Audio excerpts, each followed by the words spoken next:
just a bloke in a bar. What is up, ladies and gentlemen? Welcome to the season review. That's right, we're buckled in. Every single team. We'll try to get to be as long as we can. Obviously, some teams will be different to others. You know, like there are some teams where it's very obvious what went wrong, but we'll talk about, you know, what can go right next year or whatever. But anyway, every single team, a full-on review. Please hit the like button, guys. This is going to go for a very, very long time, so we'd really appreciate if you hit the like and share and subscribe button. Powered by Sportsbet. So make sure to give us a follow on the feed. Okay, let's just get straight into it, shall we? Let's get straight into it. The Newcastle Knights. Finished last on the ladder. So we're going from last to first, guys. Okay, so 2005 season, they came last. Last year, the year before, they came 8th. They won 6 games. They lost 18. And also, their attacking stats, they came last for tries per game, 13th for line breaks, 11th for meters, and they were last for completion rate at 73.9%. Okay, what did we say last year? Before we get into it? Okay, so this is what we said. This is accountability, guys. Denon, I said they'll finish 12th to 13th. Quote, Ponga missed quite a bit of footy last year and they made their way. Their ability, in spite of the coaching decisions, to get the 8 is impressive. Unfortunately, this year, I don't know who the 6, 7, 9 and 14 will be. It really all does rely on Ponga. If O'Brien does another season of chopping and changing, there will have to be pressure. So kind of accurate. Guru, I'm getting bad optics out of the Knights. Given Sharp will apparently be the 6 and all the guys that filled that jersey last year are apparently now not even relevant. Bottom 4. Bottom 4. We all have 2 to pick from. Guru, why don't you just say bottom 17 next time? Yeah, geez. Typical. Bloody hell, give yourself a bigger Always window. taking shortcuts. Some of the guys that are wrong. That was the new rule. Two spots. Timmy, tricky to get a read on. Best 1 to 17 is a serious footy side, but I lost a bit of confidence when I saw Sharp was in the halves. This chopping and changing of the halves is frustrating. If Ponga misses games, Sharp is your fullback, so it will change 2 spots in your spine again. 12th to 13th. Hammy, 11th to 12th. Matty, 12th to 13th. Thanks, Scoot. Oh, yeah. Okay. I thought we had a rule at the start. I know it's a long time ago where it was like 2 spots and Guru straight off the bat. Yeah, of course. No, it's typical Guru. Classic dirtbag. I'm blaming Matty for that. I don't think I would have done that. You did. Hey, don't blame it on Matty, mate. You're a scumbag from way back. Points fingers every time. Yeah, far out. Where did it all go wrong for the Newcastle Knights? To be honest, where didn't it go wrong? And I don't say that to take the piss or whatever. Genuinely, what area of the Knights this year was even a pass mark? Recruitment, retention, terrible. Decisions from coaching, terrible. 10-year deals, very, very bizarre. You know, they've got rid of their coach. I even heard that I don't even think they sent anyone down to the Dally M's, which is like, wow, like that's bizarre. The club is on its knees right now. The scary thing is that I hope they can turn it around quickly, but I don't think this is going to be a quick turnaround. I think they're going to have to blow the whole thing up and start again. But the problem is, for the Knights going forward, is this 10-year deal with the Brown, you've got most of your salary cap already locked into 2 people. So when it comes to recruitment and cleaning everyone out, you're not going to have that much room to be able to do all that. In regards to their performance, look, they got away with their attack being so poor for so long because their defence was really solid, like one of the best in the competition. But I just think that and I hate to put the boot into him because he's gone, but I just think the monotonous, boring style of coach that Adam O'Brien seemed to be anyway, outside looking in, maybe he wasn't internally, I just eventually think it wore them down. Like, I just think they've gotten to a point where they just weren't reacting to Adam O'Brien. It's a boring style of rugby league. He wasn't letting people just, play their natural style of footy.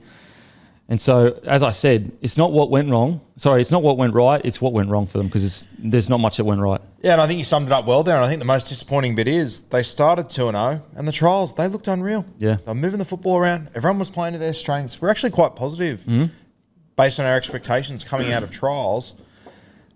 After round 2, they went 3 from 22 games. Mate, and the most disappointing thing is they lost from round 17, they lost every game they were in.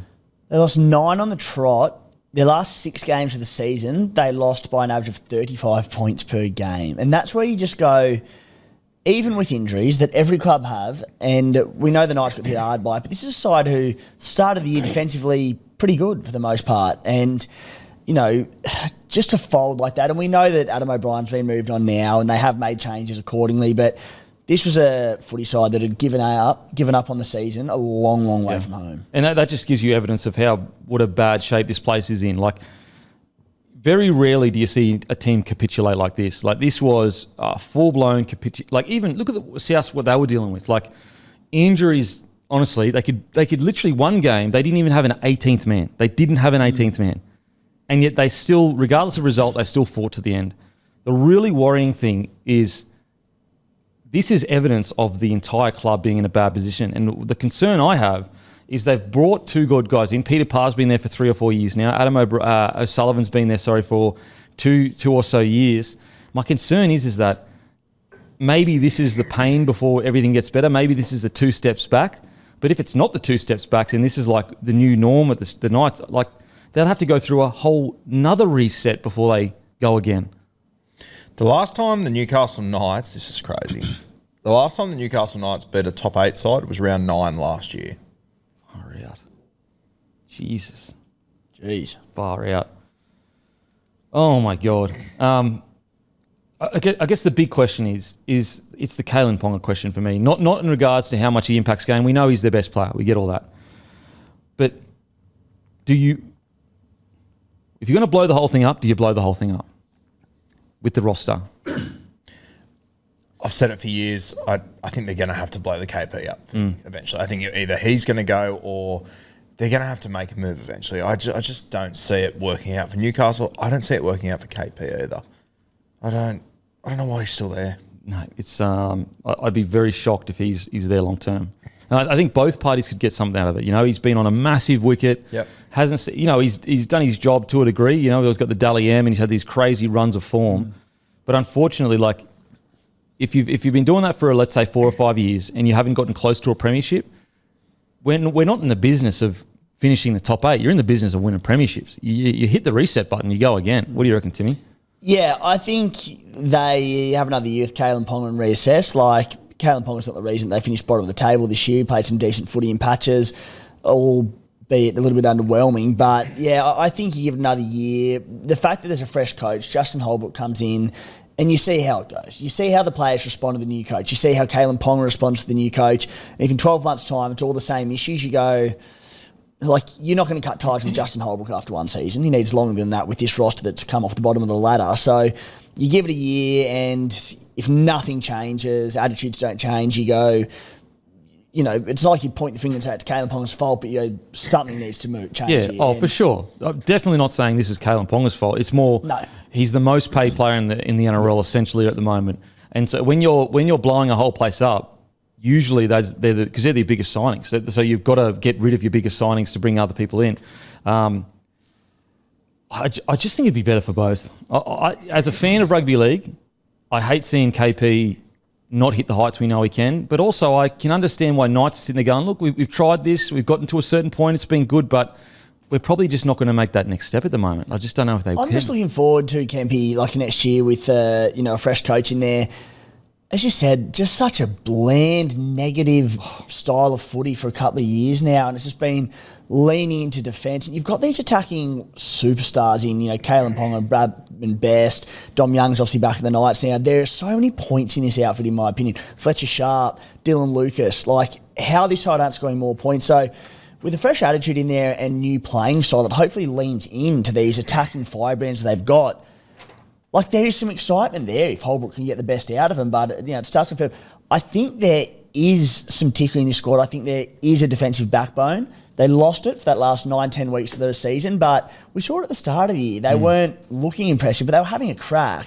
So we'll see. I guess the worrying thing for me is like even this year, Dan Gagai, I think he wanted like 400K to stay, and they were going to brush him. Honestly, and that's why I continue to get worried. Like they were going to brush Gagai. They've signed Dylan Brown on a 10-year deal. Like, is this administration like what?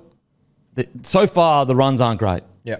The runs aren't great. They've gone from top 8, essentially got a new administration, went from top 8 down to a wooden spoon. Now, maybe that's the 2 steps back you need to take more steps forward, but it's not looking great at the moment. Like, that 10-year deal, I just don't know why, he hasn't won a premiership, Dylan Brown. Like, he really hasn't. 10-year deal, that is going to hold the club hostage. And look, I hope it works. And if it does work, it'll be a shrewd signing. How good, we'll sit here and do it. And I don't know whether it will or won't.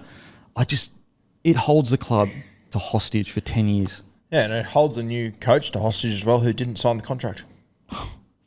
10 years for a guy that's a good 5'8" that hasn't won a premiership.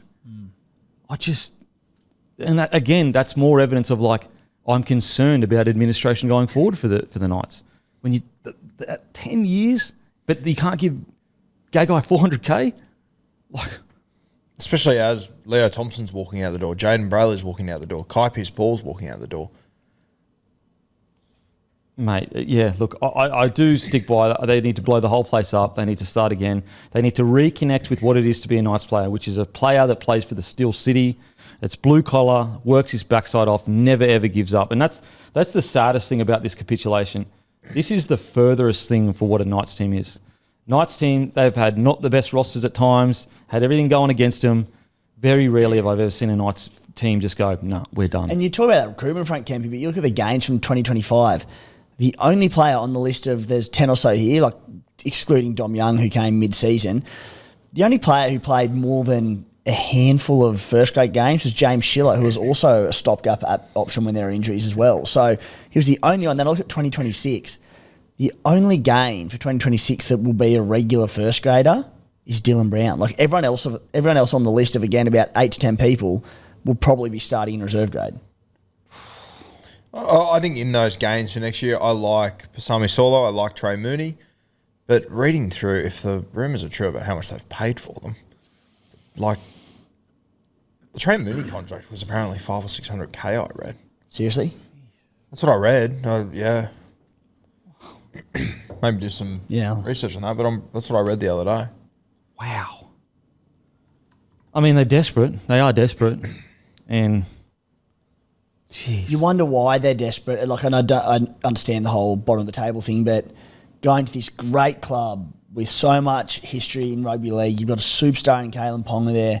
You've got exciting blokes on the list like Fletcher Sharp, like Dylan Lucas, a veteran like Dane Gaga, like living in one of those beautiful places in the world in Newcastle. It shouldn't be that hard to convince people to go there. Man, I tell you what, I don't see this club doing anything special until they sort their junior pathways out to first grade. They are too far in the hole of the last 20 years to be able to be heavyweights in the recruitment game. But you know what they do have is an incredible nursery of juniors. And until that's sorted out, I just don't give them hope. Like, compared to, like, this roster is going to take 4 or 5 years to get competitive to the top 8 sides. As it stands, like, this roster is, I mean, mostly a reserve grade roster right now. Yep. And, Gagai, he won't be around forever. That's my big fear, that you have got guys like Dylan Lucas, like Fletcher Sharp, who should probably be playing rep football in a couple of years' time. And I hope they stick around in Newcastle, but I'm a little bit concerned about that as well. But, like, the thing, what I have for Fletcher Sharp is, like, I don't trust the Knights to give him the best development at the moment. That's how Knights are struggling. Now, granted, Holbrook's coming. It's funny, they go from, a really conservative coach to an incredibly good attacking coach. But he has to drive the connection. He has to drive the connection between the club and the fans. He has to sort this junior stuff out again. Otherwise, they're just going to keep treading water and making up the numbers for the next 20 years. Multiple sources have indicated that the Newcastle Knights have offered Trey Mooney a deal believed to be worth $500 to $600K per season. Surely not. Jeez. A lot of money. Wow. For a fringe first grader for a number of years. Like, he's good. He's a good player. Like, I think there's a world where he can be worth that much, but you're paying it before he's proven. Yeah. Wow. I haven't seen enough to take that gamble of $500 to $600K in him, put it that way. I agree. And like, I know how good the Raiders pack is, and it's a damn hard one to crack, but he's been nipping at that side, and whether it's a bench or a starting spot, well, it hasn't been a starting spot, but a bench spot for a number of years now. Yep. You have to sit there and ask questions. Why hasn't he? Why hasn't he made it? And why have the Raiders not gotten rid of him, but allowed him to leave. All right, let's talk about some positives because it's just, I love the signing of Sandon Smith. I really do. I think it's going to be great for him. It still confuses me who's going to be 6, 7 and fullback. But you better have more than less kind of thing, Where do we think he'll play? 14, I guess, like 9. Are we assuming Dill Brown is the 7 in round 1? He'd have to be, surely. have Fletcher to, Sharp's not going to be 7, surely. Yeah, it's tough. Sandon Smith is an out-and-out starter for me. I think he's such a fantastic signing for them. I think the Roosters will, in a very quick space of time, regret letting him go. I don't know if it's because of the Cherry Evans stuff. That's what it seems like to me. We'll find out. But he's a tremendous signing because it's, Ponga, Sharp, Brown. He has to be your 14. But they also don't... they've lost Jaden Brayley to 9. Crossland was sort of making that move to 13 in the back end. Yeah, I'd prefer Phoenix at 13 and maybe play Sandon Smith at 9. Just get him into the side somewhere. I mean, if he fully committed, he'd make an explosive number 9. Him around the ruck, jeez. But it's a tough one. It's a tough one. So I like the Sandon Smith signing. Another positive, Dylan Lucas. Unbelievable this year. I know he got injured for a period there, but he is truly the shining light for the Newcastle Knights. He was absolutely fantastic, and he is so close to a representative debut. That's how good he was. He was phenomenal. Yeah, he was a revelation this year. I think him and Fletcher Sharp, the Cessnock Curtin, they were both fantastic. Weather Sharps, it's one of the great names of all time. That's so good. It's unreal. Where Sharp's future lies, positional-wise, I still think fullback is his best spot. And without going back to KP, I think it's a decision that they're going to have to make over the next few years. They've got to make it. They've got to make it. Don't make the same mistake the Titans have made, where you're just trying to fit in all these gun players. Go with a system and a plan and work on the system rather than just trying to keep the best players and put them in wherever you can. I really do hope, though, that from this KP stuff, and maybe it all turns around and it's all sweet, but if not, I hope the Newcastle Knights learn lessons from this, though. That it all played out with him where he was given the captaincy and it was it felt to me like a team just desperate to keep him there. And the Newcastle Knights need to be bigger than an individual. Yeah. And just they got this absolute superstar to the club and they just didn't build around him. They didn't give him this coach that's so conservative. KP's anything but conservative player. Even look at how they handled him. Whether it was, if it was him putting pressure to play 6 or it was the club, it's irrelevant. The club should not have allowed him in that front line to play 6. And what's mental is there's still some people that go, maybe play him in the front line. No, guys. His career nearly ended the last time he was in the front line. So there's that handling it. I guess the biggest positive you can try to get is hopefully they have learnt from this year because it's just been there's not many outside of Lucas and Holbrook and Sandon Smith. Bradman Best had some really good moments, Gagai, but outside of that, there really isn't much to write home about. So the one, again, looking very glass half full here, but the one positive you take is they were sitting round 16 in 13th, coming off a win. They had a 6-9 record. Not great, but not too bad, considering it went. They went on to lose every game from round 17 onwards for the rest of the season. They lost Dylan Lucas midway through the game in round 19. That was after a bye. They lost Fletcher Sharp in round 16. So when Fletcher Sharp went off injured in that game, which they went on to win, I believe, they didn't win a game for the rest of the season. Kalen Ponga, he was injured the week after Fletcher Sharp. So they lost their 3 best players this season, bang, bang, bang, in the space of 2 rounds, and didn't win another game. So round 1, big preseason, new coach. They get these 3 blokes, their stars, fit and firing. There's some hope. I know you're being super glass half full, so I'm not really glass overflowing. Near drowning over here. But if you lose your 3 best players to capitulate the way they did, that is honestly, it's almost unforgivable as a professional athlete. And look, I'm no hero. I'm a bum compared to these players, but they were just done. They were just done. And that's it, Kempy. All right, cool. You lose all these players. Your attack, for one, is going to take a massive hit and you're not going to score points as freely, naturally, especially with these 3 attacking weapons. But the manner in which you go on to lose games by those consecutive massive margins, it's no one's having a crack, really. Mate, they got beaten by the Eels 66-10. Yeah. The Eels are in their first year of a rebuild. 66-10. They got beaten by the Cowboys 38-4. Like, far out, bro. Anyway, yeah, so look, disastrous year.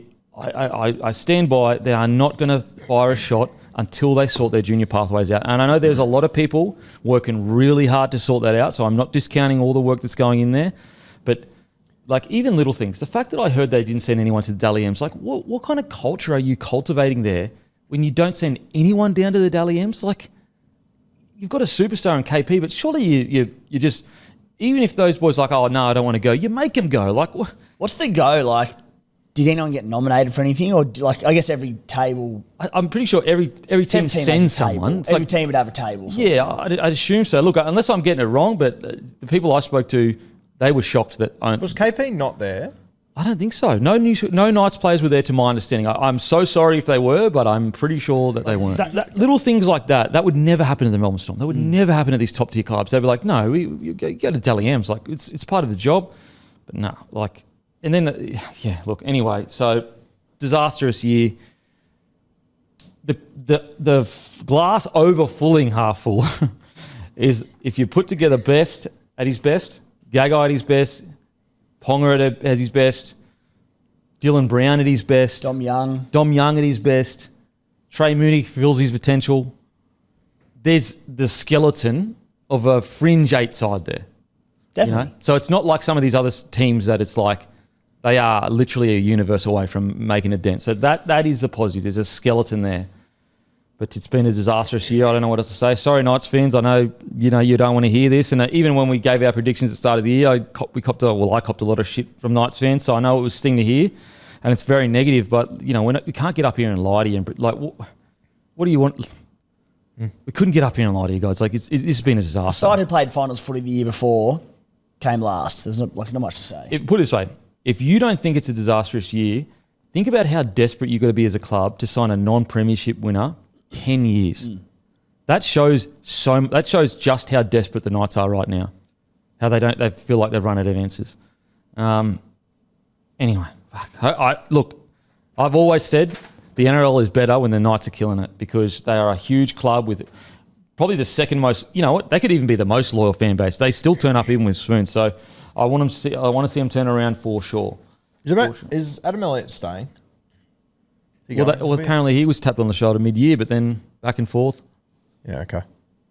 Anyway, all right, that's the Newey Knights. Into the Titans. Powered by Lontel, the best internet in all the land, to me at least. Go to lontel.net.au/bloke. Use the code BLOKE and you get first week free. Second week, you get $25 credit, but also no contracts, no credit cards. You can just give it a try. If you don't like it, all good, but you will. I promise you will. Okay, Titans, they finished 16th. They won 6, they lost 18. They conceded 719 points. The year before, they came 14th. They won 8, lost 16. In regards to attacking stats, they came 11th, 11th in points, 14th in line breaks, 15th in metres gained, 14th in tackle breaks, and they came 12th in completion rate. Alrighty. What did we say? What have we got here? Well. Where'd you have them finishing, mate? Bottom 4. Yeah, right. You fucking laugh. Fucking hell, Matty. Why'd you put that in there I'm for? surrounded by bloody cowards. Oh, Jesus. shut up. Okay. So I had them in the bottom 4, bottom 2. The half situation scares the living daylight out of me. I'm extremely concerned about the Titans this year. They should have made a tough, hard call a while ago. The Achilles heel of the Titans is their inability to develop and nurture a halfback. It's time for the forwards outside Tino to turn up too. Bottom 4. Guru, 11th to 12th.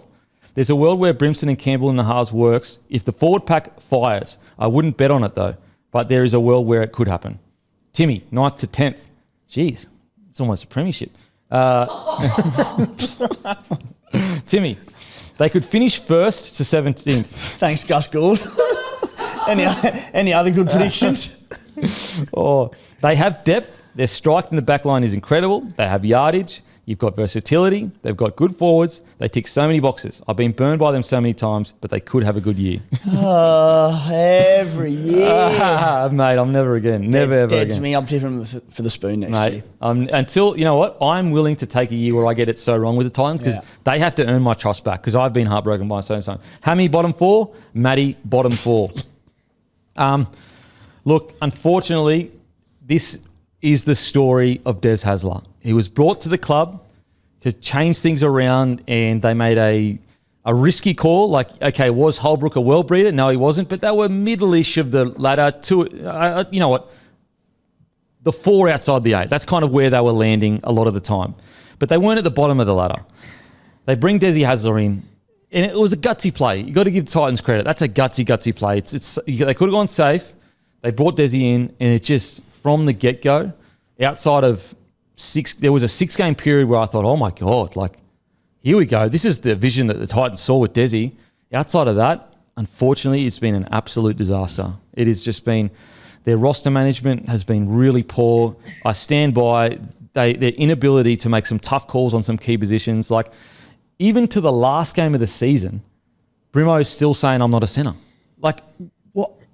After how many years, and we're still talking about if Brimo's a centre, if Campbell's a 7, if Kinney's the fullback. The roster management's terrible. We talk about the Fogartys.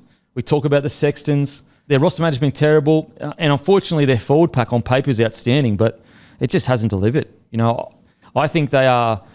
What I do like, though, compared to the Knights, I love that this is a full-on, aggressive, top-to-bottom administration cultural change. Top to bottom. So the Frizzels went out and bought majority share of the company, of the Gold Coast Titans, and they have made it their mission to make the hard calls now. I love the coach that they've brought in. Hene is, I think, exactly what they need right now. I think they've essentially cleaned out their administration as well. And so that's why I get a bit more faith with the Titans than the Knights because, you know, yes, they've got Tino that's on a long-term deal, but you know, if Tino's going to be there or not, we don't know. And also, Tino is kind of worth a long-term deal. Outside of that, their roster is you can move it around quite a bit. So I'm more optimistic. However, it's been a disaster the last couple of years. Yeah, it has been a tyre fire. I hope it turns around soon, but fuck, I'm nervous. It's a big job for Josh Hannay up there, and I think Tino's going to be the biggest talking point in the next 12 months, realistically, with Perth and whatnot coming in. I'm expecting him to leave personally, whether it be a Perth or a Melbourne, whatever it might be. And just the Titans have shown they just don't handle noise well either. Distractions, they just don't do it well. Not many clubs do. They're one of the ones that don't. It's another big concern for me throughout the season. And, you know, even just little management things throughout the year. Like Phil Sami, I never knew what position he was going to play week to week. Bro. Like, Keeney gets out of neck surgery. They signed him to a 5-year deal. Like, I don't understand why they brought him back at the back end of this season. And then bring him off the bench. Bring him off the bench, then you played him at left wing. From what I've heard, he didn't know he was playing left wing in that game. And then Cam Pereira can't get a crack. Well, now Cam Pereira's reportedly leaving. To the Storm or something. To Warriors, sorry, Warriors. Yeah. What do you do if you're Hannay walking in there today, Dave Fafita? We cut ties? Gone. See ya? Yeah, absolutely. Better for you, it's better for us. Dave Fafita, and look, he's gone through some really hard personal stuff for Fafita, so I want to be very aware of that. But as soon as he agreed to terms with the Roosters, that was it for me. As in, not I don't have anything against him, but if I was the club, I'd be like, okay, fair, that's totally sweet, all good. And look, I'm not on the camp of like, oh, Fafita's just been terrible at the Titans. That's not true. He's had 2 really good years and 2 down years, in my opinion. And even the year where people say it was down, he was like the NRL's leading try scorer. And what happened? Everyone said, oh, he's too worried about attack. So what did he do? He became conservative outside foreign, played well again. So I'm not in the camp of like it's just been bad. However, I just think that it showed you how weak of a position this club is in. And maybe it was Desi that did it. I don't know. That they literally took him back after he'd already signed with someone else. I think it's better for both parties that Fafita also moves on because, mate, he's 24 years old or something. Like, he has so much footy left in him. He will kill it. Fresh start for Fafita, fresh start for the Titans. Yeah, I think the whole overhaul, it had to happen. Look, they played finals footy once in the last 9 or so years, and that was an 8th place finish that didn't last long. heads had to roll. They had to change it up. To their credit, they've done it. New coach, new everything. So hopefully that can bring the best out of them moving forward and build towards some more finals footy and some better results in the future. Yeah, I mean, the whole year and for a few years now, it's just been like the coaching side of things and team selections, as you boys touched on, just perplexing. And they have made no sense. The roster is not balanced. They have, I'm sure we'll get to it soon, but too many spine players. They have for a while, and they haven't really looked to rectify this. In fact, it's actually gotten worse in the last couple of years with more gun halves and positional changes. So, yeah, on the Dave Fafita one, I think, from a purely business perspective as well, the beauty of this whole restart, freshen the roster, get rid of certain faces, by getting rid of Dave Fafita, he's still such a good footballer who, as you said, Kemp, he had a couple of outstanding years. Yeah. And this year did not go to plan. There was injuries, there was a bit of poor form by his standards, etc. But that a club will come out and pay him the amount of money that he wants, or near enough off the back of it. Whereas, a situation like a Lewis Dodd, for example, at the Bunnies, where you've paid them all the money, people have very quickly worked out they're not worth it. You have to pay to get rid of them. I don't think they're going to have to do that with Dave Fafita, like a Bunnies or whoever it is. They'll pay the money. Yeah, or 200K or something. You've got to chip in. Something like that. Something small. So I think it'll work. Look, some positive before we continue to get too negative. Cooper Byers' debut, he was outstanding. Absolutely outstanding. And the good thing, it's not as bad as the Titans. It's not as bad as the Knights, but they also have a really good junior base on the Gold Coast. Like, so many guns have come from there. Got gun schools there. Holbrook just needs to Hannay just needs to connect with that. Now, the problem is because Broncos are now on this charge, they dominate, southeast Queensland. So they're going to have to fight that off. But yeah, Cooper Bye, for me, his debut back into the season, he was absolutely outstanding. He's a freak. They really need to make sure they keep him up there on the Gold Coast. A few other guys there, Zane Harrison as well, Sam Stephenson. So those young guys coming through there. My only concern is, mate, there's always a Cooper Bye. There's always a Zane Harrison. There is always players coming through on the Gold Coast. And, you're obviously keeping them is one thing, but just getting the best out of them is another big concern. You know what? I'd go, and this is further to your point, mate, I'd go further where I would be willing to get rid of nearly, anyone in this side to get a good 7 at the club. Because I just think that doesn't matter who arrives, doesn't matter who plays there, they need a genuine good 7 at the club. Otherwise, it's just pointless. You've got all these weapons that can't be used. We've seen it. Like, look at this team on paper. Imagine if they had a good 7. They'd be fucking tearing teams apart. And so I genuinely, their salary, if I was Hannay, I'd be moving anything I could to get a good 7 at the club. And that's the thing, like, you compare them to the Knights season and, similar enough on the ladder, very disappointing, lots of negatives. The difference is when you look at a side with, and I'm not saying that the Titans are loaded with ticker, but their last sort of 7 weeks of the comp, we go back to round 20 against the Tigers, the season was well and truly done. Lost by a point to the Tigers. They then beat the Warriors over in NZ, who were top 4 at the time. Lost to the Panthers by 4. They were meant to get smoked in that. Lost to the Bunnies by 2. Sharks smoked them. Again, lost to the Warriors on the bounce back by 14. Lost to the Dolphins by 6. They won in round 27 against the Tigers by 8. Like, they showed fight and they tried to show up and have a crack. Sure, results didn't go their way and they didn't get as many wins as they'd like, but they had a crack. Whereas the Knights 100%. Folded. And that's the difference. Like, you might go, why are you so much harsher on the Knights than the Titans? It's because, like, even here, like, Knights, they lost. They beat the Knights by 4 points. They lost to the Raiders 40-24, so that's a bit of a towel up, but they were minor premiers. Storm 28-16 loss, like, relatively close. Got towed up by the Broncos. Manly, they beat them 28-8. Eels 36-20 loss. And then the Cowboys 30-24 loss. So, like, pretty much from round 12 onwards, they had a crack. They were having a crack. They were having a red-hot crack. Again, it will curse the club and it will not fix the club until they get a good 7 in there and they treat his development correctly. They have burnt and ruined so many 7s at this club. They need to make sure they get the right 7 at the club and treat him correctly. Far out. If they get that right 7, does Jaden become the 6?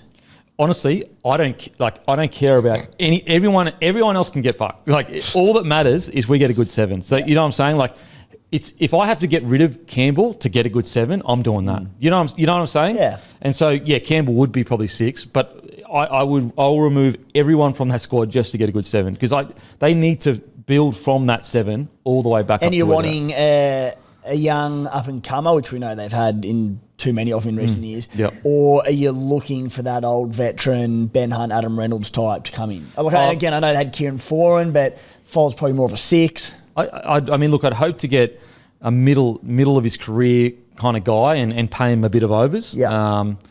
That's going to be super hard. If it is a young guy, I would just have to make sure they had the right environment and also constantly being reassured, you've got time. However, I would probably, if I was planning it right now, I would probably go out and get an older 7 for 2 years. I'd get a young gun 7 underneath him. And for that 2 years period, he would be mentored by him. And then I would bring him in because I don't think it's right to bring a 7 in immediately and have the strength of a whole club rebuild on his shoulders. You know who the perfect fit is, don't you? Daly Cherry Evans. It is. Comes in, the experienced number 7. It's true, you're right. Bring someone in underneath. It's perfect for him. Yeah. And, you know, what about that? Could you imagine the twists and turns of fate? And look, if there is anyone at that club that's going to hold on to what happened in the past, let it go. Who gives a shit? Yeah. What's more important is you guys getting better. He'd be so good. He'd fit him perfectly. My big concern as far as the halfback chat goes is just, one, I don't think there's enough good ones out there for 17 teams, realistically. 2, if I'm one of them, no. Like, I'm sorry, it's where halfbacks have gone to die over the last decade or where halfbacks have left and exceeded expectations. It's just such a tough sell. I don't know if there's a connection that Hannay has to someone that he can try and make moves there or whatnot, but it'd just be such a tough sell. Like, for example, I don't know why they didn't go after, like, a Duffy from the Cowboys. Because, you know, the Broncos next year, Duffy. Jonah Pezzett. Yeah, Pezzett as well. Pay him a little bit of overs. And then, obviously, you know, we're already talking about them having a poorly balanced roster in terms of too many halves. You know, if they do get a 7 that you're talking about, Kempy, someone's got to go, if not 2 people, to be honest. But that's what's crazy is, like, they have the players to trade. Like, they do, have gun players that people will take to trade. Like, for example, let's say, obviously you wouldn't trade Tino, but he still is a possibility of trading. You've got Brimo, Origin player. You've got Kinney. You've got Campbell. Like, there are players to trade. We'll give you Fafita and one of our 15 gun halves. Give us a back row in return and a halfback. And a gun, something like that. Like, there's got to be something out there that... Would you, like, if Tino wants to leave, which we don't know if he does or not officially, would you trade him for Pizzette to get him up there? Probably. If he was already wanting to leave. Put it this way, I wouldn't let him leave unless we got something for it. Yeah. And that's something where... And I actually really respect that the Titans, with the whole drama in regards to the recruitment manager, that they stood their ground. Because the Titans have been the nice club for too long. They need to dig their heels in. They need to make sure, going forward, no one gets a free ride. If you want to leave, you are not leaving until we get something for it. Because they've paid these guys massive, massive coin. They deserve to have something compensated. Like, that's what the Storm always do. Listen, if you want to leave, that's fine. But you will not leave this club until we get something for it. And so... right now, I'd be having very honest conversations with a bunch of key players and I'd just tell me straight, mate, what do you want to stay or not? I don't want to get into the money or whatever. Just tell me yes or no. If they say no, I say, okay, work with me, get your manager, everyone's manager, let's work together because we need something too and we can work over the next 6 months to get it done. Tell you, if I was a recruitment manager, going slightly off topic, but just thinking about this and the issues in the Titans roster and whatnot, and I'm just like, a ton of strike, centres and wingers. I would just be, I mean, they'd have this with every position, don't get me wrong, but I would have exactly what we talk about all the time, a list of the best defensive centres in the game, ranked by value, like what they're paid, etc., and just go, who can I get from the top of this list? I don't need gun centres. I need them to do a good defensive job. Every club is different, but there are so many clubs that have too many points in them, not too many points, but plenty of points in them, who are just crying out for 1 or 2 good defensive centres. It changes everything. I'd have a list, just go, who are those value best defensive centres? Well, think about this. Like, what's the best problem to have as a footy team? Your wingers aren't good defenders. Because, like, that's the last point of call. Like, if you've got bad defensive centres, that's worse. Bad defensive halves, that's worse. The closer you get in for bad defenders, it gets worse. So I agree with you, mate. Like, if I've got 2 wingers that aren't that great, or like, you know, outside backs that aren't that great because I'm not willing to spend the money on it. If I've got good defensive centres and halves, like, I'm willing to cop that a little bit, especially when in the middle of a rebuild. I'm going to make it, so off to Europe soon, going to a bit of footy over there with Euro, and I'm going to make it my playing job. I'm going to put this list together. Okay. The best values. I'll come back with it for you, Kempy. It's going to be Opacek, isn't it? Opacek's going to be at the top. Opacek will be right up. One that he probably doesn't, sorry, again, going off topic, but one that'd be right up there, probably not value as such, but it's Tolis Alcola, and we'll get to Manly later. Yep. But like defensive centre, strike weapon, can play fullback. Like he's one that I'd go, I don't care what he's on. He's undervalued. Yeah, he's so good. So like if you had him inside like a Khan Pereira, I think it'd work unbelievable because he's so good defensively, and then Khan Pereira. Imagine how fast they'd be with each other. my God. Holy You shit. said can play fullback of the Titans, sat up in their chair. Very Yeah, interesting. Yeah, we need another fullback. Yeah, far out. Anyway, where Well, were we? Look, the good thing is, it seems like they're going to give Hannay time. Let him take 2 steps back to take a few steps forward. They will not. If they try and piece this all together and go again, it's not going to work. Give him full reign. Give him at least 3 years. It can't get worse. You know what I mean? Like, let's say they win the spoon 3 years in a row. Is anyone going to sit here and go, "Oh, damn"? Like, no one's going to even care. Like, respectfully, like that's just the where they're at the moment. Like, and so if you're willing to stick by Hannay and give him time to build something special, you might get some results from it. You really might get some results from it. They have lost, to be fair, 2 of their halves in Foran and Weaver, and they haven't signed any. I don't think they will have. Where's Weaver going? Don't know. He's a talented. He's a bloody. Good player. I'll tell you the other, if we're looking for a positive, I really like the Curtis Moran signing. I like him. He's a Oh good yeah, player. yeah. I'm with you. I like it too. Wouldn't cost you much. He's a good player. Alrighty, let's get to the next game. All right, a massive shout out to Menulog. For a limited time, Menulog are giving you a daily free McDonald surprise item when you spend $25 or more on your order. The freebie changes daily, so head to the app to find out today's surprise. Terms and conditions apply. Guys, get around it. How good. It's a different prize each time. $25 or more, that's about a normal order. Massive shout out to Menulog, another great partner that really, really does help the bloke community. The Dragoons, 15th, wins 8, losses 16. Attacking, they were the 14th best attacking side with points, 8th with line breaks, 5th with offloads, and they came 7th with their completion rate, 12th with their metres made. In regards to what we said, Denon, I love the signings, but the halves pairing against top-tier sides has me worried. At the same time, Flanagan's a good enough coach to coach around that. I'm really unsure about the Dragons, especially the halves. I had them 12th to 13th. Guru, I feel good about the Dragons. 9th to 10th, Guru had them. What? I love, yeah, 9th crazy, to 10th. crazy. Doesn't get rugby league.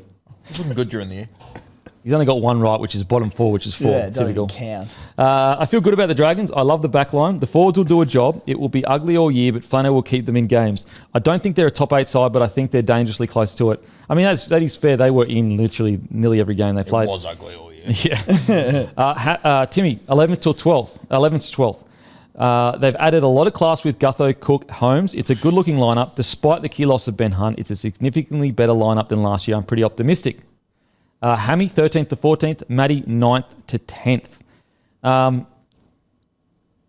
What a weird year. It might be one of the most bizarre years because, like, in my memory, I remember the Dragons having a fantastic year, but they finished third last.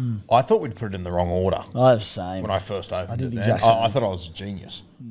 I had them like 9, 10, 11 in my mind Yeah. when they finished. Yeah. How strange.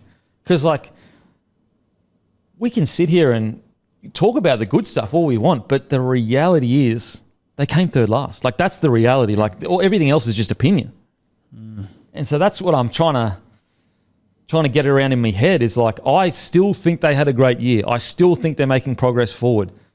But, geez, that's hard to shake that 13th, that at third last position. Did they have a lot of injuries towards the back end? Is that... Yeah, they had a their- lot. Their Yeah. pack got decimated. Smashed all the young fellas. And like to their credit, they had answers for all the injuries through the pack. Their back rows all year, but they just went to water that last month, didn't they? Like they were after round 23, they were sitting in 11th. I think they could still make the 8 at 23.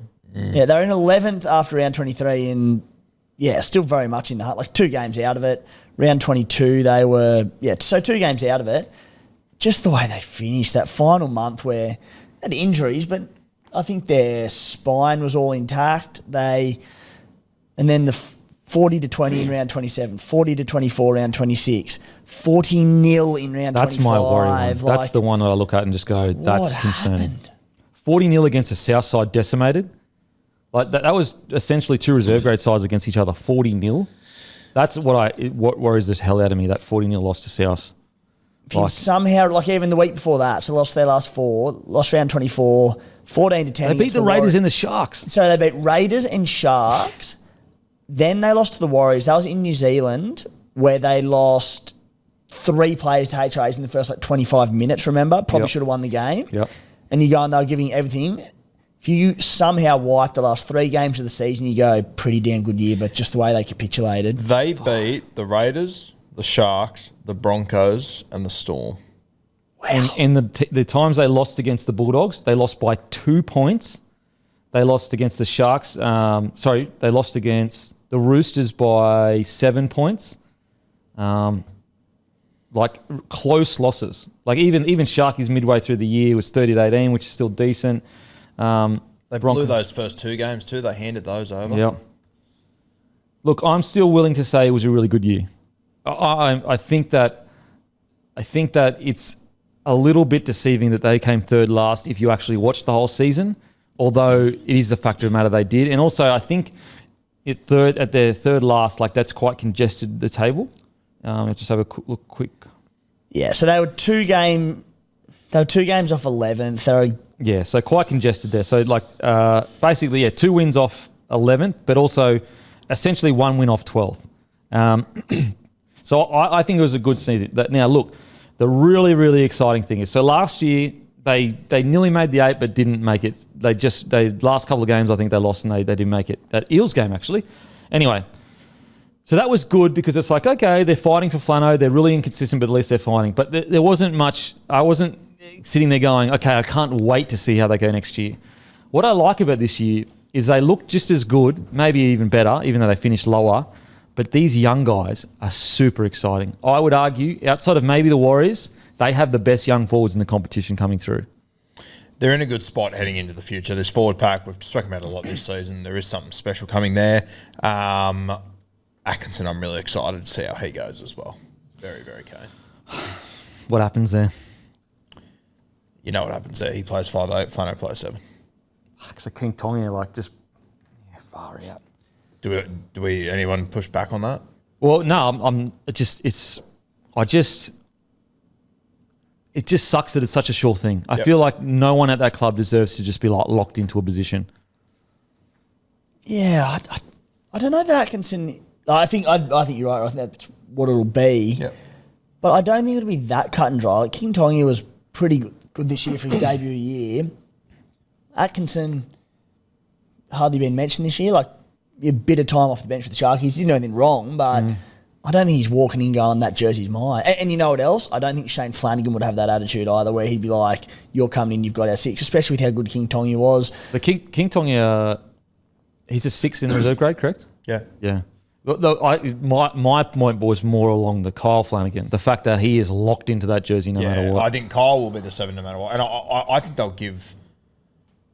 I think he'll have first dibs at the... He'll have the first dibs. You don't think so? He's on a decent wicket. No, I do. I'm just saying I don't think Atkinson's locked into the 6. No, the lock-in was more for me talking about Kyle Flanagan. Even though he had a solid year, I don't like that a team that's coming third last, we're all sitting here going, it's absolutely Kyle Flanagan. Like, why can't it be Atkins and King Tonga or... Is Atkinson an out-and-out 6 or can he be the 7? Well, he came in at 7 last year, so even Flano thought he was a 7. Game, he was unbelievable. The Sharkies Storm game, and that was a while ago now, it was one game, with everyone out, he led the team around there and got the job done. Predominantly played as a 6 though, right? Could he be the 7 and put pressure on Flano as the 7? That's what I'm saying, but funnily enough, like we spoke about it last year, how we felt that it was a bit unfair that all the pressure was on King Tonga when it should have been on Kyle Flanagan, because Kyle Flanagan was really the 7, but he just had 6 on his back. And then I think it was the next week they ended up swapping jerseys. However, the fact that Shane Flanagan has selected King Tonga as a 7, he clearly sees that he's a 7. And I think they should be fighting for that jersey. I really do. Like, I think there is a lot to be said about Kyle Flanagan had a great year. He did. However, if King Tonga is better than him at the start of the year, it's way better for their future to have a young guy in there ripping and tearing, getting better each week. So I really do think that, yes, okay, is the first dibs or whatever going to be Atkinson and Flanagan? Yes. However, I do think that everyone in that spine should be competing for jerseys come round one. So he played a full season at halfback for the Sunshine. I know it's going a fair way back now, but full season of halfback for the Sunshine Coast Falcons back in 2022. They finished second on the table. I mean, that's his only sample size, basically at halfback, but went good. Still decent, yeah, still decent. And also, you don't make that side if you're not a gun, because it's obviously Storm's Rezzies. 2022 it would have been. Yeah, I just don't see him moving Flano back to 5'8", personally. That's my concern. I think that would look like a backward step for Kyle. I'm sort of thinking, all right, if he was to let's say King Tongi has a bumper preseason, Flano doesn't, struggles in trials, etc. Could he be the 7 and King Tongi be the 6? I think Kyle's going to miss the side. Yeah, I'm with you, Guru. That's my whole point. I think it's locked in. I think that the way it's all been set up, it kind of that's how he wants to play. That's what he wants to do. Yeah, and I just think that's my concern, is that it shouldn't be. It shouldn't be. Not when you're trying to build like this. And that's coming from, I think Kyle Flanagan was one of their better players all year long. Like, I'm not saying he played poorly.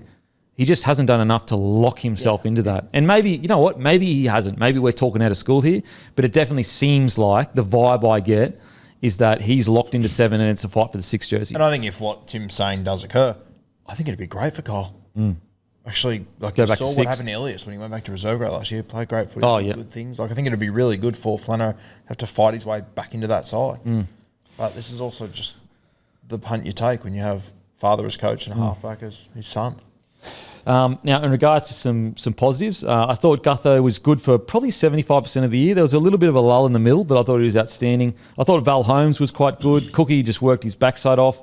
But really, it was like guys like Couchman, Egan, that I'm just super, super excited to see them develop over the next few years. Yeah, they are in a great spot. Their forward pack is very, very exciting. They lost one or two. Hullengar, who came on late, he's a big one for me over the next few years that I think is going to be an enormous watch. The other one they lost as well, who he would have been thrown into this conversation, I think, is that Jonah Glover. He was really good in New South Wales Cup for them, a 5'8", guy that actually could provide a bit of spark. I thought he might have got an opportunity at one point. He's gone to the Bunnies. He's gone to the Bunnies, yeah. That'll be an interesting one there. Losing Jack Tabellon, big loss there. Huge loss. He's been one of their better forwards all year and just brought that experience week in, week out, 7.5 out of 10, 8 out of 10. I understand, though. Like, I get it. They've got so many young guns coming through. And, like, I'm sure there are even... Actually, did they win the State Cup? Oh, no, they won the... They got to the grand final. Got done in the final. Got done in the final. By the Warriors, right? So, like... Yeah, by the Warriors. Yeah. So, like, that's a great sign for the club that their reserve grade's getting second in the grand final. It shows their juniors are looking red hot. Especially with all the... Like, to make that run through the finals with all the injuries that they had, like, particularly in the pack, they've handled they've got the depth. Yeah, which is good. And I think that... It seems like the Dragons a couple of years ago realised the only way they're going to make a dent is by making sure their junior pathways are sorted, because we're seeing quite a lot of young guys come through their pathways, which that Illawarra area, it's similar-ish to the Newcastle area. Like it's outstanding. It's outstanding talent, and so it looks like we have the skeleton or the foundations of a good club, I think, hopefully. And I think as well, if you're looking sort of glass half full, this was year one without Ben Hunt. It was always going to be a transition. Despite what the ladder finish says, I think it was a success. Agreed. I like the re-signing of Shane Flanagan as well. It's going to, I guess, outside backs-wise, heading into next year, got Moses Sully. Sloan's situation is still always, it's in the air, but you got Val in the other centre. Tui Pilotu was outstanding when he played. He missed a lot of footy this year due to the hammy injuries. So they lost, is it Finau to the Raiders? Young gun? They lost him to the Raiders. Who else they got in there? Sorry, Josh Kerr's going there next year, is he? Yep, from the Dolphins, yep. Okay. Your man. My man. Artie. Best offload in the NRL. Possibly in World Rugby League. I'm just trying to look at this roster real quick. Oh, what the hell? Anyway, so look, despite what the bloody thing where they ended in the year puts them at, I do think it's a development year. Like, even if you look at it like this, let's just say it was a rebuild year for the Dragons because we saw those young fellas debut and, play really well. 13's okay in the NRL for a rebuild year, And I know Flano doesn't like to call it rebuild year, but it kind of was. Little was great, especially midway through the year. He was absolutely outstanding. I think Dave Clemmer's the other one we haven't spoken about. He was tremendous this year. Where did that come from? He was the back end of the year. He was outstanding. I haven't seen him play like that in 5 years, 6 years. He was absolutely outstanding. He was great. And so, look, I still think it's not as bad of a problem as the year before. I still think the consistency up and down is a little bit of a problem. However, even though they finished lower, I do believe that this year, for some reason, I feel like this year's team would beat last year's team for the Dragons. I don't know why. I know they finished lower, but I just think they're a better outfit at the moment. I'd buy that. Yeah. What would you be a starting 4-pack next year? Couchman, Toby at front. Hamish, lock. Egan, edge. Yep, I'd have Halangahu probably on an edge. It's Jaden Sewer. Oh, Sewer, yeah. I think Halangahu off the bench. Just ease him in. Don't need to rush him. And if he's lights out and kills early in the season, well, it's probably a shootout between him and Dylan Egan. But I feel like Egan did his ACL, didn't he? Yep. He might miss the first part of the season. So you have Luch coming off the bench then too? Luch is a weird one. Like, I think Luch, it's how he performs in pre-season because I think at his best, he is their starting back row for sure. Yeah. But probably didn't have his best year, I don't think, Luciano. And I think that reflected in the fact that Flano sort of had him coming in between starting bench, played a bit in the middle at times. But, like, at his best, you have starting edges of Luciano Leilua, Jaden Sewer. You have Dylan Egan coming on through the middle with Halangahu, whether he's edge middle. Like, some good options here, good headaches to have. See the one that caught my eye at the back end of the season, Michael Molo, he was good. Yeah, he was outstanding. Their centre that debuted, he was good too. Yes. Yeah, he was great. Now, Ryan Couchman, what position does he play? Duck row middle, just forward. And out of the brothers, wasn't he actually ahead of Toby initially? Or am I just remembering incorrectly? Yeah, I'm not sure which one was ahead or whatever, but he played a bit of edge this year. I prefer him as a middle personally. Okay, so look, Both better off through there. That forward pack, with how young it is, that's exciting. Like you could genuinely field a rookie forward pack that, I don't know how they go, but it wouldn't look crazy that they're out there, which is, you can't say that for many clubs, that they could field an entire pack of rookies and it wouldn't look too weird. And this is actually brought to you by Aspley Mazda, guys. Massive shout out to Luke Camilleri, LDC_01. Best cars in the business, guys. Best dealership to work with. Give him a message. He can give you quotes on used, new. To be honest, you will not go wrong. Wherever you are in Australia, if you're looking for a car, even if it's not from him, but just want some advice from it, message Lukey, LDC_01. Plus, make sure to follow him because we've got some big prizes coming up. And also, sometimes he just runs prizes as well, giving away cars and that. It's incredible. He's the car man in Australia. Give him a message. South Sydney Rabbitohs, ladder position. They finished 14th. Last year, they finished 16th. 9 wins. Losses, they had 15. Attack, they were 16th, which is crazy. You look at a south side 16th, doesn't make sense. Line breaks, they came last. Tackle breaks, they came last. Meters, they came last. Offloads last. Errors last, which means they're the worst. Completion rate first, which is best. They're good. So their completion rate was the best. 81.4. Wow. Jesus. Very Wayne. Yeah, wow. It just shows you, like, the one thing that they could control, they at least did. Okay, let's talk about what did we predict this year. Spaghetti-o. Okay. Yeah. I will preface, this was before Cam and Latrell went down. Yeah, okay. Me, 5th till 6th. I look at this squad and I cannot believe some people don't think this team will make the 8. Under Wayne Bennett, they should be challenging the top 4. The only question I have is, who is their 7 going to be? The worrying thing is that that's the last question you want to have. Latrell is my pick for Dally M. I do have concerns about their depth. They need to stay fit. Guru, 5th to 6th. If I had to pick one guy to pick the right 7 and 9, it's Wayne. Cody Walker is being slept on this year too. As long as the backline can stay fit, they should be able to challenge. Keon should play in the front row though. Timmy, 5th to 6th.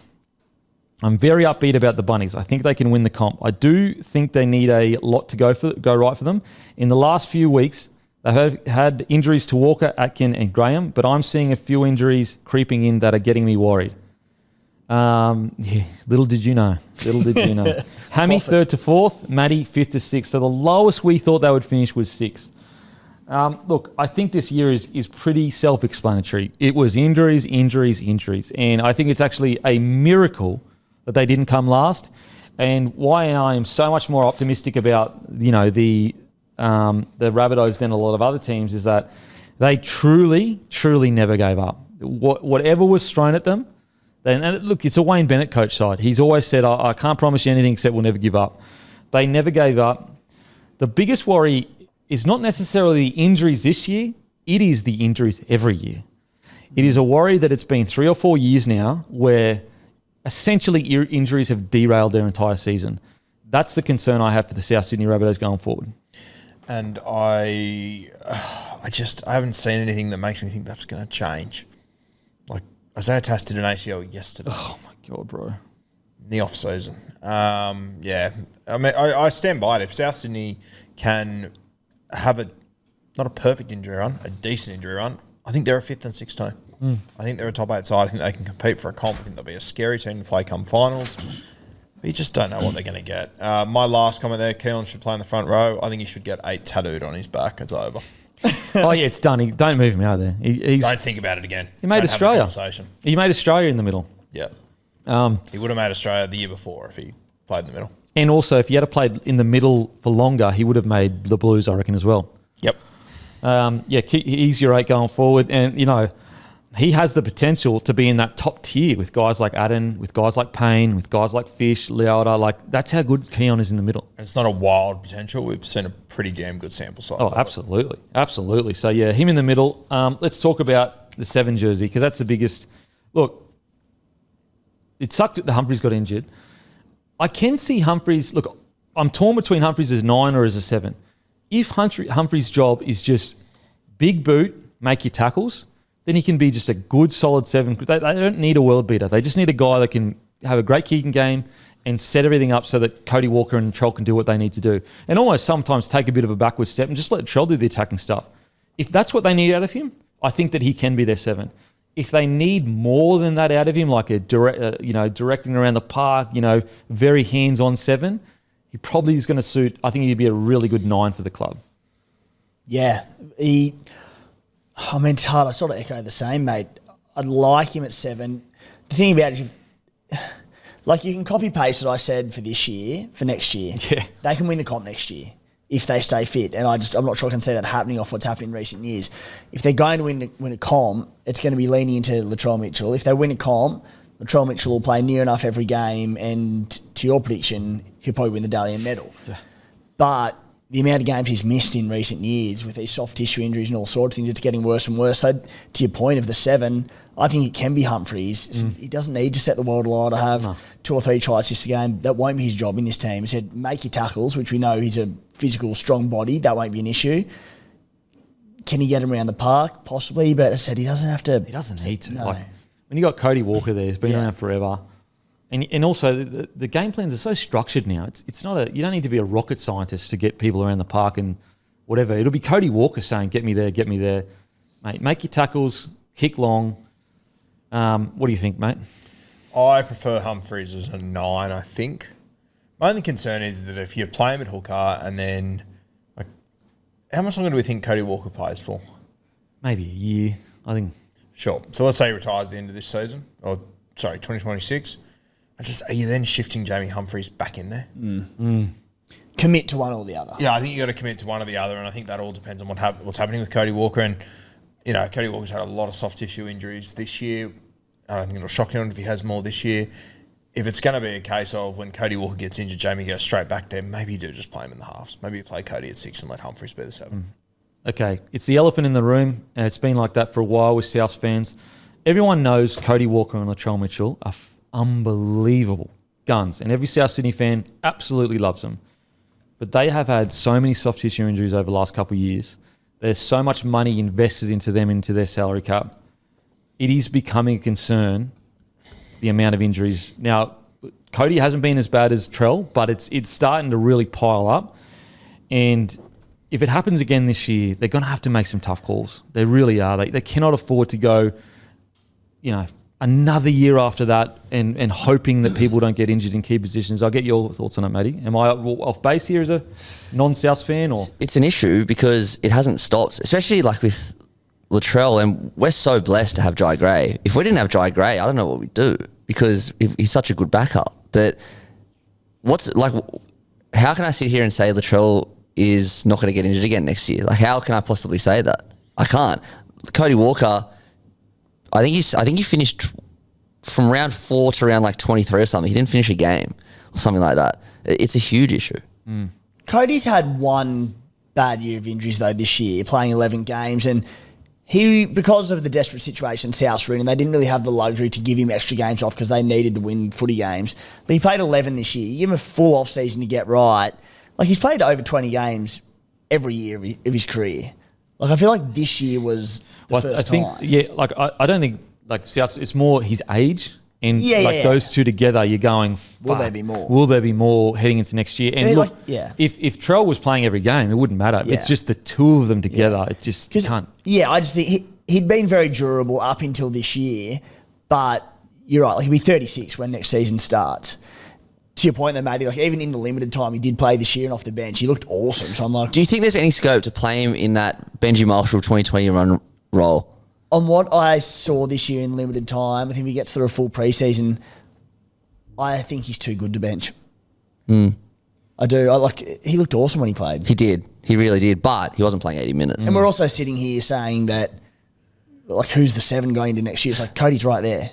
True. And that is the problem. There's so much uncertainty with the halves. To be honest, and maybe I'm wrong, I think Latrell is the bigger question. I think that's 100%. Latrell's the bigger question. Because he's played 11 games in 24 and 25, only 11 each game. And I just think whatever he needs to do to get his body right, spend as much money as you need. Like, we all know, we're talking about generational talent, unbelievable stuff we've never seen before. Just has to get his body right. So Latrell arrived at South Sydney in 2020. That means he's played 6 seasons for the Bunnies. If we go back to 2020 for Manly, since then, Turbo has played 81 games. Latrell's played 86. Wow. Jeez. We're super concerned about Turbo. Latrell's younger than Turbo. And I think it's fair to say the injuries have got worse recently. He's only had 5 more games than Turbo in 6 years. Wow. It doesn't look for good reading when you look at, like, Roosters, 24 games, 23 games, 24 games, 25 games. Rabbitohs, 14, 17, 17, 16, 11, 11. And, and it's not all injuries, to be fair. Turbo isn't going to get suspended once or twice a season. That's the reality of it. Latrell is. Yeah. That plays a role too, but that's still games he's missing for the South Sydney Rabbitohs.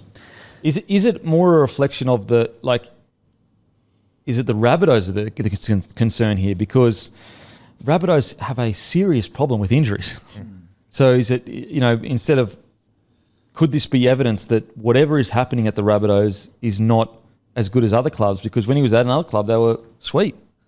I find it really hard to ignore, like, the change of facilities and stuff. I really do. Like, I'm no expert. I might have nothing to do with it, but fuck. Mate, it's bizarre. Like, you can literally see he arrives. Essentially plays every game before it. He arrives, and it's just down from there. And I think they can, not that you want to be using that much of a chunk of your salary cap on Latrell, who's missing all these games, but they can get away with it next year because of how good Jai Gray was this year, and then to have him on cover again next year. But they were very fortunate they had Jai Gray, who was one of their best players all year. And to be honest, like, one of the better players in the NRL for a big period. But Jai Gray's not going to sit there as a backup for much longer. We've seen the chat of the Rugby 360 stuff coming through and the offers there. There'll be other NRL clubs ready to grab him as well. Like, he's not going to be there for much longer. Okay. Matty. Yep. Here's a tough question. Trell comes out injured again, 11 games. Jai Gray plays well. He's either leaving or he's starting. What are you doing with the whole Trell Jai Gray situation? I'm keeping Jai Gray, and I'm putting Latrell. I really want to see I wouldn't mind seeing Latrell at 6. I wouldn't mind seeing them just coming up with a plan where Jai Gray is fullback pretty much plays fullback, and then coming out of trouble, Latrell doesn't have to do anything. Making the tackles, that's a whole other thing. And then maybe he stands out at centre when they're coming out of trouble, and then maybe he turns into a 6 or something when they're 30, 20 metres out. Well, is there an argument to be said that, like, right now, his body isn't ready to play fullback week in, week out, Latrell? Well, I want to go back to what you said. So it went Roosters, 24 games, 24 Dragons, 24. Take the club out of it. It's centre, and then fullback. Yeah. That's the evidence right there. That's true. Me personally, heading into next year, Trell would be a centre for me, and he'd be a roaming centre. So, mate, anytime we get in good ball, do whatever you want. I agree. And listen, if we go on a run and he's fit as anything, put him back to fullback. Like, there's no denying he's a better fullback than Joe Gray, but I just think you just need him on the field. That's the number one priority. It's similar to Tom Trbojevic. You need him on the field. I'd be putting him, and also Trell in the centres, like, bruh. Well, do you remember the game? I know it was against the Titans, but against the Titans this year, remember Latrell killed it. He saved the Jaden Campbell try. I think he set up 2 and he scored 1 or something like that. He was played centre that day. Yeah. And so you can make it work. I'd be going Trell in the centres. What do you reckon, boys? I haven't given it too much thought at this point, but I think if you can get Jai Gray and Latrell into the side somewhere, I'm all for that. If you're playing Latrell at centre, are you playing Jack at 6? Probably Jack in the centres, and I'd go Campbell Graham on the wing. I don't mind Campbell Graham on the wing. And what, you're not having Ty Munro on the side or AJ? Well, they'd be battling out for that spot. Okay. I mean, I'd be giving AJ the first couple of weeks so I can break the record for sure, but they'd be battling out. And I think that's probably a natural progression anyway. I think Munro is probably already putting pressure on Alex Johnson to be the main winger. Is that fair, you reckon? Or Yeah, I think he's putting pressure on him. I don't think he's there yet. He's got a lot of things he's got to work on, Ty Munro, but I think we'll be having a different conversation in a year's time. Well, put it this way: if you tell him he doesn't make round 1 next year, I don't think people will be like offended by it or shocked. They'll be like, "Yeah, he's still got to learn a bit." He got dropped this year. Like he's got lots to work on. Ty Munro. Do you consider Jack at 5'8" with Cody at 7? I'd consider it for sure. I thought Humphreys and Cody were pretty good together at the start of the year. Like, I thought they put together a pretty good run. Sweet life of Jack and Cody. That's good from you, mate. That's one of your best, mate. You saved all the way to the end of the year to one of your best. It took a while. But you got no idea, do you, Roo? I don't want to have any idea. Not a Disney kid, Guru. Not a Disney guy. Not a big Disney guy. Watching footy, I was watching fucking Kangaroo Tours. Sorry. Jeez. The blank look on your face and just try like... Anyway. I'm trying to think anyone else in this roster. So Aiken on one edge. I mean, Cam Murray, we don't really need to speak about it. Like, he is the heart and soul of this side. Desperately needs to come back. Sullivan, we haven't spoken about him yet, but looks like he's going to stay. Is there a world where he gets a 7 jersey, you know? Matty, are you worried about Cam Murray with the World Cup incoming? Or do you think not having a South Premiership yet keeps him there? No, I listened to him on Josh Mansell's podcast. Didn't sound too convincing. He won't be leaving without a premiership. He won't be leaving without a South Sydney Premiership. That's the vibe I got. Do you think he can go to Union and come back for a South Sydney Premiership, or? I don't think he'll leave without a premiership. Nobody loves South Sydney more than Cameron Murray. I promise you that. Yeah. Look, some positives, and there were a lot of positives this year. I thought LeBlanc was great. I thought Hubner was absolutely outstanding. Tallis Duncan, bro, that is a fine. Like, not a fine because we always knew he was there, but mate, in the last 5 games, he was one of the best back rows in the comp. And I know he played centre back row, but wow.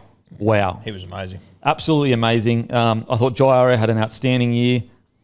Like, and that's the thing, when you actually look at this, like these guys, and you go like, no one here actually played that poorly. It's just they had so many injuries. Like, even Mamazelis I thought was quite good at number 9. He was actually better than I thought he would be. I didn't know whether he could play 80 minutes, but he started, he played really well. Keon was great when he played. So, like, the positive is it's not like they're playing bad footy. They just got too many injuries, like just way too many injuries. But yeah, I'm really keen to see where Hubner goes if Murray's back. Probably bench, you'd say? I think so. They were coming 6th going into as the origin period started. where they lost, Keon. Did they lose anyone else in there? Oh, man. We lost the Latrell. Jack Whiten? Uh, Oh, no, he he was pretty for- constant this year, actually. But like, Except when he was they suspended. had a ton of injuries by that point. They were still sitting 6, and when you have that many injuries in your roster, it's going to give you the back end of the year. Yeah. Yep. There was only, I reckon, there was 2 games where I was annoyed, which is pretty good for a team that came bottom 4. Yeah, absolutely. Moali, gone. To Manly, but not next year. But they're maybe by the end. No. Of, yeah, Look, I hope he stays just for one more year because he would be great depth for the club, like really, really good depth. And not even depth, maybe he gets a bench spot. I still think there's a bloody good player in Davey Moali. I really do. I can't believe how patient they've been with him to let him go. Maybe it was just an offer that he couldn't refuse. Something.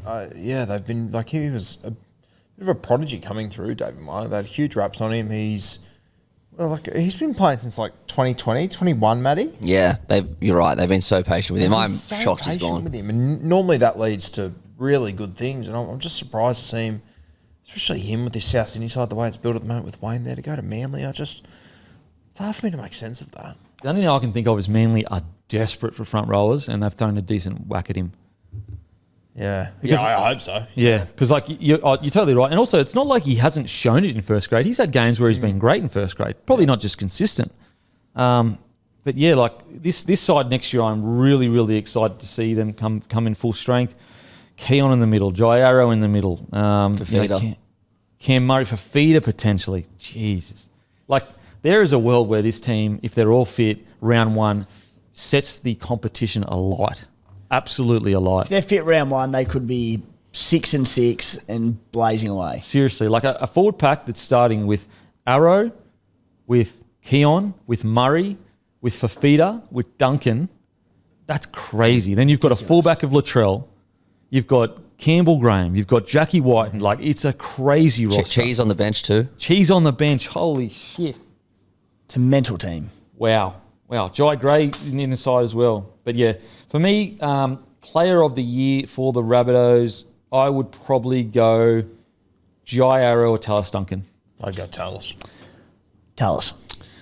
I couldn't believe what he was doing in the back end of the year. Like, he was so strong in contact. And, mate, every time they moved him to centre, he was just as good. Didn't miss a beat. Mate, look, we always have big raps on Tallis Duncan, but I didn't know he was going to do shit like that. I thought he could maybe build into it 5-6 years in. Mate, far out. Once again, that Wayne Bennett magic is just... Did he win Player of the Year? Jai Arrow. I don't mind that. I Not thought upset Arrow with that at all. I tried probably his- would have gone Keon, but there's a few. And you still got guys like Totola there that, he can find his best again. So, look, brave year from the Rabbitohs. They hung in there. Crazy. The biggest thing is they need to sort this injuries out because it's going to ruin... Like, they're not going to have any chance until they sort that out. Alrighty, now it's time for the West Tigers, and this is brought to you by Grumpy Coffee. The best coffee in all the land, guys. We've got every day. We've got Very Grumpy, Pods, Whole Bean. We've got it all. Go to the website, grumpycoffee.com.au. Also, we've got subscriptions. So once you subscribe, you don't have to worry about it again. It's going to come every single month at the same time. Trust me, you will not be disappointed with the Grumpy Coffee. We've got 5-star reviews all over the website. Go check it out. Okay, the Tigers, they finished 13th.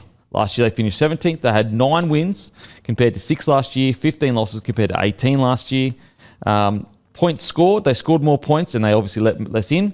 In the attacking stats, they came 15th in attack with 19.9 points, 15th for line breaks, 8th for tackle breaks, 14th for metres made. Offloads, they came 1st, errors 12th, and then a completion rate was 8th. Now, what did we say? Oh, no. Okay, I said bottom 4. Their attack was not on the radar last year. Heading into this year, have they bought enough players to change that attack with Luai, May, Taruva, Skelton and Hunt? Aside from administration, which is the biggest concern, my question is Benji Marshall's coaching. Guru, bottom 4. A guy like Jerome Luai walking in the club is great for the Tigers, but it's great for Benji as well. Benji does need some help. Timmy, bottom 4. There's optimism in the roster and they have recruited very well, but there are a lot of red flags. It's a red flag that the head coach needs senior players to come in and give him a hand. I still feel they are 12 months away from where the Tigers fans want them to be. Hammy, 11th till 12th, and Matty, bottom 4. Yeah, look, it's a bit of a weird one because they've definitely improved, but I can't sit here and say they've definitely answered all the questions I have in them. So it's like there's no denying they've improved. There's no denying they're on the up. But have I seen enough to like guarantee that this team is moving into an 8, like into a top 8 position? No, but in saying that, I've seen enough to suggest they are going forward. Like, you know, like they're not treading water and they're not going backwards. I think their recruits have been fantastic. I think Jerome Luai, like, don't focus on the stats that he has each week, focus on the culture that he's building there. Terrell May was one of the best forwards in the competition. Taylor May came late in the year. And so all in all, I would say, you know what, I give it the year probably like a B minus for the Tigers. I thought it was quite just a strong, solid building step towards the kind of next phase of the club. Yeah, there's no doubt whatsoever they're in a better spot right now than they were this time last year. Heading in the right direction. I thought at the start of the season, I thought that at this time I'd be feeling a bit more confident about them being a top 8 side next year.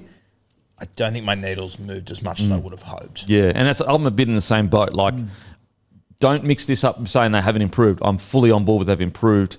But are they a top 8 side in the next year or two? I mean, we'll see. But at the moment, if I'm going to do my preview for next year, they wouldn't be a top 8 side. And I think maybe that might say more about the other teams in the competition, to be honest with you. Yeah. I feel like there's just so many teams that have improved and that I'm expecting big bounce backs from that, yeah, the Tigers, I mean, I would expect them, what are they, 13th this year? I would sort of expect them to be a 9, 10, 11 kind of side next year. But I still think top 8 might be a jump. What do you reckon, Timmy? How was the year, mate? Good year from the Tigers. Certainly get a pass mark. They've come on leaps and bounds from what they'd done the years prior. I suppose the only caveat there is just the fact that they were coming off 3 wooden spoons. The bar was set so low that they didn't have to do much to improve. But, you know, I think the club are moving in a much better direction. They've had a bit of a clean out. You know, Benji Marshall's had a decent year with them. As we said on the recruitment front, they've struggled for a few years now. The key to it was that their recruits were all pretty fantastic this season. Yep. I think, you know, Adam Dewey getting a bit more footy and playing a few more games this season, looking really good as well. He had a huge impact, especially late on in the year, sort of injuries hit. So I think the Tigers fans will certainly be happy with the way the year's played out. Yeah. The biggest takeaway for me this year in the positive column is the administration. Like they seem like whether they're the greatest administration or just good administration, what they aren't is the old administration, which is, you know, was just an absolute disaster from top to bottom. All the dramas that would happen at the club. The positive is even when the whole Galvin situation happened, whichever side you agree with, I felt like they handled it pretty much as best they could. Now, hindsight, you could have said, oh, they might not have announced it or whatever, but like it didn't completely derail the whole season, which they deserve credit for. And that's the thing, Kempy, right? Like that had the potential to derail the entire season. And sure, they could have handled it better. It certainly wasn't a clean exit by any means.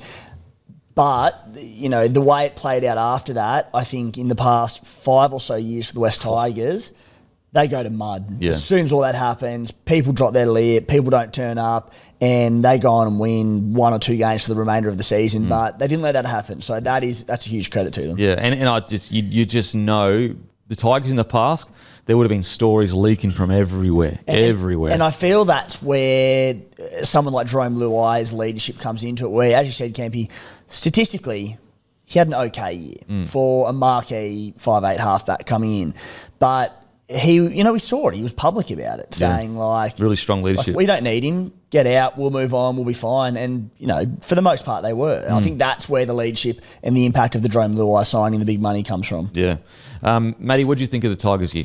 Yeah, I'm a bit with you. I'm happy that they improved, but I don't feel incredibly optimistic about next year. Like, I think if they sneak into the finals next year, it would be that'd be great, an absolute win. Yep. And I don't. In my early prediction, I don't have them there, but I do think they've improved, and you know, they 3 spoons in a row, and they look like a different team. And there was just I think the Galvin thing also distracted a lot of what happened this year as well. Like, that was a huge distraction that no club needs, let alone a team that's won 3 spoons in a row. So there's a bit of an excuse there, but yeah, I'm happy they improved.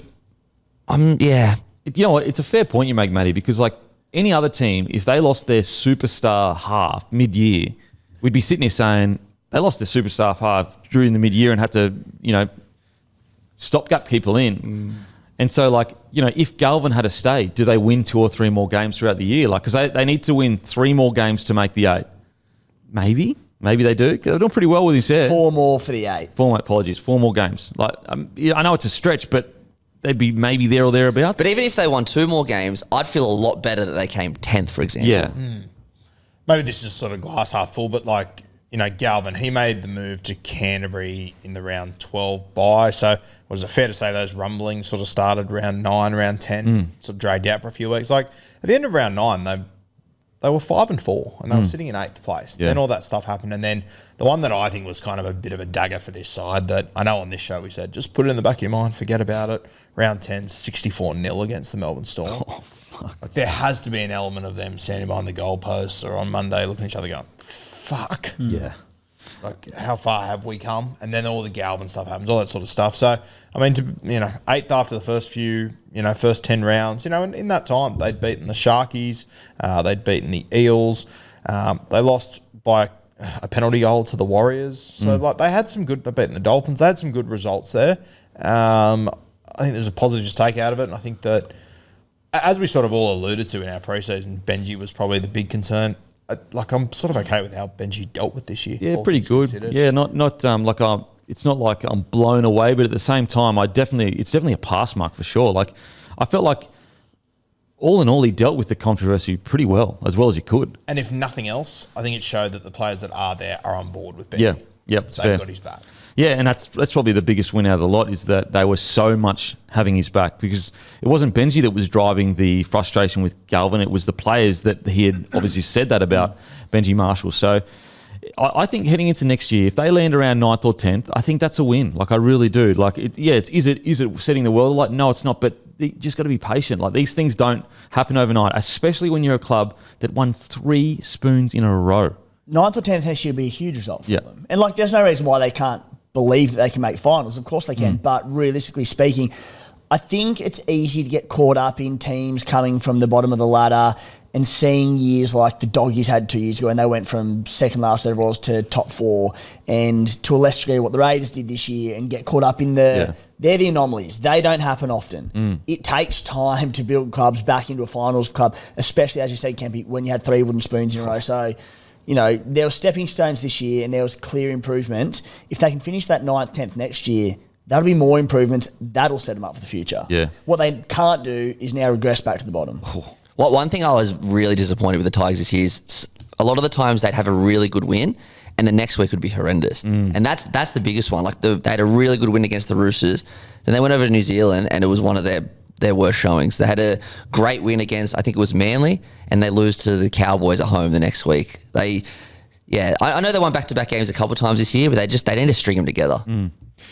I think for me as well, one thing I'm really happy with is, we quite often get to the end of these West Tigers seasons, and despite them coming last few years, they've actually been able to sign players. Whether it turns out good or not is another thing.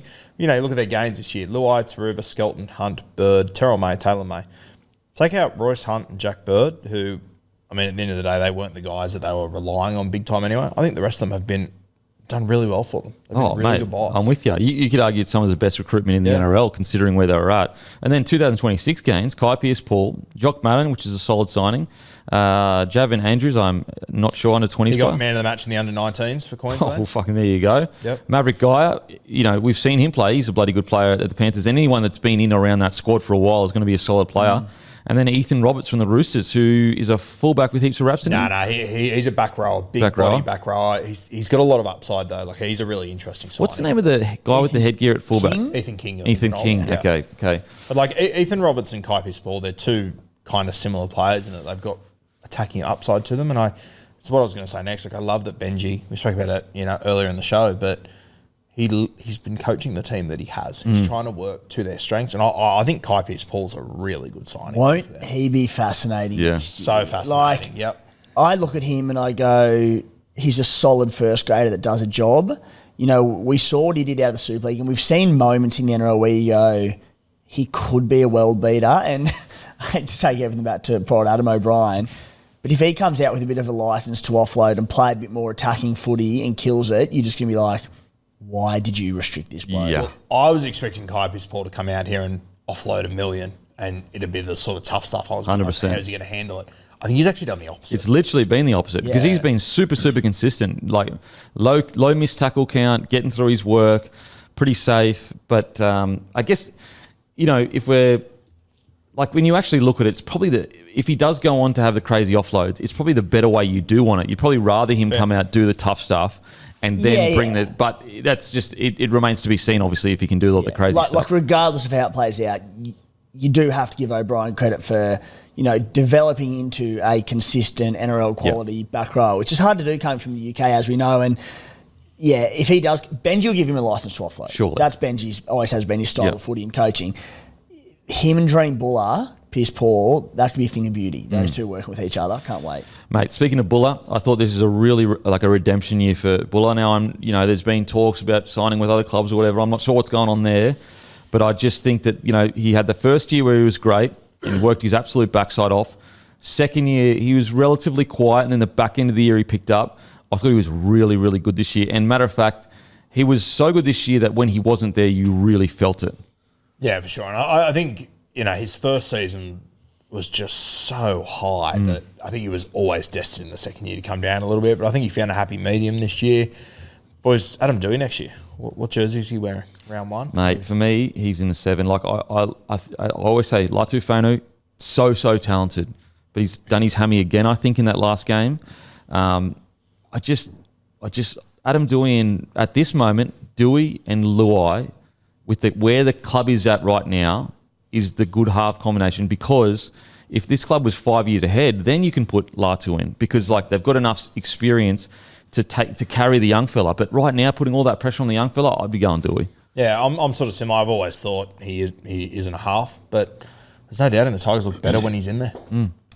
Yeah, I think probably half. And as you said, I think with Latu's injury history and those soft tissue injuries he's had, probably more limited minutes off the bench is the play. I think Adam Doueihi is one of the most underrated players in the comp. I really do. And that's been impacted by a pretty tough injury run in the last 4 or 5 years. Like when he signed on from the Bunnies to the Tigers, he was really highly regarded. But, mate, you see the difference Adam Doueihi made to this team in the back end of the year. And it wasn't a one-off. Like every time he is in a key position and he's fit and firing, well, not even firing, because I think he plays very good footy most of the time he's out there, I think he's a gun. Yeah. So I just think if you play him at lock, you're probably losing a bit of go forward and you're taking the best out of him. I think he's wasted at centre. He's played fullback in the past. You don't need him there these days when you got Buller. I just think you have to have him in the halves. Well, I look at it like this. Latu, we all know how talented he is. Like that is beyond question. But has Latu, if you just take out age or whatever, and you just look at who's played better in first grade, Latu's had 1 or 2 really good games and then other games that have been solid. Adam Doueihi has played really well a lot of the time. And so even when you just look at it like that, you go, Doueihi should get the run. Now, I will say, the tough thing that comes in with all of this is if Benji Marshall promised him the jersey this year and that's how they re-signed him or whatever, that's going to be the tough conversation. But, every coach goes through that. That's what makes a good coach, is being able to navigate these tough situations where you may have agreed to certain things, but then it doesn't pan out that way.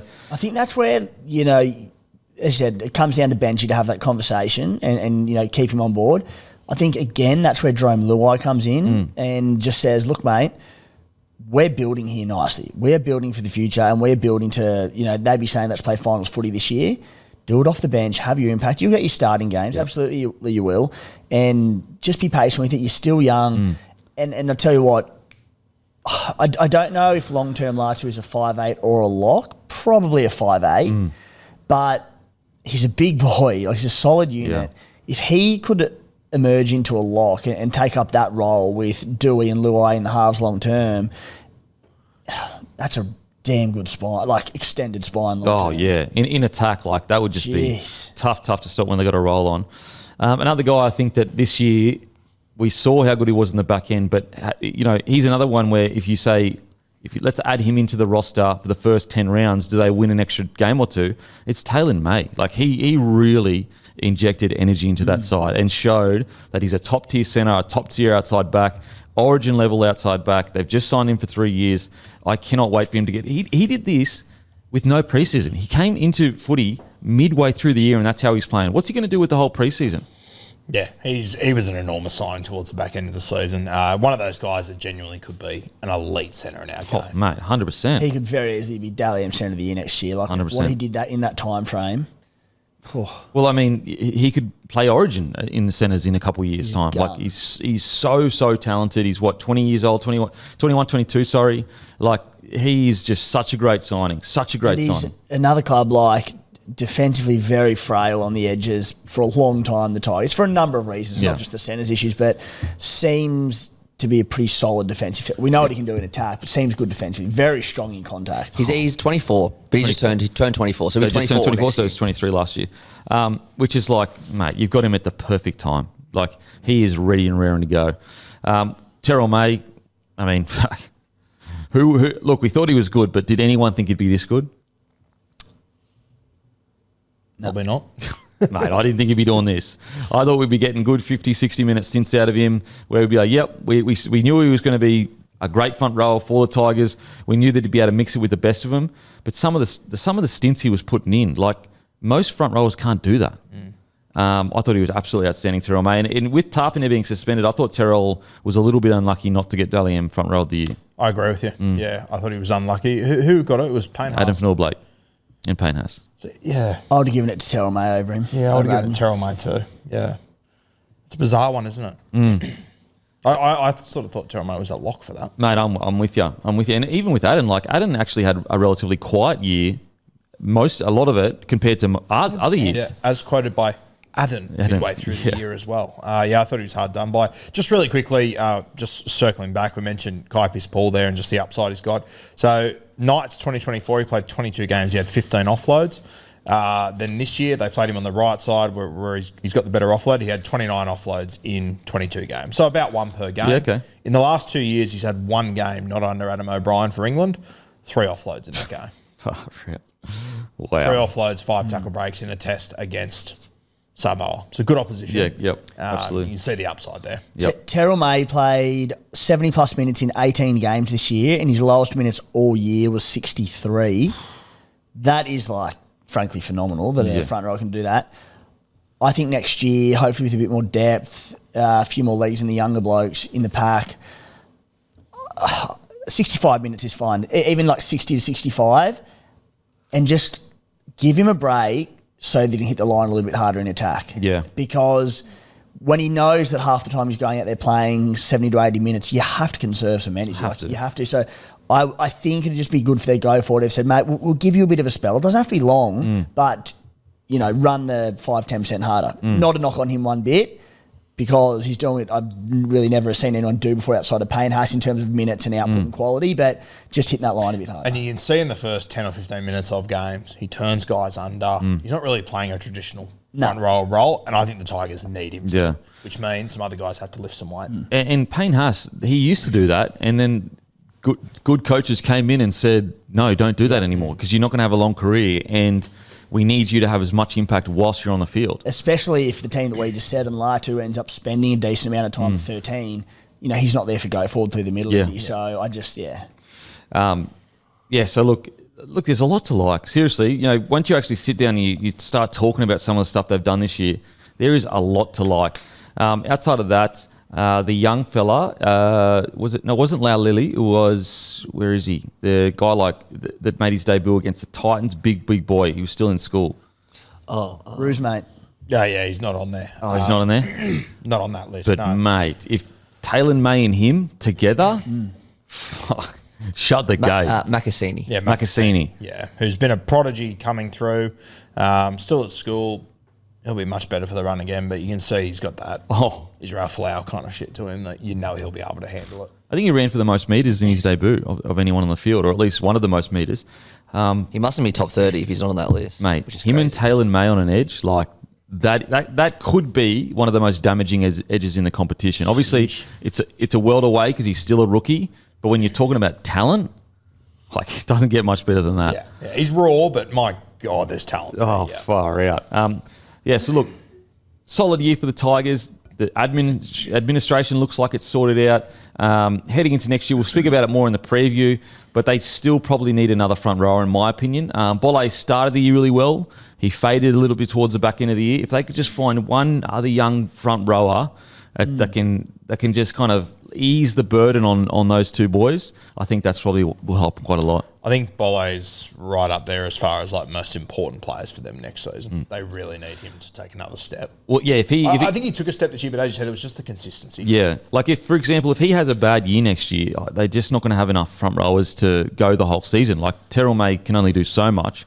Yeah, I thought Alex Toll was actually quite good this year as well. Got through his work. Absolute workhorse.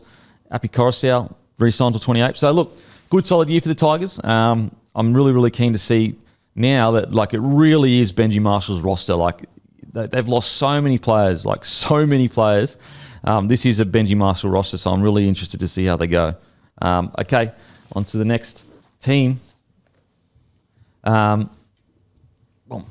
Okay, the Cowboys. So the Cowboys, they attacking wise, they came 9th, line breaks 4th. Doesn't that just dispel a bit of myth? So like we keep talking about how good they are in attack. They bloody came 9th. 9th, 4th in line breaks, so that does make sense. Tackle breaks 9th, meters gained 4th, offloads 4th. They had the most errors and they had the 15th worst completion rate. Alrighty, in the season, what did we say before the season started last year? I said 8th to 9th. Honestly, I've got no idea. I'm unsure if the young guns competing for the 7 jersey, Duffy and Clifford, will be ready immediately to guide this team to the top 8. I think they need to recruit to get some speed into the middle when it comes to their forwards. Guru, 11th to 12th. Hardest team to place. They could come in the top 4, but I'm not ruling them out of the bottom 4 either. Felt and Val are going to be massive losses. I know they've got Bateman, but I'm not convinced they are a top 8 side. Timmy, bottom 4. Coward. It's the last thing that cowardies, mate. Everyone else tipped them to do worse, said no. Timmy, I've got big concerns about them. Injuries already, aging front rowers, a lot of new faces in their back line. There's a good team there. The 3/4 of the spine is excellent still, but light in the pack. I don't think they've got the depth to deal with injuries. Hammy, 7th till 8th. Maddie, 11th till 12th. And, yeah, they finished 12th. So, Guru and Hammy. Guru and Hammy get the chockies. Shock me. Get the chockies. Honestly, predicting the Cowboys, you should get a prize. It really, get something. because they truly are a side that you've got no idea what's going on. Okay, so yeah, like in regards to the Cowboys, apparently they did a big review in the off season. Looked at certain players that are going to be not going to be there next year and how they were impacting standards and getting better help around Toddy Payton. So I think the plan going forward for the Cowboys is to obviously back Toddy Payton. He's got another year, but just to get to better people around him. I think also is to make sure that the players they have recruited are all on board with Toddy Payton rather than, potentially certain clicks in squads. And listen, this happens all the time, like especially in squads that aren't going well. Cliques start to form and, guys that aren't happy start to talk nonsense and it just happens all the time. And so to my understanding, that will be their main goal is to get rid of that and make sure that from the players to the coaching staff, all the standards are met. So look, I was on the fence about Payton staying, but like looking at it, you go, okay, who would have been there? Like who could they replace him with? I'm okay with them giving Payton another season. Yes, they didn't finish where we thought they would, but 12th isn't necessarily like a disaster. So I'm okay with them giving Payton another year. Yeah, I think if they could have got Josh Hannay to the club, I could have had that conversation. But all in all, I'm okay to give Todd Payton another season. I do think, mate, despite 12th, there are a lot of just reading through their list of players, there's a lot of guys that I think played really good footy this year, or I'm excited about next year. Like even just at the top of the list there, like Braden Burns, I thought he was outstanding throughout this season. Cohen Hess, I thought he played his best footy in a few years. Helam Lukey, they'll get him back next season, which will be enormous. Jason Taumalolo, I think we started to see some good footy out of him for the first time in a while as well. Purdue was obviously tremendous. So I think there's a lot of positives to take out for the Cowboys. I think Reece Robson's an enormous loss, but I'm really excited to see the impact that Reid Marnie has up there. Just, I know they brought John Bateman there last year, and that sort of, trying to turn those screws a little bit up there. But I think Reid will be a really good fit for them. I'm excited, and he's got a bee in his bonnet, something to prove at the moment. I think that'll be a really good get for them. What do you reckon, Timmy? Yeah, it was a funny season, wasn't it? They had their highs, they had their lows, they were a bit all over the shop. They had the second worst defence in the NRL, which was probably the question mark going into the season because, as you said, they finished 9th or something in attack, but at their best, their attack is just lethal with the players they've got in this team. I think they'll benefit from a few fresh faces and a few changing faces. They did get an opportunity to get a lot of time into the younger brigade coming through the ranks at the Cowboys. So, yeah, I'm happy for Payton to have one more year, especially as a lot of these, top-line coaches got snapped up for 2026. I think he's done enough to say, give me one more year. You reassess at the end of 2026. Go from there. Yeah. And so, to my understanding, they felt sometimes the coaching staff was a bit reactive as well to losses. That some of the players, some of the communication on who should hold who accountable was also, they struggled a little bit with that. And I think that, it's funny, we kind of did notice that where we were like, who is the big dog in that side? Like, is it Drinky? Is it Dearden? Is it Taumalolo? And so it does seem like even from the outside looking in, that might have been the problem is the senior playing group identifying like whose team is this? And when they say, do this or do that, that's their team. And what do we think? Dearden? Well, I think with McLean gone and I think with Reece Robson gone, I think they're going to make it clearly Dearden. And I think that I'd heard that Reece Robson and Cowboys, it wasn't really clicking for both parties. We know how good Reece Robson is, but it wasn't really clicking. I think you're all in on Tom Dearden. Yeah. I mean, they have, to be fair, but it's just like, to your point, it's like a few years ago when the Panthers lent into Nathan Cleary as you would, not saying Dearden's on his level, but in terms of a leader and his on-field performances, the way that he provides his leadership through his actions, I think, you just go, mate, here's the keys, this is your team for the next 10 years, whatever it might be, 5 years. And even other little things like just hearing that sometimes if the players did something wrong and they tried to enforce penalties that it wouldn't go through, like just all that kind of stuff they're trying to fix up, which is good to know that they have really, really been honest with themselves in this off-season, the Cowboys. They weren't facing the music. They were. They were facing the music now. They will now, yeah. Okay, in regards to the season, I really do think, and I know I've spoken about this quite a lot, yes, it's on Dearden. Yes, it's on Cotter. But although Dearden will be the figurehead, the face, the heartbeat's Drinky. He needs to take a step up this year. We know what he can do in attack. We know that him individually is going fine. Like, he would look at his stats each week and go, I'm killing it. But he needs to take that next step and become a leader to the young boys, because if he doesn't, they're going to keep getting these young guys coming in thinking they're Drinky, but they're not Drinky. There's only one Drinkwater. He's one of the best ball-playing fullbacks in the competition. So I think that if they are to make any charge towards the top 8 next year, it's going to be on the back of Drinky becoming a mature leader at the club. What does that look like to you? Well, first of all, fixing his defence. I think that's something that, to be honest, and look, I know Reece Walsh's only done it at the back end of the year, but just the way we saw Walshy kind of calm towards the back end of the year and, try to sort his defence out a little bit. Now, I know Drinky's a bit further along in his career, but just stuff like that. I think that leading by example is probably, like, if you're Drinky and you're out there doing your defence all day, then another young guy that's got good attacking flair, he's going to get on the back of that. And look, maybe Drinky already is, but I do think defensively, that's just the one area that he hasn't seemed to click yet. Well, I think for me anyway, Drinky just personifies the Cowboys. He could be their fullback and their mascot as far as I'm concerned. As far as he is incredible in attack, but then defensively not there, and it doesn't seem to phase him, which I think is the Cowboys doing to over the last few seasons. I'll tell you, as I look through their results this year, I think it's 9 wins. They beat the Raiders in round 4. They beat the Panthers in round 5 that were at the bottom. Outside of that, these are their wins. Rabbitohs, Titans, Tigers, Titans, Dragons, Knights, Tigers. Jeez. It's pretty grim reading, and I could be wrong, but that Raiders game, that was the game that the Raiders could have won with it was like a savage to Owen Paddy draw on pass. Yeah, that one was well and truly in the balance. So, yeah, it's pretty grim reading, those sort of the actual wins they had this season, realistically. In regards to Jason Taumalolo, I know, I'm sorry, Cowboys fans, but he's a legend of the club. He takes up $1 million.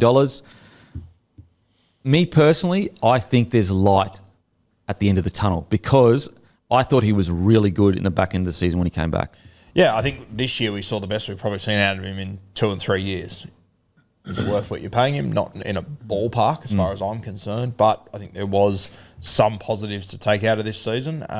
Look, in regards to is it worth what you're paying him, and maybe I'm wrong, let us know, Cowboys fans, and I'm not saying you think this as well, but if I was a fan of the club and Tamalolo had done what he'd done for the Cowboys, for the Broncos or whatever, I'm almost okay with paying like a tax for it. Like, like I'd almost see it as like, yeah, he's not worth $1 million now. However, he won his premierships, all this stuff. So, like, you know what I mean? Like, you kind of cop it a little bit. With these long-term deals, you need to, like, people need to get out of their head, he's not playing like $1 million player right now. He was never meant to be. You got one of the greatest forwards the game has ever seen, and the only reason you locked him into your club is because you got him on a long-term deal, and he delivered premierships and he delivered big results.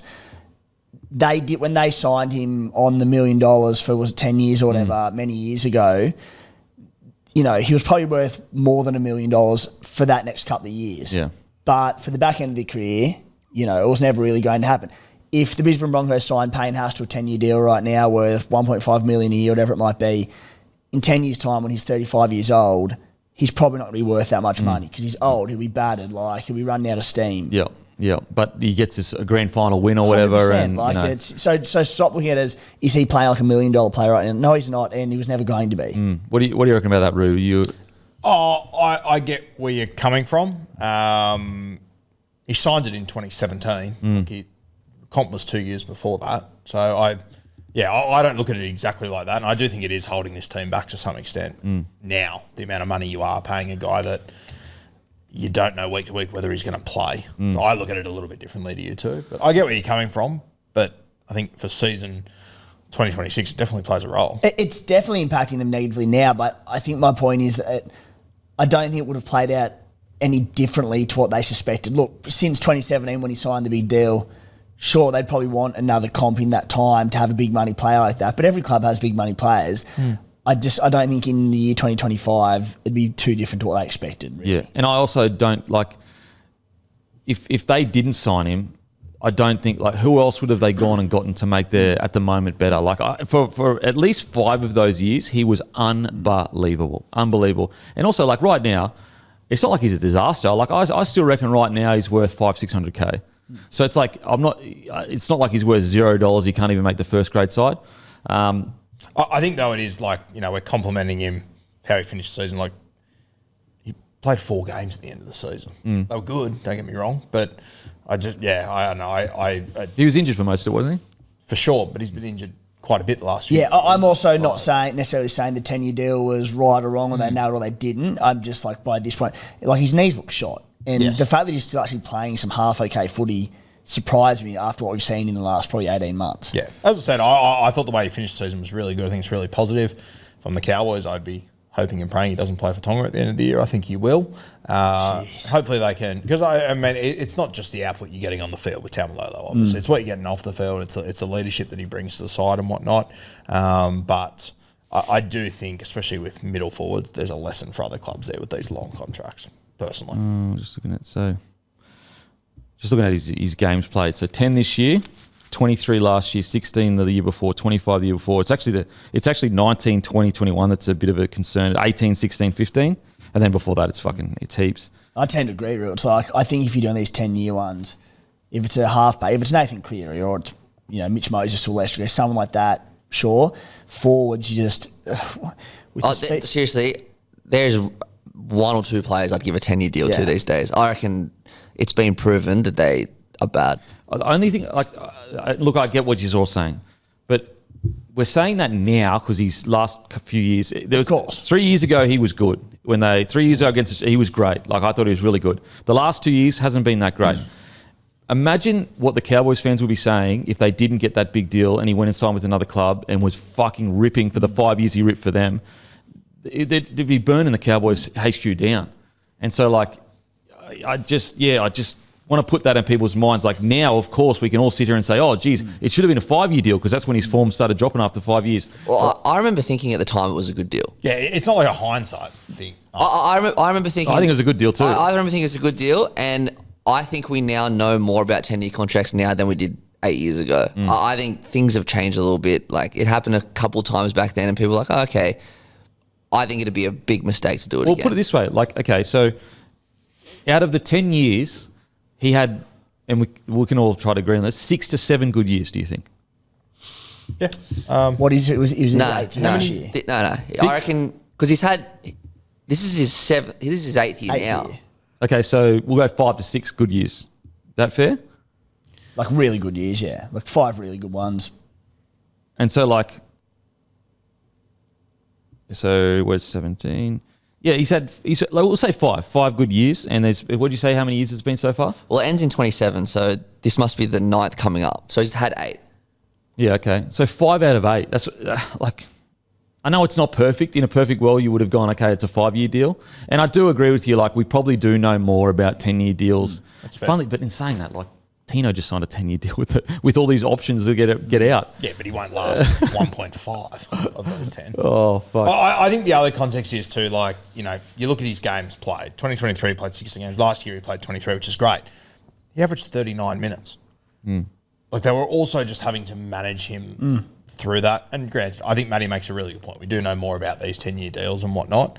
But, yeah, for me personally, if there was an opportunity for me to maybe move him onto another side last year, I probably would have taken it. There is one more thing to be aware of as well. He signed the deal when the game was slower and there was no 6 agains. The game's completely changed since 2017. Well, when he signed the deal, That's he a had good point. when he signed the deal, he had the 4 best years of his career straight after it, by a pretty substantial margin. Pretty good the 5th year, and then definitely the last 3 years it's dropped. But essentially all the way up till 2022, he was pretty good.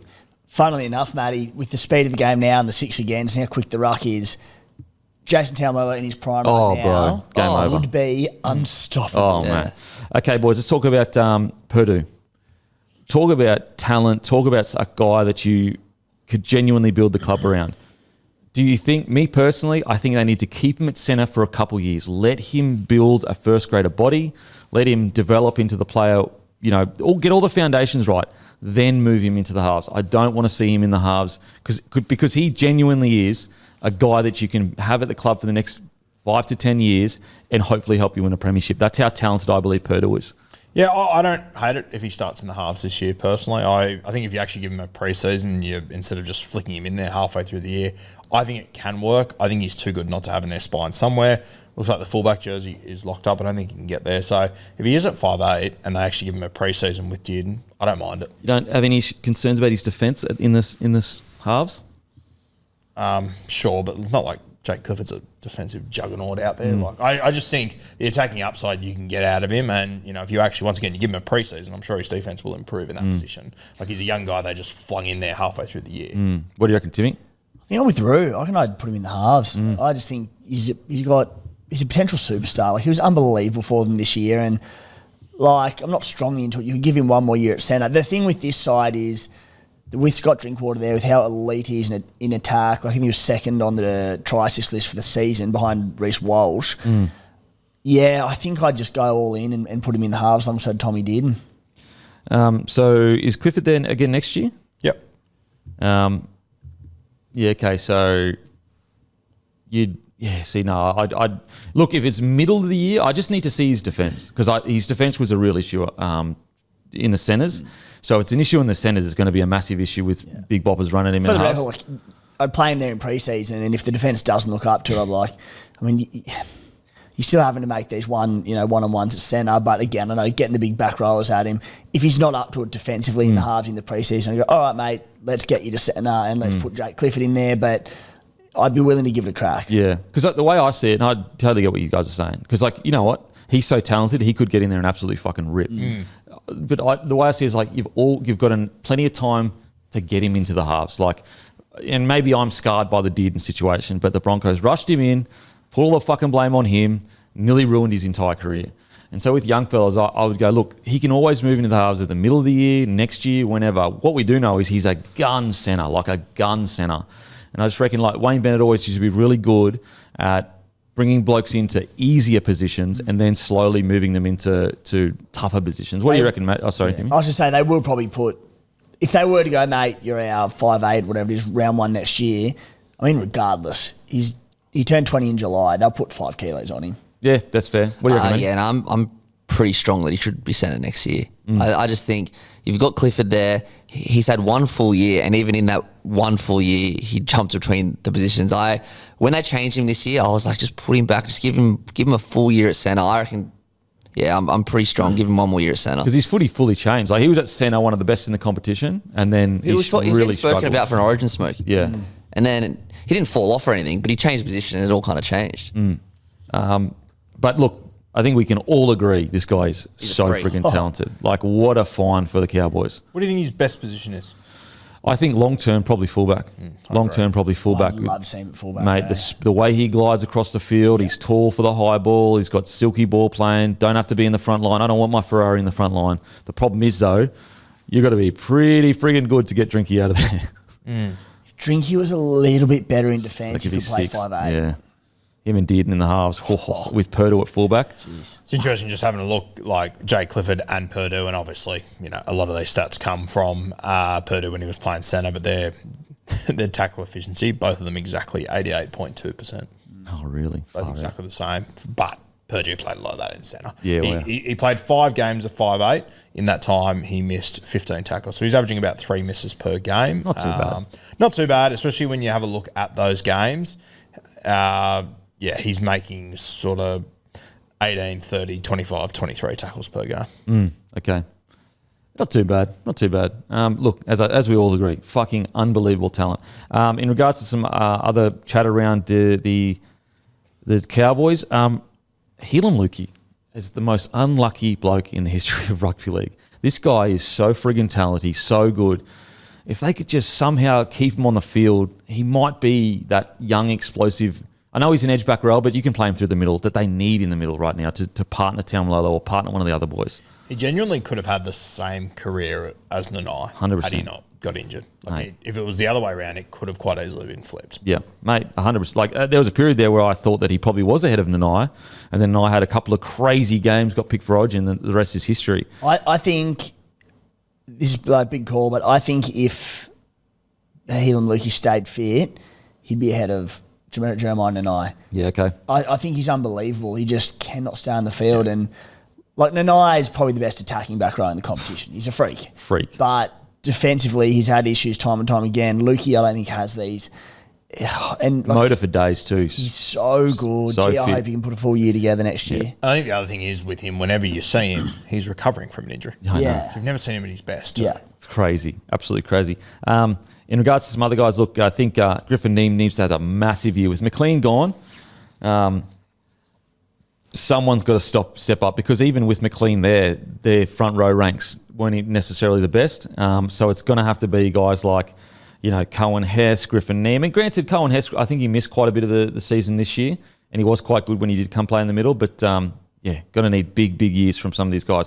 Murray Talangi, also outstanding. They need a middle to stand up, don't they? Yeah. Like again, McLean, great career. Like he timed it right. He had to go this year, but like just looking at the gains, it's only got Reid Marnie. Probably got a few young fellas coming through, but they desperately need a middle to stand up. Especially, you know, we spoke about Tamalolo and his knees sort of looking a bit dodgy. Someone needs to stand up. Oh, massively. In regards to this year, I just want to give Talangi a massive shout out. Like, because he's up north, he just doesn't get mentioned as much. He is such a friggin' good winger. Like, he's one of the best wingers in the comp, literally. And he's done it at Origin. He's done it for Australia, I'm pretty sure. He does it for the Cowboys all the time. He is a special talent. So, yeah, look, all in all, obviously not a satisfactory year, but also not a disaster. It's good. It seems like they've identified what they need to fix. I guess we'll see next year. Okay, on to the next team. Brought to you by Grumpy Coffee, and also brought to you by Lontel Internet, the best in all the land. Go to lontel.net.au, guys. I use the internet. I can download 50 gig games in like friggin' a few minutes. It's unbelievable, guys. You can try it. No contracts, no credit cards. And, if you just give it a try, if you don't like it, all good. You don't have to, you're good to go. So, but I guarantee you will. Okay, Parramatta, 2025 season. They came 11th. Last year, they came 15th. They had 10 wins compared to 7, 14 losses compared to 17. Their attacking stats, they were points scored, they were 13th, line breaks 10th, tackle breaks 13th, meters 13th, offloads 8, errors 4th, which is good, completion rate 14th. In regards to what did we say about the Parramatta Eels? I said they'll finish 9th to 10th. I'm so interested to see what the Eels, what version of the Eels run out. What cultural standards are being sent with this system Riles has brought in?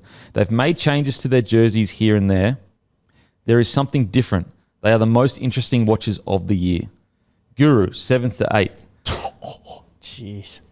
Wait till you read it. Miles off. Wait till you read it. I'm excited about Parramatta. I think people are sleeping on them a bit. Moses is my smoky for a Dally M. If he stays fit, then the Eels make the finals. People also aren't discussing how significant an addition Adokar is. Williams in the leadership group, that's interesting. Big one to watch is Riley Smith, who is currently on a training trial. Oh, fuck. Playing for Cabramatta. Oh, my God. Oh, Timmy, 2nd to 3rd. No, I said 9th to 10th. Timmy, 9th to 10th. I think Jason Riles will win the boys over, but if he does hit the ground running, there is no reason they can't push for the top 8. Hammy, bottom 4, Maddie, 9th to 10th. Look, I think it's nothing short of a resounding success this year. Nothing short of it. And yeah, I know there are other clubs that have had these amazing years that have squeezed into the 8. Look, the Eels aren't about squeezing into the 8 right now. They're about building a foundation to win premierships. They've done everything right, in my opinion. Their salary cap is probably going to be looking so good next year once they have paid everyone's contracts out. They're going to be able to go into the market. They had the year they had. They were so strong in their convictions, they told one of the most talented sixers in the competition, because instead of winning games this year, we're going to take one of the most talented sixers in the competition. We're going to put you in reserve grade because you're not in our plans next year. One of the most gutsy calls, and he still had a great year. And I felt like Dylan Brown handled it really well too. I just think if you wanted evidence of how strong leadership is at the Parramatta Eels right now, look no further than that. That is a guy that is putting the club before his own. Like Riles, if he's talking about himself, he puts the best team on the field every single week and looks up and says, because who knows, maybe with everyone still at the club, he could have squeezed into the 8 and said, look how good I'm in my first year. He said, no, I want the club first. I want long-term success. Great year for the Eels. Fantastic year. You look through their gains: Lomax, Iongi, Hawkins, Papali, Samrani, Jack Williams, Kotoga, Fox, Volkman, Walker, De Silva. All those guys were good gets for them, in my opinion. Probably De Silva, maybe a little bit hit and miss, but he joined halfway through the year. The guys that were there for the preseason, I think all of those guys were successful this year. And Iongi, I thought he was just enormous this year. I thought he was so good. And if you read through their 2025 losses, I won't read the list out to you because it's 12 names. Hot tip, I don't think they missed any of them. I really don't. Gutho's probably the biggest argument, but I thought Iongi was outstanding this year. Yeah, I mean, it's hard to say they missed anyone when they came bloody 15th last year, and I think they came 12th or something the year before. So it's in the first, it's amazing. It truly is amazing. They get DeBellin next year. They get Brendan Hands back next year as well. But yeah, you look at these losses lists: Ethan Sanders, Blaze Talangi, Regan Campbell-Gillard, Sivo, Gutho, Arcee, Rodwell, Makatoa, Harper, Ogden, Tominapenu, Zach Sinney, Offengawe, Bryce Cartwright, Brendan Hands, but he's obviously coming back. What do you think of this year for the Eels, Timmy? Yeah, round 1 lost to the Storm 56-18, round 2 32-6 Tigers, round 3 16-8 Doggies, round 4 26-12 Manly. Basically every time a club, decides they're going through a rebuild and going from bottom up, like what Jason Riles and the entire club, the admin, everything have done here, it needs to be studied. This is the blueprint to rebuilding a club, and just the faith they put in Jason Riles to say, mate, we don't need year 1 success. the way he's gone about it and cleaned out so many regular starting NRL players and the amount of losses they copped as a result of doing that and just having the full backing of the board, it's just they've nailed it. Because we see time and time again new coaches come in, especially rookie coaches going, okay, I don't need to win the comp in next year or two. I just need to have some respectable finishes just to keep my job because you're under so much pressure. So they pick Ryan Madison and a Bryce Cartwright and they play Dill Brown, who's leaving the club next year anyway, and you're going nowhere. But what they've done by allowing Jason Riles to do what he wants, even if he didn't have all these results and get to, 11th on the ladder, whatever it was, it wouldn't matter.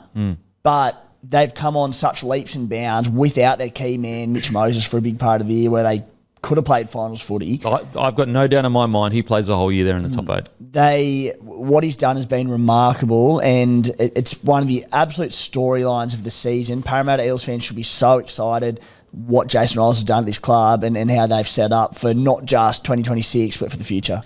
Where do you rate in regards to how great the call was and how tough the call was in recent memory when it comes to the Dylan Brown call from Riles, when it comes to just strength of leadership? Where do you rate it over the last few years? It's extremely high. As far as calls that he's just made alone this year, it's probably the biggest one, but there's a lot of other ones that'd be right there with it. Oh, mate, the letting Gutho. go of Gutho in the first place, that's probably a bigger call in my opinion. That's enormous. Some of the other decisions he made throughout the season, like, Ryan Madison, that's an Origin player who was in a grand final not too long ago that he's gone, no, I'm good. I'll back these young guys in who have got their issues. We can see it week in, week out. Backing them in, building their confidence. You mentioned Mitch Moses there. He missed the entire preseason, essentially. He didn't come back until round 7. He got injured again in round 14. When he returns in round 21, they won 4 of their next 6 games. They beat the Broncos, Cowboys, Roosters, Warriors, Knights. They lost to Melbourne by 6 points on that Friday night game. It was tight. They pushed the Melbourne Storm. And so they nearly beat both grand finalists. Yep. That's how good these guys are on. Yeah. With Mitch Moses, they are a serious problem, and your Eongis, your Riley Smiths of the world, these sort of guys have just come on leaps and bounds this year. Yeah. And they'll be so much better for it next season. Where do you rank it, Timmy, in regards to strength of leadership, the call to go, you know what, I'm going to risk losing games, but I'm going to put Dylan Brown reserve grade? As good as it gets, and there are just so many different angles of it, because the first one is the fans.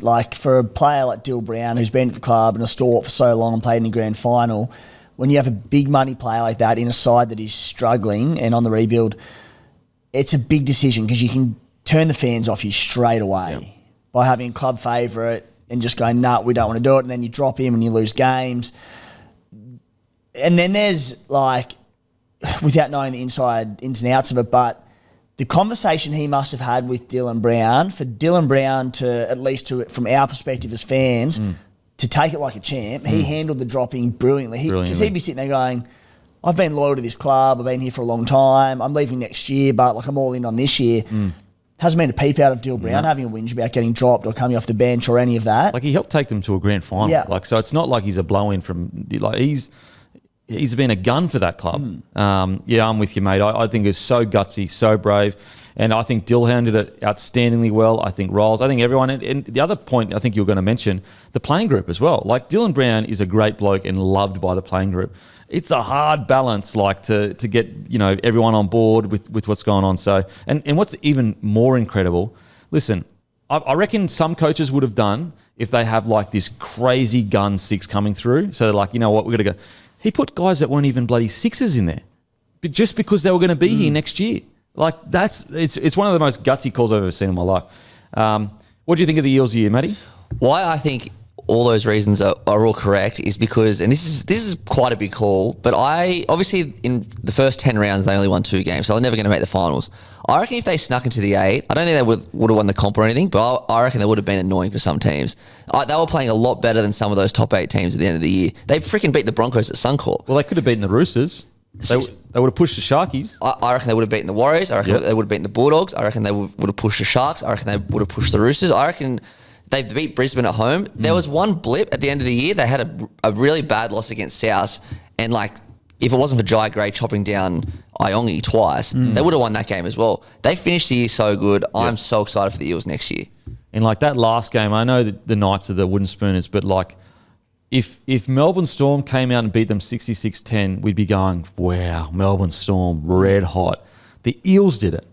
Mid-table, not even mid-table, like lower mid, just amazing stuff. Now, in regards to, look, we've got to speak about it. We won't spend too long on it. The Zach Lomax situation, I've got to be honest, like, it's pretty disappointing. Like, and I am all for players getting the cash. Like, go out, make your money. But I'd hate to think he signed a 4-year deal and he's gone in the first year. And look, maybe the Eels are okay with it. I'm not sure, but you know, I'm such a fan of Zach Lomax, and I think he can be one of the game's great outside backs of his generation. But if I was an Eels fan, I'd be stinging. Yeah, if this stuff about R360 is true, it is pretty disappointing. And I'm not a fan of the Eels. I like Zach Lomax, and I'm disappointed he's not going to be in our game. I just think from where they've come from, what they were building, and he has been such an integral part of that. I think that especially in the time that Mitch Moses was out, Zach Lomax really stepped up. Yep. Like, I mean, that field goal he kicked, was that against the Dragons? Like, he kicked that with a fractured foot. Like, he's been mental.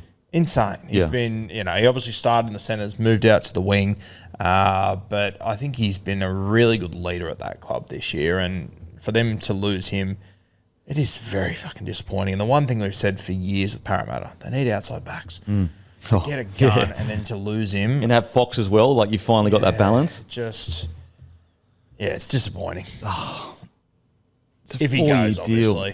It seems pretty serious, though, because Ryle said we'll consider it. So it's like, fuck, what do you reckon, Tim? If he said we'll consider it, it makes me wonder if, there are just other things that they could, The only thing I can see, we're talking about a guy with such strong leadership. Maybe Riles is of the mind, if you don't want to be here, we're good. We'll sort it out. I think that's what it is. Yeah. And he's gone, same thing. And every club says this, but some clubs are on the right path, others aren't. He's going, I'm here to win a premiership and I need buy-in. And if we, reject you wanting to leave your contract to go to this, how are you going to take this? Are you going to play for the club? He doesn't know. And there's also the pride thing as well. Like, I know they haven't won a comp in quite a while, but just the pride of the jersey. Like, you want to leave and then you reject us and then you get to play first grade.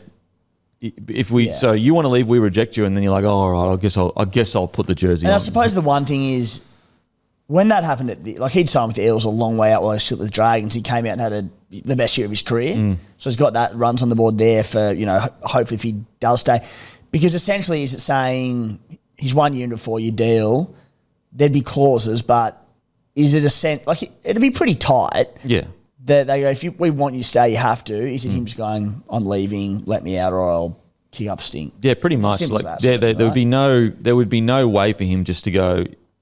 The only reason they'd let him go is because they don't want an unhappy player at the club. So he'd be on 600-700K a year, whatever. As a ballpark, do we know what Rugby 360 would be offering? Like, it's $1 million in the rest, right? Well, yeah, definitely $1 million. The only thing I can think of with that is like Rugby 360. You get shown Australian and New South Wales highlights of Zach Lomax. You've probably thrown 1.5 to $2 million at him. Like, because they don't know the history of the first 5 years of his career where there's a lot of talent. They would just be seeing this unbelievable player at the pinnacle of Australia and New South Wales killing it. So it's probably about 1.5 to 2. Which, to be fair, I think that's how you should look at Zach Lomax. Yeah, absolutely. Yeah. Poor system just at the start of his career. I don't think he'd sorted himself out as well. I think the version of Zach Lomax you're getting now is the version you're going to get for the next 4 or 5 years. Yeah, sure. Yeah, and look, obviously in a perfect world, he stays, he honours the 4-year contract. If they're he didn't know this competition existed when he signed at the Parramatta Eels. If someone's coming and saying, mate, come play less games a year, less physical toll on your body, travel the world, and we give you double the money per year, I get it for what it's worth. I completely get it. I think most people do. It's just it's a 4-year deal. Like, if it was a 2-year deal, you could kind of squeeze through. It's a 4-year deal. But anyway, that is what it is. What I will say is I've got faith. First of all, I hope whatever Lomax does, he's happy, and I've got faith that Riles will sort it out. Now, in regards to some of these other players... Just on that as well, before we move on, I know it might not play out the way they hope, but for them to get Zach Lomax on a 4-year deal at 6 or 7... Oh, mate. That's an unreal deal for Unbelievable. What a get. And again, just another tick for them where they're in recruitment. Getting a guy essentially the year before he explodes on a 4-year deal. Absolutely outstanding. In regards to some of these other guys coming through right now, what's so impressive is that, like, it's not even like they had a bunch of boom young forwards just come out and win man of the match. It was it was such a team effort. And so, like, really, the standout for me is Dylan Walker and Jack Williams. I think those two guys were key to the success this year for the club. Williams was enormous, wasn't he? I'll let you talk about him, but yeah. And the PM's 13 call up as well for Australia, which is so exciting for him from where he's come from. You know, spent a lot of time off the bench for the Sharkies. He's playing an integral role. It's not as if he was like a fringy. He was always a staple of the Sharkies side, just playing in that bench role. And, I mean, we've spoken about time and time again throughout the season with Jack Williams, but played a sort of hybrid middle and edge role, but spent a lot of the year on the edge, and he was just outstanding there, wasn't he? Mate, incredible. Absolutely incredible. But again, like, everything ties back to Riles, because you just feel like he hasn't put a freaking foot wrong this year. Seriously. And the start of the year, like, got put in the leadership group, and I remember we were speaking about it, Rue, and you were like, do you see that coming sort of thing? And I was like, not really, to be honest. And Riles does it, puts faith in a senior NRL player no one saw coming, and he was one of their best players all year. So good. So good. the other name you mentioned there, Dylan Walker, like when he arrived there, I thought, okay, huge get. He's going to have to play 55, 60 minutes. He played above 50 minutes, I think, 3 times throughout the season. Which will just lengthen his career. Like if he can play 30, 40 minutes each year with a smaller body like that, who knows how long he can play for. Now there's one area where I'm a bit like, I don't know how this is going to work. So if they can make it work, Joash Papali will frigging tear teams apart at 6. Like he is so electric. But I am still up in the air as to whether he can defend in the front line next year and be the long-term 6. Look, he can definitely be a long-term fullback at any club, really. That's how talented he is. But there is a little bit of a question for me that initially when Brown was getting moved on, they were going to go into market. Then they said, no, we're going to give Papali an opportunity. There's still a little bit of a question there for me in regards to partnering Moses. Yeah, I think we are going to get to the trials next year, and I think there's a young fella there, Lorenzo, who got SG Ball Player of the Year. He's 5'8". He went and played Flegg, handled that. Went and played Cup last year, handled that as well. He's young, he's raw. I think he'll be a better fit at 5'8" than what Joash. Joash didn't look comfortable to me at 5'8". At just about any point. I think we went to fullback, he looked great. I think he is a fullback. But I reckon this young fella will sort of jump out of the ground in the preseason next year. I think it'll be very similar to Riley Smith.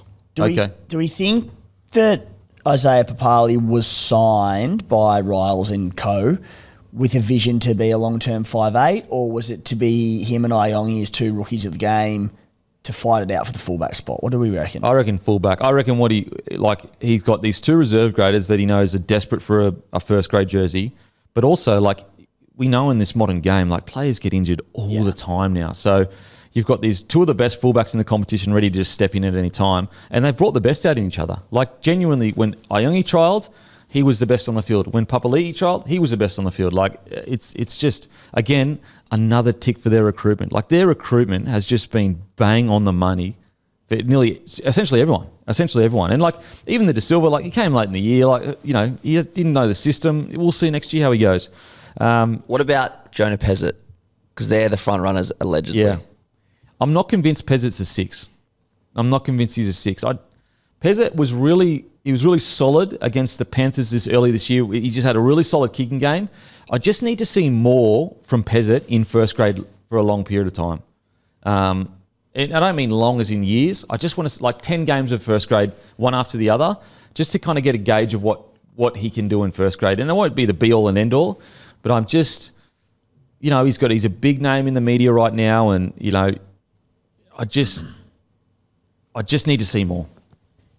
Yeah, you know how I've felt about Bissett for a few years. The other week was very, very impressive in that game, but I agree with you. I think he's a halfback. I don't think he's a 5'8", and I think, and if I'm Bissett and I've been sitting there for years and Cam Munster's apparently about to get on the plane to Perth, I don't know if I go racing out of Melbourne. Oh, no way. I don't know if that makes all that much sense. I think he's better off having one more year down there at Melbourne and then hopefully take over that jersey. Because you could put him at 7, Hughes at 6. Like, yeah, it wouldn't change. And I think you could make it work in Melbourne. Yep.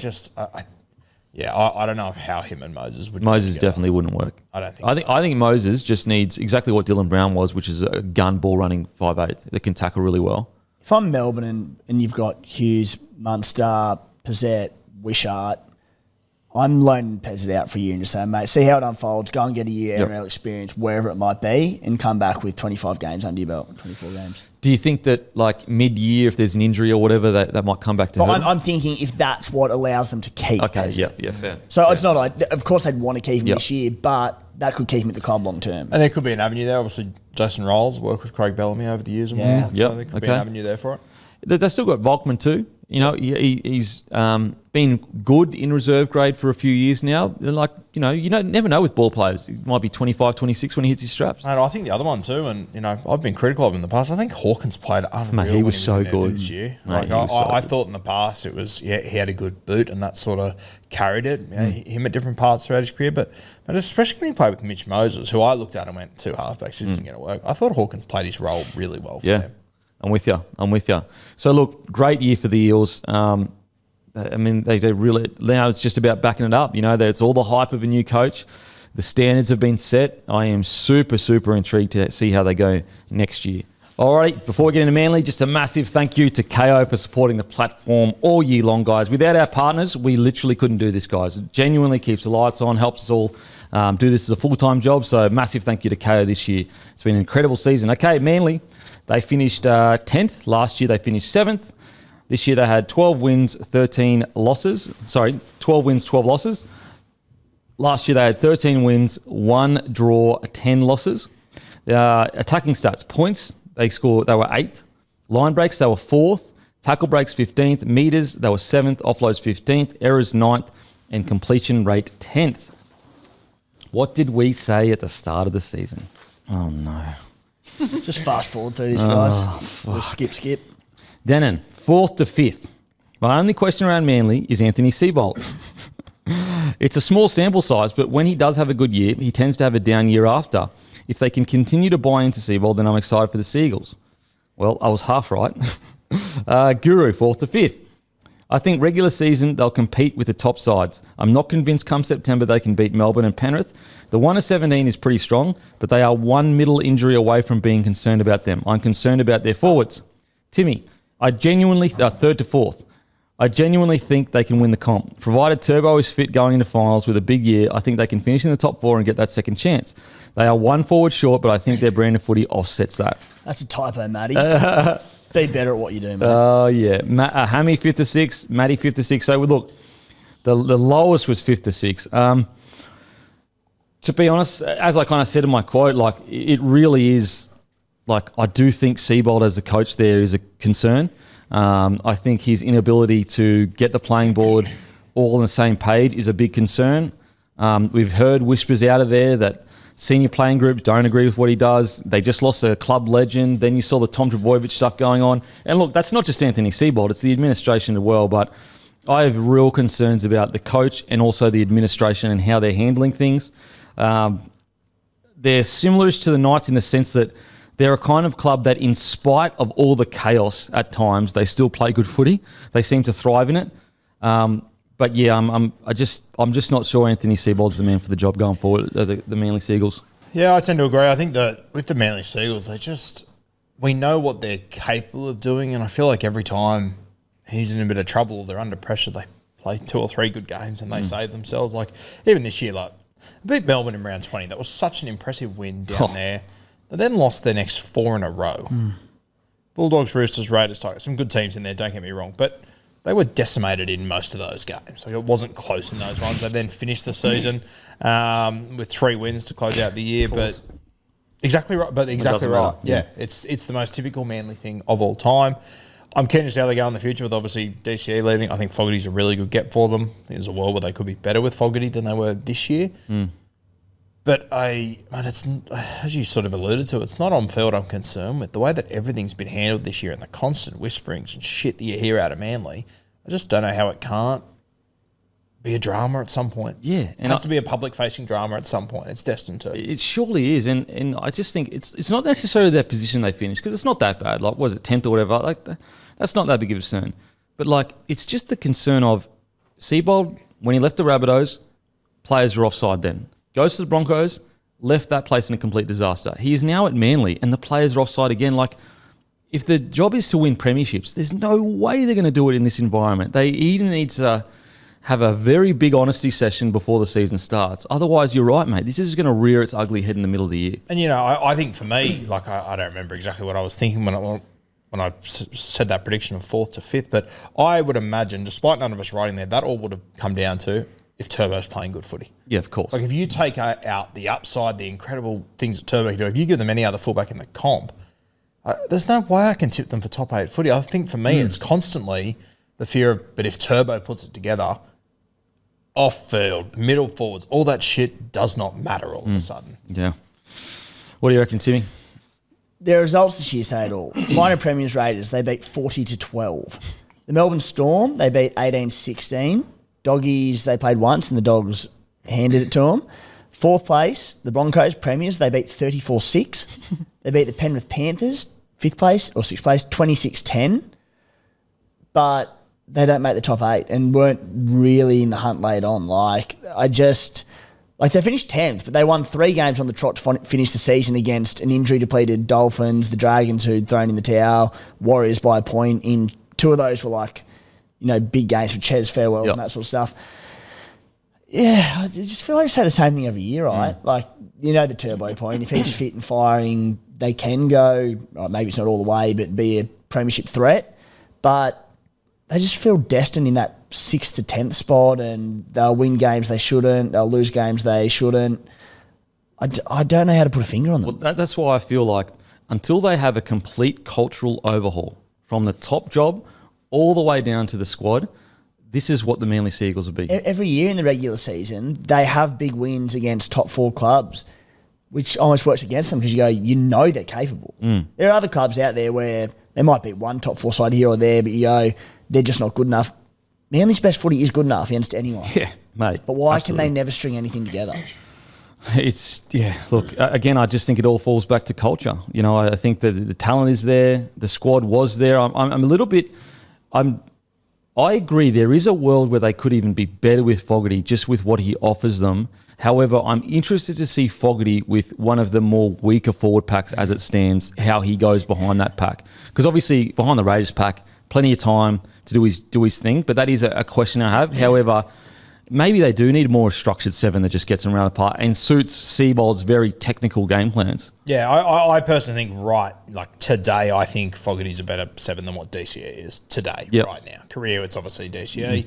I think it's interesting, as you said, without the gun forward pack in front of him, but I also think he's got more weapons now than he's probably ever had. With all due respect to those Raiders outside backs, they have sort of, the Seb Chris's of the world, your Matty Timkos, they're all good players, but I think at Manly, out wide, you've got incredible strike, and just Turbo alone is more than what he's ever got. Got Olakau'atu there to use as well. Yeah, he's on that right edge for Manly, you're landing in a really good spot. I just think a different sort of direction will be good for them as well, but it's the other stuff, the off-field stuff, I can't trust that it's not going to blow up at one point. And when it does blow up, they've shown they don't handle it well. No.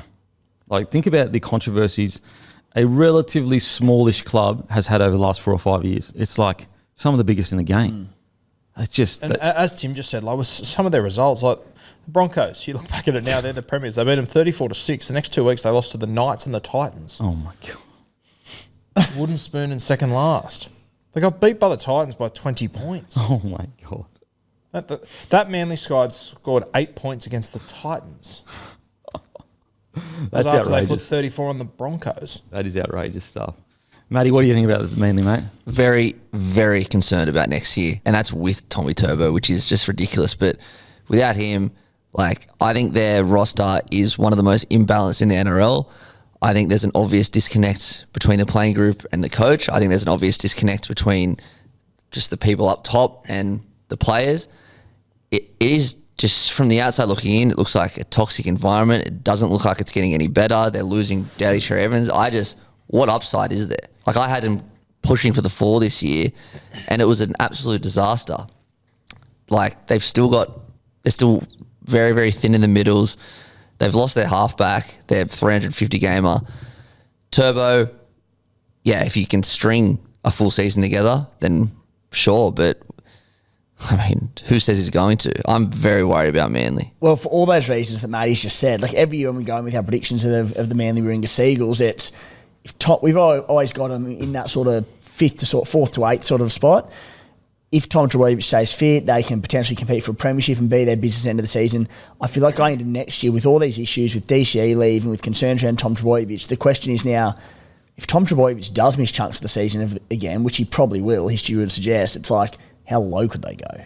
Mate, the conversation's changed. Honestly, as low as bottom 4, if he doesn't play a lot of the games. If Tom stays relatively fit, it's like, all right, maybe they scrape into the 8, maybe winning finals game, but it's, I will say, I'm looking at this roster, and maybe there's some... I can only see 2 front rowers. And that is the big concern. It's their middle forwards. And I think if you were to write a list of the top 20 front rowers in rugby league, I reckon Paseka maybe gets in that 15 to 20 kind of range. If you put the most valuable to their team, I genuinely think he's in the top 5. Yeah, 100%, absolutely. Without him, they're doing nothing. There's nothing there. Well, Tokiaho is at the end of it. He got a lifeline, and don't get me wrong, he was a lifeline for Manly as well. They needed him, but like they're losing Sipley, Aloiai, Tavanga. And again, apologies. Manly fans, let us know in the comment section some guys that are probably on the fringes that aren't in this top 30 squad. Because surely they've got more than 2 front rows. There's got to be something more. There's definitely more to this because the players they're losing, including Jazz, that's like, Jazz was rock solid all year. He had a pretty decent year in my opinion. And he's one that I'm like, he played pretty big minutes. He could start at lock, start at hooker anywhere for them. Like, why is Jazz Tavanga leaving? So what your front row rotation is Paseka, Takiaho, and then it's Bullimore maybe? Nathan Brown. Paseka Like he is for them. Yeah. I get what you're saying. Yeah. And Gerbo, I think that's the other one they look at as him being... I'll tell you what is really concerning with me, and one thing I've noticed with all these squads, we've got them all listed and then the how long they're signed for here. And in all these teams, you have a couple of 28s and 29s, and they're the gun players. These are the players that are signed to 2029 for the Manly Seagulls. Ethan Bullimore, Jason Saab, and Taniela Paseka. None of which are rep footballers. None of which are top... As I said, Paseka might be 15 to 20 front row forwards. It's funny, I actually brought this up during the year, like, Manly's recruitment it's like, in retention, it's some of the worst you can see. Like, why do you need to sign those boys on a 5-year deal? Even if they... Because they'll try to justify it by saying, but we got him for less. But it's like, how much less could possibly be worth signing a guy for 5 years? From 400 to 300 or something? Yeah, and these are the same guys that extended Schuster while he was in reserve grade. What I will say is, we're going to see... Olakuatu is also till 2031, which I actually agree with. I'm happy with that. Yeah, that's a cracker. Yeah. Yep. We're going to see a very new look roster in coming years because of all the people off contract in the next year to 2 and that are off contract this year. Tom Trbojevic, if he stays, it blows up everything. But sorry, if he leaves. But if he stays, it'll be on less money. Jake Trbojevic, his next contract is going to be on substantially less money. DCE money freed up down to Fogarty. They're going to have a lot of money to play with moving forward. So this is going to look very different in 2 years' time, you would imagine. I've got to say, the more I think about this forward pack, like Jake Trbojevic is probably in his last year next year. Tokiaho probably in his last year. Talent Paseka, we know he's good. He's solid, good, all good. But outside of that, like Bullimore, he played really well for him. He was probably their best forward all year. Don't really know what Lodge is doing because he was there this year. Yeah, I don't know if he's not here. And then you've got Nathan Brown, probably in his last year or 2.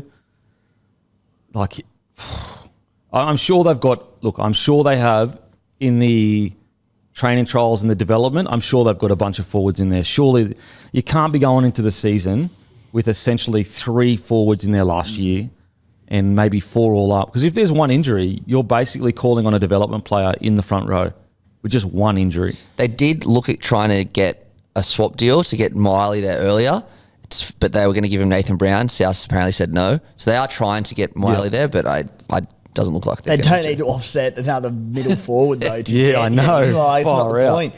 Surely they get Mo Ali early, like... Mate, you'd almost... I wouldn't do it for Miley, but if there was a more experienced forward that was high quality, I'd almost get rid of one of my gun backs. Like, that's how desperate they are for a front rower. This is going to fucking rock you. New South Wales Cup. The Manly Seagulls finished 3rd last.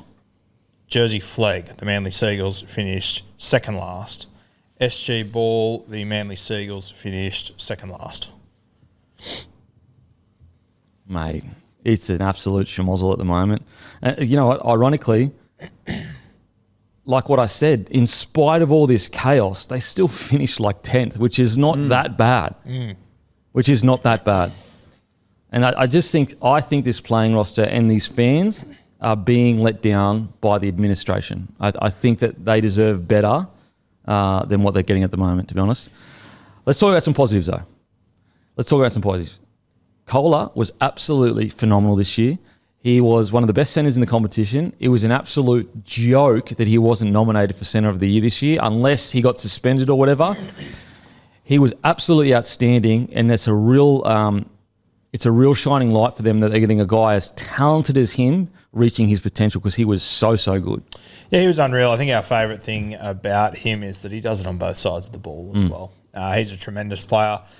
Whether, centre looks like that's going to be a spot long term. I love when he played fullback as well, but centre, I think that will be a spot. And yeah, I think he's had a real coming of age over the last 2 years or so. I think he's one of the guys in this squad one of the few guys that I know week to week, I know what I'm going to get. And I know it's going to be at a high standard. Mate, what about him against the Raiders? And he just put the afterburners on and just... He had an incredible season. 22 games, 17 tries, which is a ridiculous strike rate for Kohler. 6 try assists. He averaged 149 metres per game.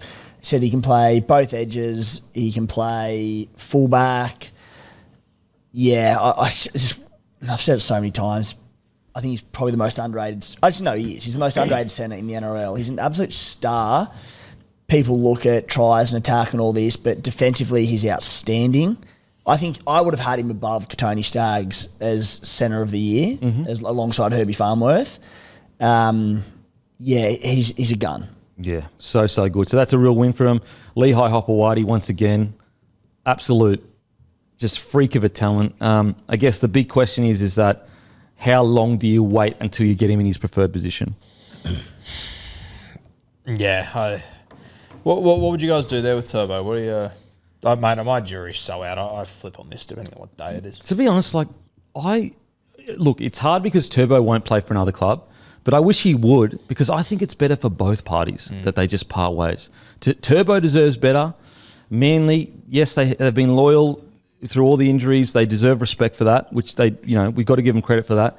I just think it'd be best for both parties that he goes to another club. I really do, because I want to see Turbo at a well-run club. And maybe that's me selfishly, but also he takes up a lot of the salary cap. Take away the fact that we absolutely love Turbo and we know how good he can be. The reality is he takes up a monster of the salary cap and he averages about 13, 14 games a year. That's tough to square. Now, listen, you can square it away because it's Tom Trbojevic. He's one of the only people in the history of the game where you can go, it's worth it. I'll cop 14 of the best games you've ever seen for that. But it still is a thing that is there. You can't not look at it. Yeah, I think Tom Trbojevic, and probably this is a little bit of personal hope as well, but I think Tom Trbojevic will re-sign with Manly on a reduced figure. I think, provided he's fit and has a full pre-season, he starts at fullback, Lehigh starts on the wing, and that doesn't change until there's any injuries to Tommy Turbo, because fit, he's, arguably the best fullback in the NRL in the game. So I think it's as simple as that. I'd love to see Tommy be a one-club player, give or take the Super League at the end of his career. And look, Tommy would know better, but they've already disrespected him. I hate the way all that unfolded that we spoke about a few weeks ago with the revised offer and the contract and all that sort of stuff. So I just look at it and I go, anything before that, I'm like, Tommy should stay at Manly, should not go anywhere else. But I just think, for me personally, that was the nail in the coffin, where I'm just like, mate, that's so disrespectful to a club legend like Tommy, to treat him like he's this random fringy that you can kind of give weird offers to. I thought, I know he won't. And you know what? Tommy's a better man than me. He's a better man than me because he's willing to turn the other cheek and stay at the club. And look, I know Manly fans do appreciate Tommy. That's why he's such a beloved player in the NRL. But what do you reckon, Guru? What are you doing in that situation? Where do I play Turbo, you mean? Well, would you resign? Would you let him go elsewhere? What are you doing there? I guess for Manly, the advantage is, as much as it sucks, he isn't going to go somewhere else and hurt you. They are in a unique position that I wonder if maybe they know that and they have sort of gone, we can get out of this and it's not actually going to fucking hurt us. Because even if he goes Super League, no one will say anything. I don't give a shit what he does in Super League. And we know Lehigh will play well. They know they'll be okay, yeah. As you guys were talking, I was just having a look through his numbers over the last few years, and like just that 2021 season is such an outlier. Craziness. It's unbelievable. Like I wonder if that season didn't happen if we are looking at this a little bit differently.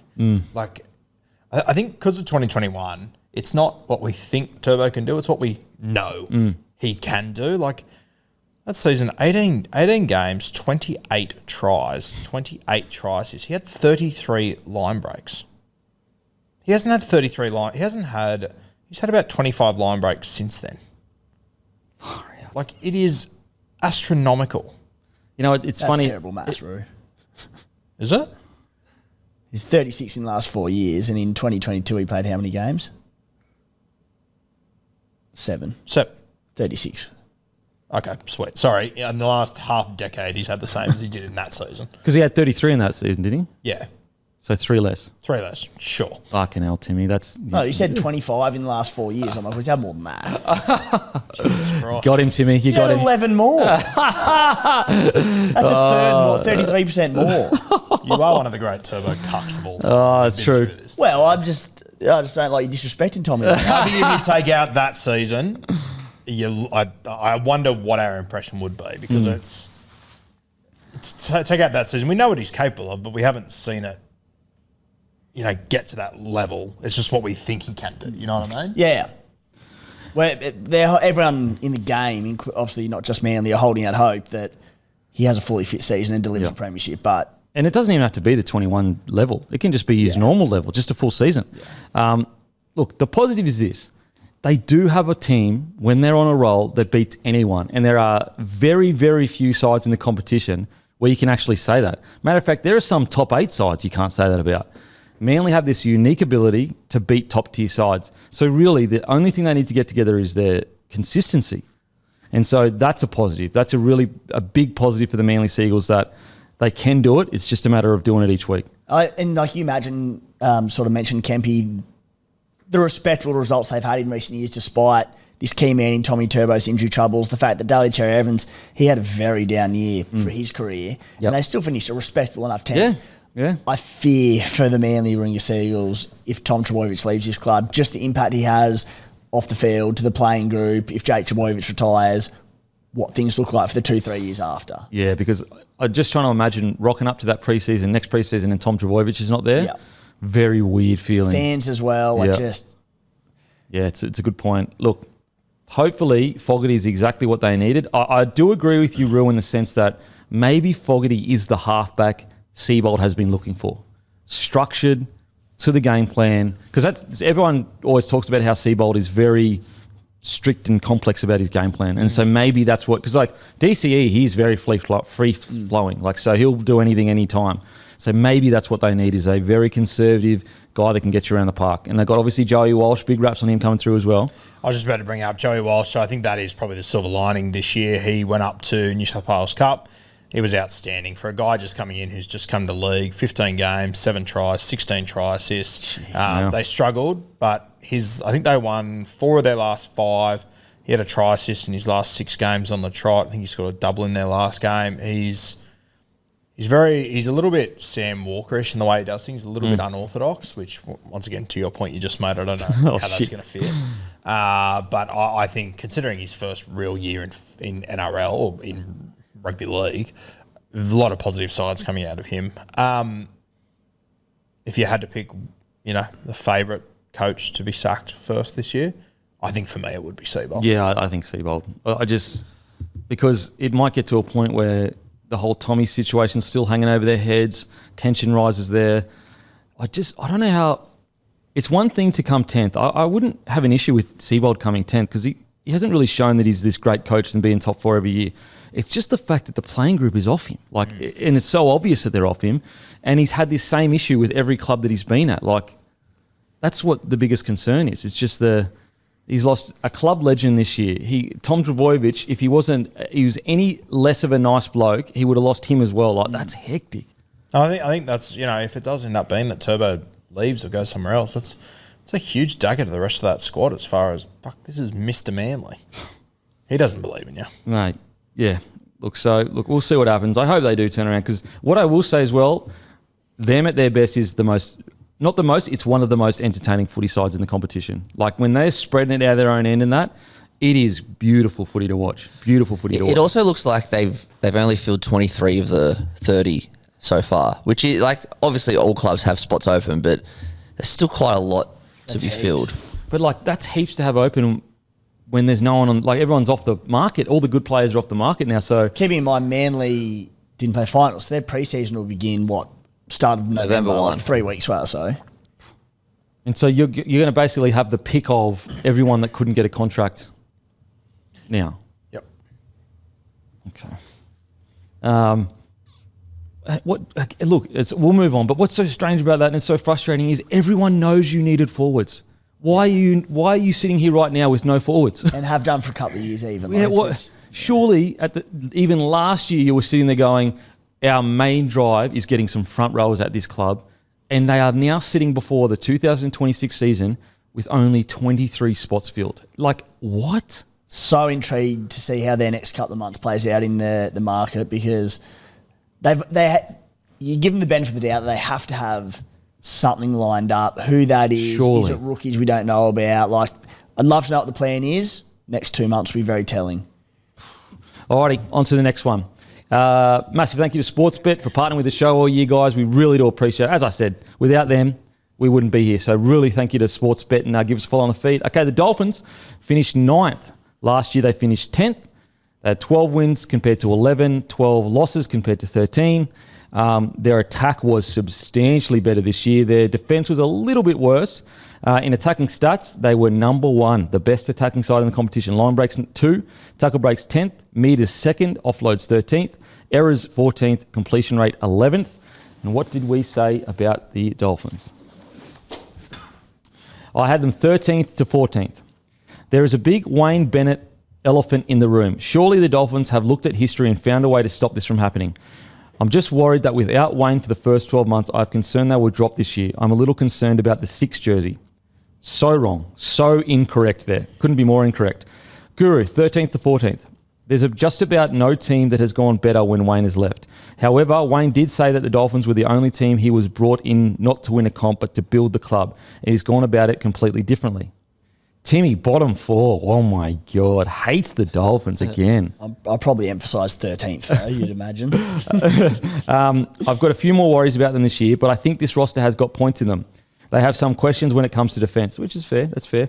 Matty, 11th to 12th, and Hammy, bottom 4. Look, what I think the most exciting about the thing about the Dolphins, if they sort out their defence, they are not only a top 8 side, they could be a top 4 side. Like, their attack is unbelievable. The evidence is all clear for them. Like, it is so simple about what they need to do to be a top 8 side. Like, and look, don't get ahead of yourselves. Don't worry about the top 4. Just worry about being a top 8 side.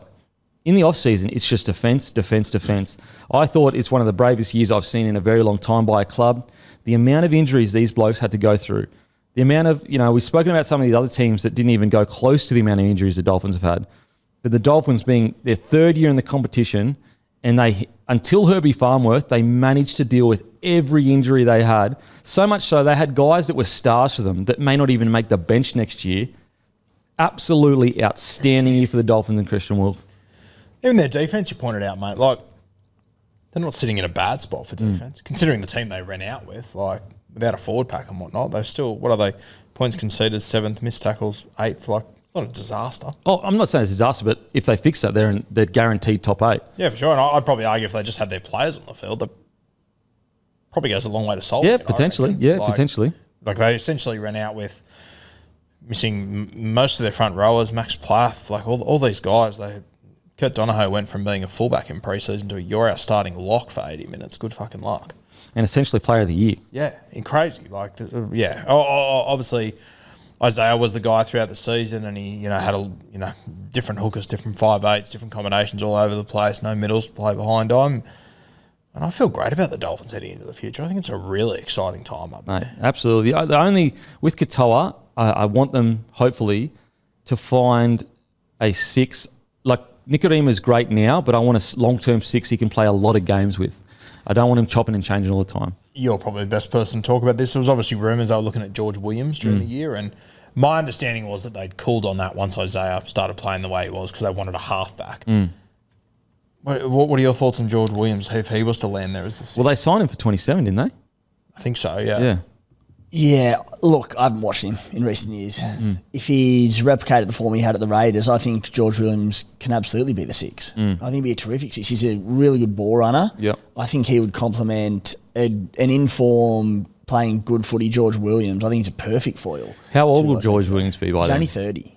30. So, Yeah, he turns 31 at the end of the month. so he'll be 33 by bad. the time he gets out there. So, Oh, they're Pushing it. signing for 27. yeah, they're pushing it.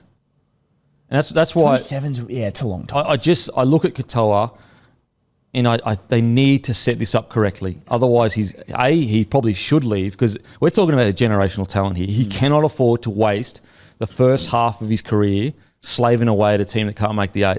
And that's why I think they need to somehow find a 6 that's going to be a long-term partner with him so we can get reps and reps and reps with him and just get better and better. Because, like, ironically, the more reps he's got with Nikorima, they've been phenomenal. The problem is Nikorima will be retiring relatively soon.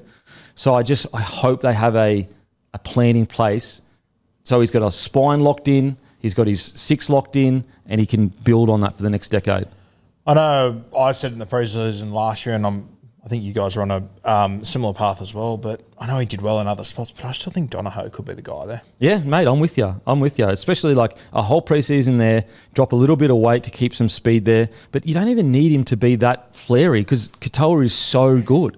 Like, you just need him to be great in defence. You know, obviously you want him to do some things, but a great ball runner. So I don't mind Donohue either. Now, what I had heard is that the only worry they had with Donohue is just the fact that he's not that explosive, and they want to try to build him up to that point where he can be an attacking threat on the edges. But everything else, like, he's unbelievable. Unbelievable. I think he'd be a perfect fit there. Yeah. Now, in regards to some of the other performances, I cannot wait to see. We've already spoken about Donohue, how good he went. But a guy like Trey Fuller, injured for most of the year, if he's ready to go next year, there's a chance where the hammer could be in the centres, Trey Fuller at fullback, Gilbert could come back, Flegler could come back.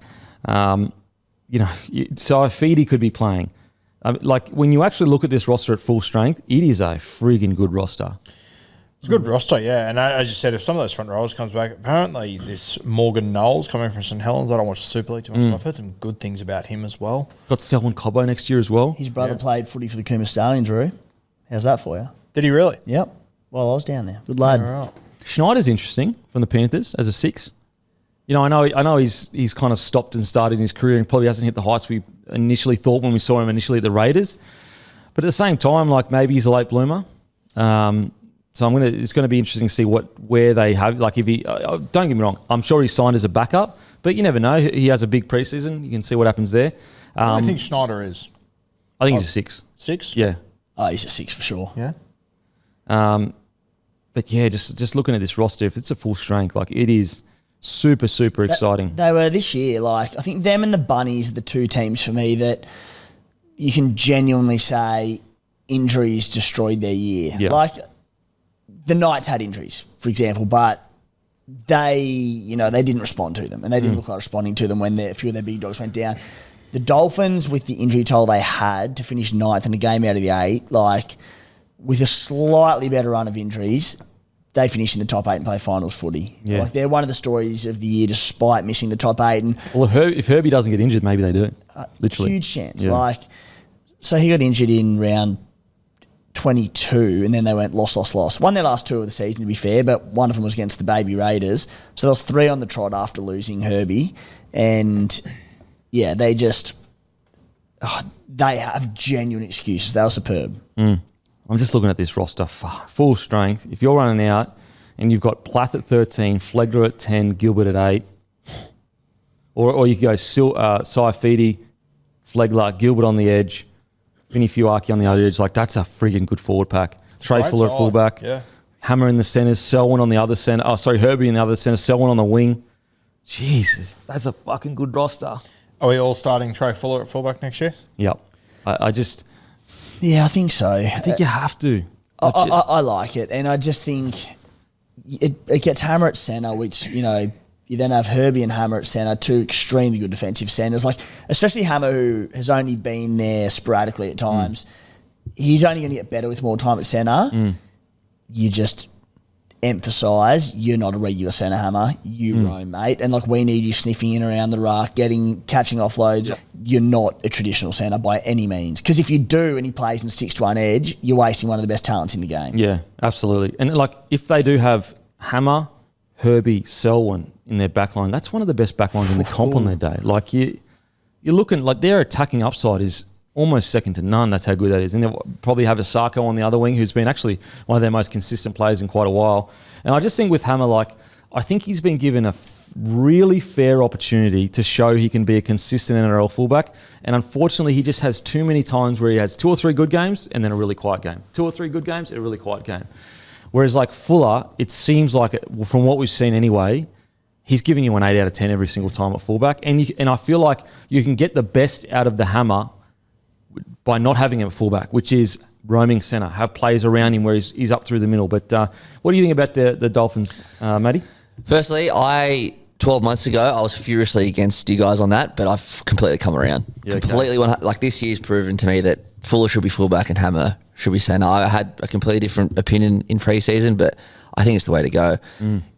You said their attack would be second to none. It's already second to none. Yeah. And that, it improves it even more. Like, they scored the most points this year. I'll just say, the Dolphins were an absolute pleasure to watch this year. I absolutely loved watching them. Their attack was scintillating. I am pretty confident they'll make the top 8 next year. I just think injuries cruelled them. And it wasn't spoken as much as South, because South was just a disaster from day one. And South did lose a lot of games. Like, the Dolphins came 9th. So it did kind of gloss over it a bit. But if the Titans, I keep saying the Titans, if the Dolphins didn't have those injuries, they would have made the finals. So I think it was a superb year for the Dolphins. I think it was a superb year for Christian Wolf. I would back the Dolphins and maybe Para. Like, there's always 2 or 3 teams that go up. Dolphins and Para are mine next year, for sure.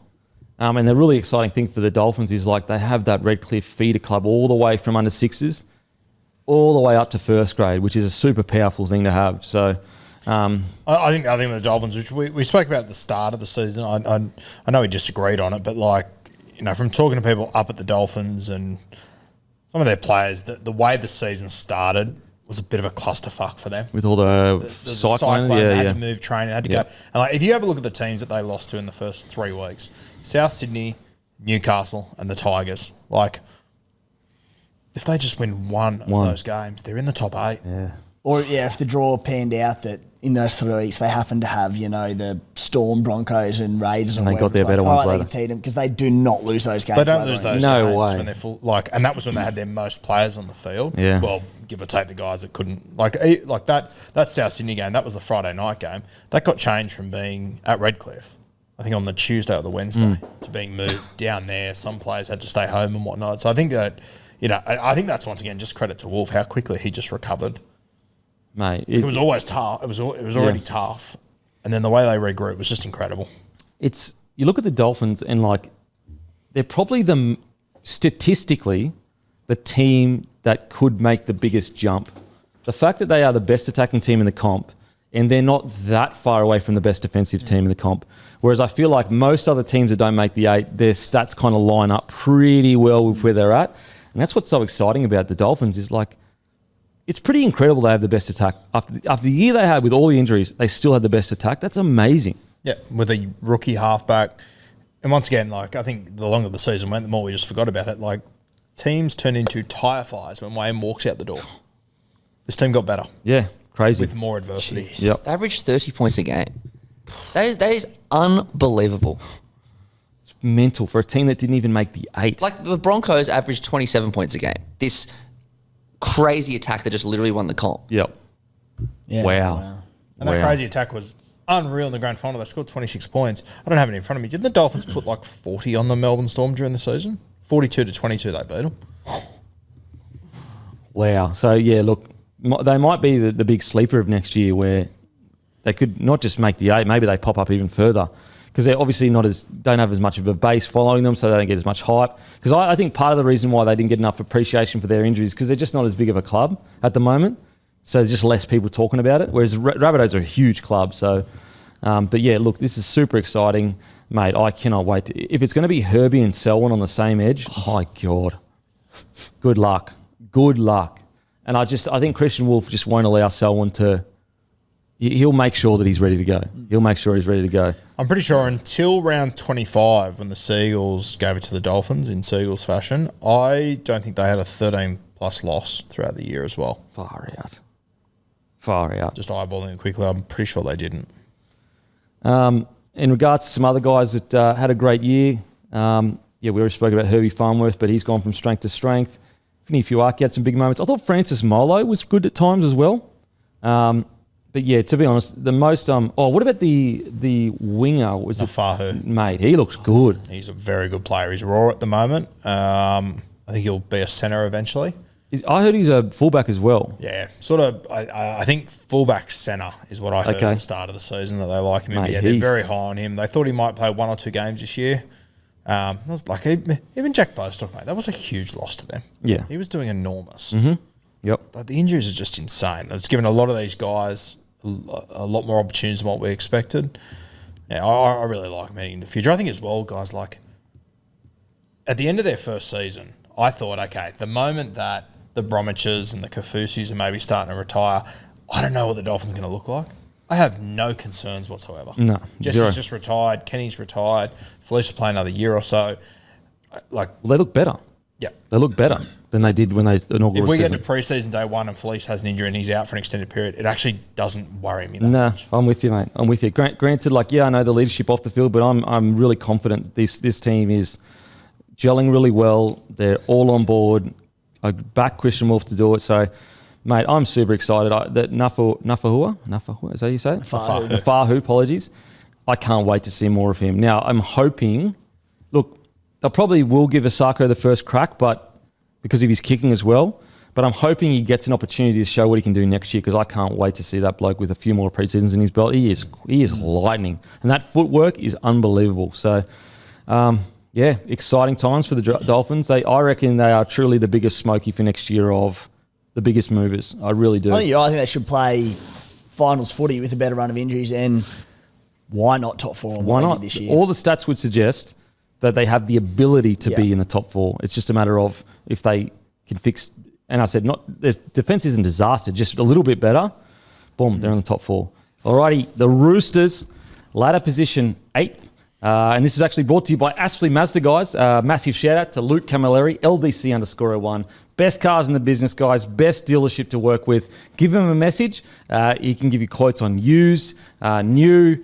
To be honest, you will not go wrong. Wherever you are in Australia, if you're looking for a car, even if it's not from him, but just want some advice from it, message Lukey, LDC_01. Plus, make sure to follow him, because we've got some big prizes coming up. And also, sometimes he just runs prizes as well, giving away cars and that. It's incredible. He's the car man in Australia. Give him a message. Okay, Roosters finished 8th. Last year, they finished 3rd. Wins, 13. Last year, 16. Losses, 11. Last year, 8. Attacking stats, they were 5th in points, 6th with line breaks, 2nd with tackle breaks, 16th with metres gained, 6 offloads, 2nd errors, 16th when it comes to completion rate. Now, what did we say at the start of the season about the Sydney Roosters? We said, I said 8th to 9th. They've had the roster to win premierships and haven't fired that much of a shot. They've lost so much, they haven't replaced it for this year. Walker and Shees are out for half the year. If they make the 8, it's a bloody good knock. Guru, 9th to 10th. Sam Walker will have a rescue mission on his hand when he returns. I have them just missing the 8. Timmy, 7th to 8th. Everyone writing the Roosters off gives Trent Robinson reason to galvanise the group. It's still a talented squad. They can still do damage. I think it'll work for them. Hammy, 9th to 10th. Matty, 7th to 8th. Look, I think if you're just looking at this year, it's a bloody good knock from Trent Robinson. And I think the story of the year for the Roosters was just outstanding ability to blood a bunch of young players with a bunch of talent.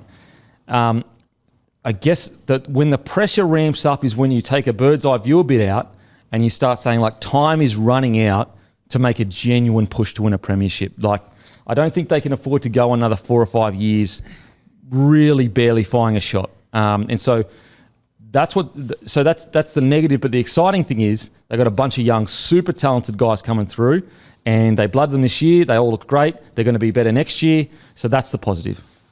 Yeah, I think for me they're in a better spot now than what they were this time last year. I sort of felt like, I mean, I don't think my comment was accurate. Sam Walker will have a rescue mission. I don't think it was a rescue mission by the time he got back. I think he made a big difference. There's no doubt about that. But yeah, it's just that I just don't know how long the Roosters can keep on floating above average, but not achieving anything. Yeah, that's what I mean. The bird's eye view. I don't know how much longer the Roosters. Like Trent Robinson's been there for, was it 12 years now? 3 comps, incredible, no doubt that. Yeah, unbelievable. But I mean, it's been now like next year will be the 6th or the 7th year since they've won a premiership. Haven't featured in a grand final since 19. One prelim that they got done pretty convincingly. Yep. So like I think by Rooster standards, the last 6-7 years has been well below par. I think that. Teddy is as good as he's going right now. Like Teddy's not going to play forever. They are going to have to make a transition there. Probably not at the end of next year, like I thought. I think he's going to play for a little bit longer, but over the next 2 to 3 years, Teddy's going to have to go. As I've said 1,000 times, we'll talk about it, the whole DCE thing this year. Just so weird to work out if it's happening. I keep hearing it is, but you'd have to think it'll be announced soon. The fact that it hasn't been announced suggests to me something is not right there. Yeah. Like the season's over. Yeah.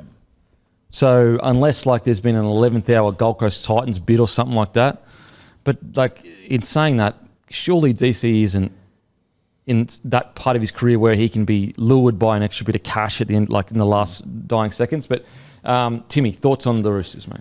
Yeah, I think it was a pass mark for the season, and like I feel like pass mark sometimes has like negative connotations with it. They think, that's not great. I think they had a good year, and I think I don't know if they'll be happy with it because Trent Robinson has such high standards for this group, but I just think they had a pretty good run of injuries compared to a lot of clubs out there. They did well, in the absence of certainly Sam Walker, and as you said, Kemby, it was just the emergence of like what they were able to do with Nafahu White, with Rob Toya, with obviously the talent was already there, but Mark Wanganita-Wazi, like they had these blokes, Hugo Savala, like an incredible development of players this year at the Sydney Roosters. And sort of following on from Rue's point, this year, because of the injury toll and the changeover in roster and leadership and whatnot, scraping into the finals was a pass mark. Next year, a fully fit roster going into it, you've got the reigning Dalian medalist who's back in incredible form, and these stars. Like, they have to be competing for premiership again. Yep. But, yeah, pass mark. Now, I think, Teddy, when it comes to individual achievements, one of the greatest of all time, seriously, unbelievable. I think his next big challenge, just like we challenged Munster as well, his big challenge is to be the man when they win a premiership. So Cooper Cronk came, led them to back-to-back premierships. Then the squad became Tedesco's after that. And since then, although he's been individually brilliant, they haven't really fired a shot. And I think that when you look at just this year, he was incredible and he helped develop these young guys. The next step, though, is we don't want to go through another year and go, Teddy was incredible, but they finished 8th. Like, Teddy doesn't need another Dally M or, like, you know what I mean? That should be irrelevant for him. He should, and I'm sure he would be like this as a captain, but, like, he would probably rather finish first and have the worst year of his career. And so I think that that's the next challenge for the Roosters is for Teddy is to lead this team into the top 4. Now, he did it last year, but they went loss, I think, last year. It went loss, win, loss. Loss, win, loss. But outside of that, that's they won one prelim before that. Everything else has been loss first week or loss, I think. It's been one. That prelim last year was the one. Was the one. And then outside of that, no prelims. Yeah, and since the back-to-back. And so I just, with this squad and this current administration and this current coach, they're not going to have the same amount of time to build into a premiership again. I don't think they'll be given another 5 years to try and win a premiership. No, without a doubt, yeah. No way. Because another 5 years is more than a decade. Roosters don't do that. No way. So it's going to have to be in the next. Honestly, I'll give it 2 years max. And then they don't have to win a premiership, but they've got to go deep. They've got to go deep and they've got to make gains on what they've done the last few years. Otherwise, it's and so that's the challenge for Teddy now is to be the man to win a premiership. That separates the great from the greatest ever kind of thing. In regards to these performances, I mean, we spoke about every single week, but Nafahu White truly transformed into a top tier front rower. He was absolutely phenomenal. I'll never forget that game against the Dolphins. Like, one of the most spiteful, aggressive games I've seen in a very long time.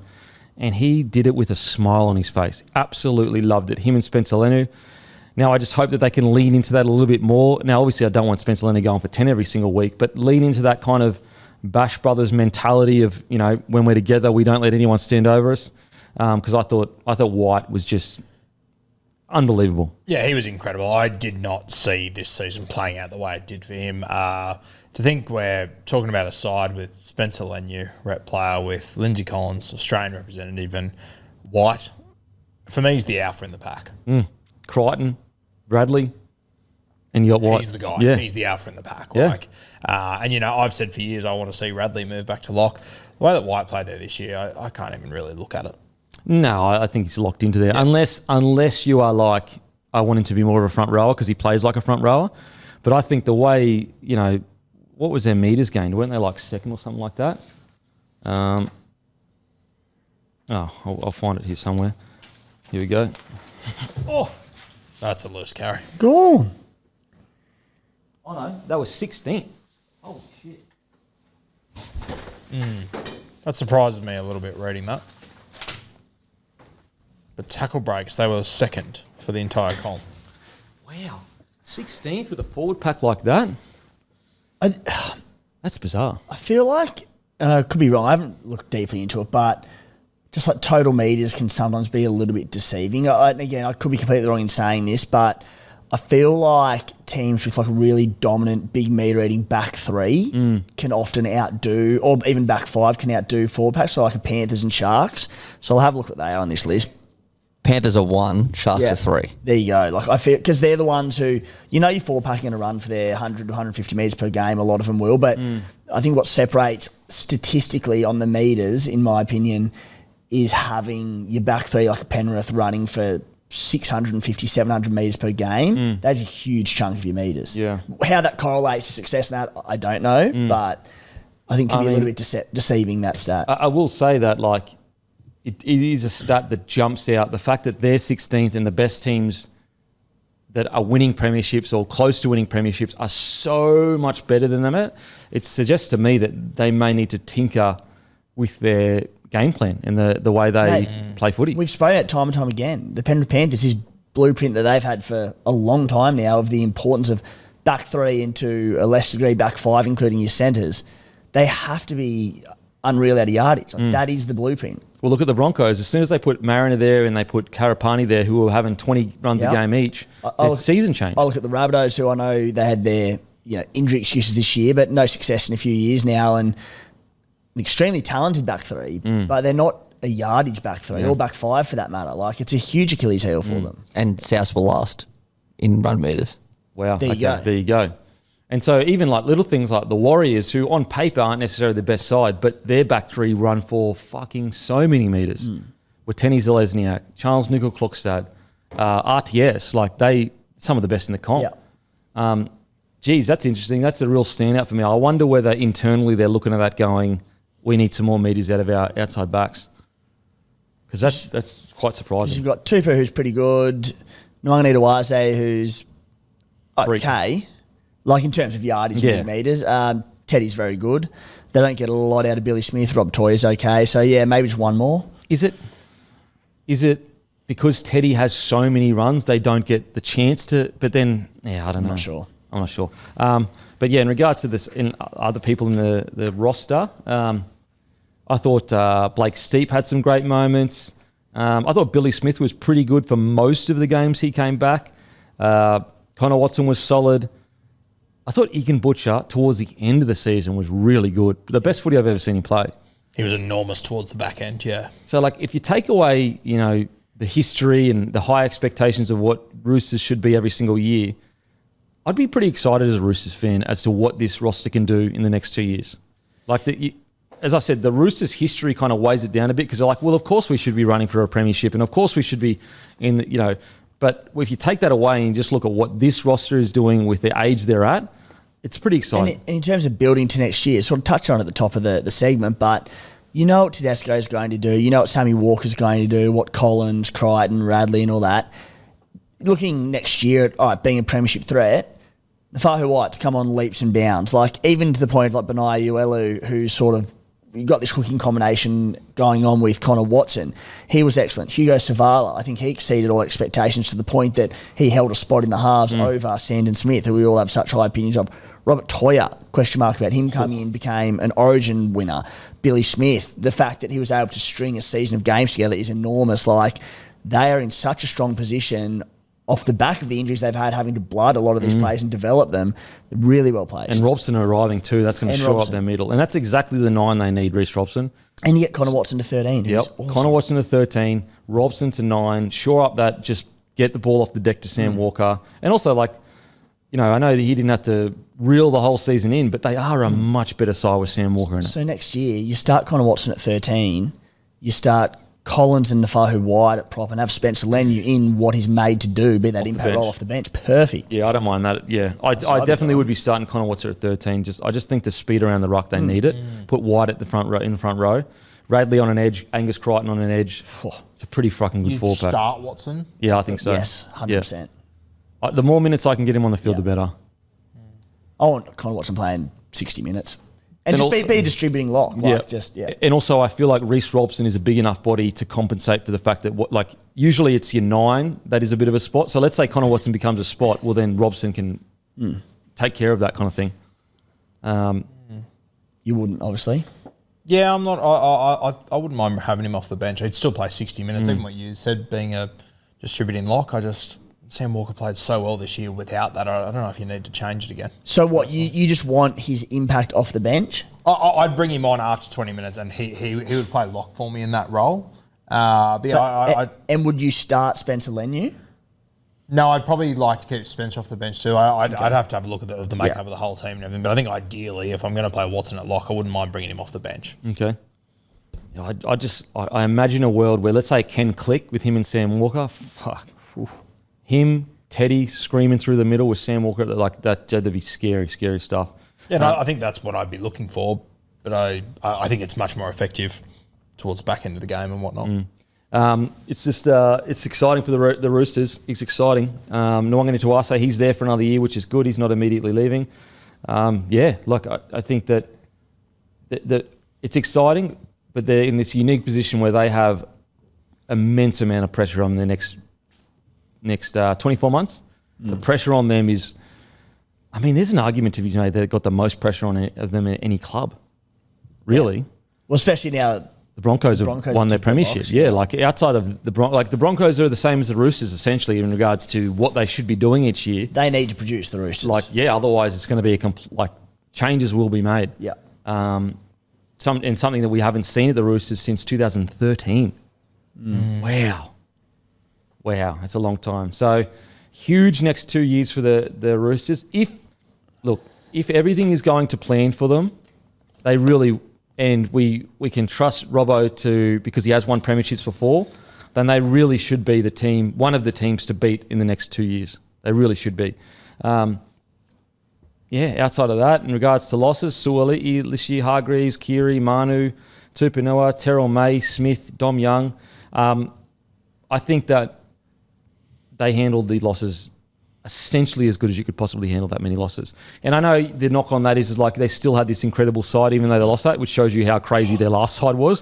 When you see those losses, you're like, bro, how this team wasn't in a grand final every year is crazy. Yeah. But the positive is they did have a lot of losses and they handled it. Matter of fact, they handle it essentially the same as most other years. I was doing some numbers when you were talking about your squads. If DCE is there, have you got Hugo Savala in your side? Was he just not? Probably 14. So he'd be a 14. Yeah, probably. Connor Watson a 13. Probably. Yeah. Because then Connor Watson can go in 9 if he had to. Then Hugo can come on. Because he's a bigger body. You could maybe play him at lock if you had to. Sure. They just... I get why they wanted Daly Trevins 12 months ago, or less than 12 months ago, but they just don't need him. Just doesn't fit in. Tell you what. I don't know if it made sense 12 months ago. No. Well, I agree. I don't think they did. However, I can see why they've gone one of the best halves in the game. He probably takes a price cut to come play for the Roosters and try and get that late premiership. and then Savala's come out and turned into a bloody world beater. I get how it's unfolded, put it that way. I'll be honest, and maybe it's a bit harsh, but I think ever since Cooper Cronk retired, I don't think they've handled their halves well. I think they've made quite a lot of errors with how they've handled it. Like, you know, Kyle Flanagan came in, he wasn't the man. Sam Walker came in, they tried to make him like similar to Cronk. That didn't work. He had to get dropped. Keary was obviously always there. They tried to move him to 7. They moved Walker to 6. That didn't work. They moved it back again. I don't think they've handled their halves that well. Now, once again, they're complicating things again. Once they finally look like they have this like set halves pairing that could be there for the next 5-6 years, there's another complication. And I don't know if they've handled the best. I think that's fair. Agreed, yeah. I think realistically, my opinion, especially with Sam Walker, is, you know, he's an exceptional player. We've seen it in bits and pieces, but as a whole, they've struggled to fit him into this side. And I kind of think it would have something to do with that Cooper Cronk has had his fingerprints all over it. And they're polar opposite halves for me. Well, speaking of Sam, it did seem like once he just played his footy, he said that's when I felt a lot more comfortable on the field. I think sometimes the most underappreciated part of coaching is sometimes just doing less. I think Sam's just one of those guys. You just got to let him go. Oh, Build man, around 100%. his strengths. Yeah. Coach the guys around him. Yeah, because he is the pinnacle and the point of everything that you do. So you've got two options. Like, you can try and change him and that changes everything, or you can just ask players to just adjust slightly around him and you'd be much better for it. Imagine bringing Ches in and going, all right, Ches, you have to play second fiddle to this young bloke. It's like what Ches has been a dominant half his entire career. Like, I mean, at his age and a new club, you know, he's good enough to try and accept that role, but like Keary, easier said than done. Yeah, it's anyway, I guess we'll see. But look, good solid year for the Roosters. Did well from what they lost last year. Alrighty, on to the next. New Zealand Warriors. Okay, attacking stats, they came 12th. Line breaks 16th, tackle breaks 12th, meters 9th, offloads 16th, errors 16th, completion rate, they came 2nd. And then what we said last year. I had them 10th till 11th. I said, I look at the halves and I have questions. Who plays 7 and who plays 6? We know Tomato Martin can play 7 and Metcalf can play 6, but Metcalf has had some injuries, and with Martin, I'm not sure if he has the kicking game to lead a team around for a whole season at 7. Their forward pack and back line look good. Guru, 12th to 13th. Where does the kicking game come from? I have my concerns in the middle. I don't think they will be as dominant in the middle as they were last year. The long kicking game is the big one, though. Timmy, 13th to 14th. What worked for them in 2023 was this power game in the middle and some crafty ball playing forwards and the big shift to the right. They've tried to do that last year and there wasn't a plan B. They didn't adapt. It's going to force them into changes this year. This will be a very new Warriors outfit. Hammy 13th to 14th, Maddie bottom 4. Yeah, what an interesting year, because when they did lose Metcalf, their kicking game became almost non-existent. However, I didn't think Metcalf had the kicking game. Yeah, I didn't think Metcalf was going to be the answer. Yeah. And you know, my whole preseason, I sort of thought, the whole preseason, I thought, okay, Tanner Boyd's eventually going to have to come in and do this. I think when Tanner Boyd came in, I don't know how much it improved realistically. No. I think it was better when Metcalf was there. I think one thing that I didn't expect with the Warriors this year, and I think when Metcalf went down, there was a lot of conversations around like, oh, their attack's going to lack, blah, blah, blah. They were never an outstanding attacking team. I didn't think they'd be as good in defence as they were. I don't know what our stats say, but I know that like when Metcalf went down, it was their defence that had really impressed me. Yep.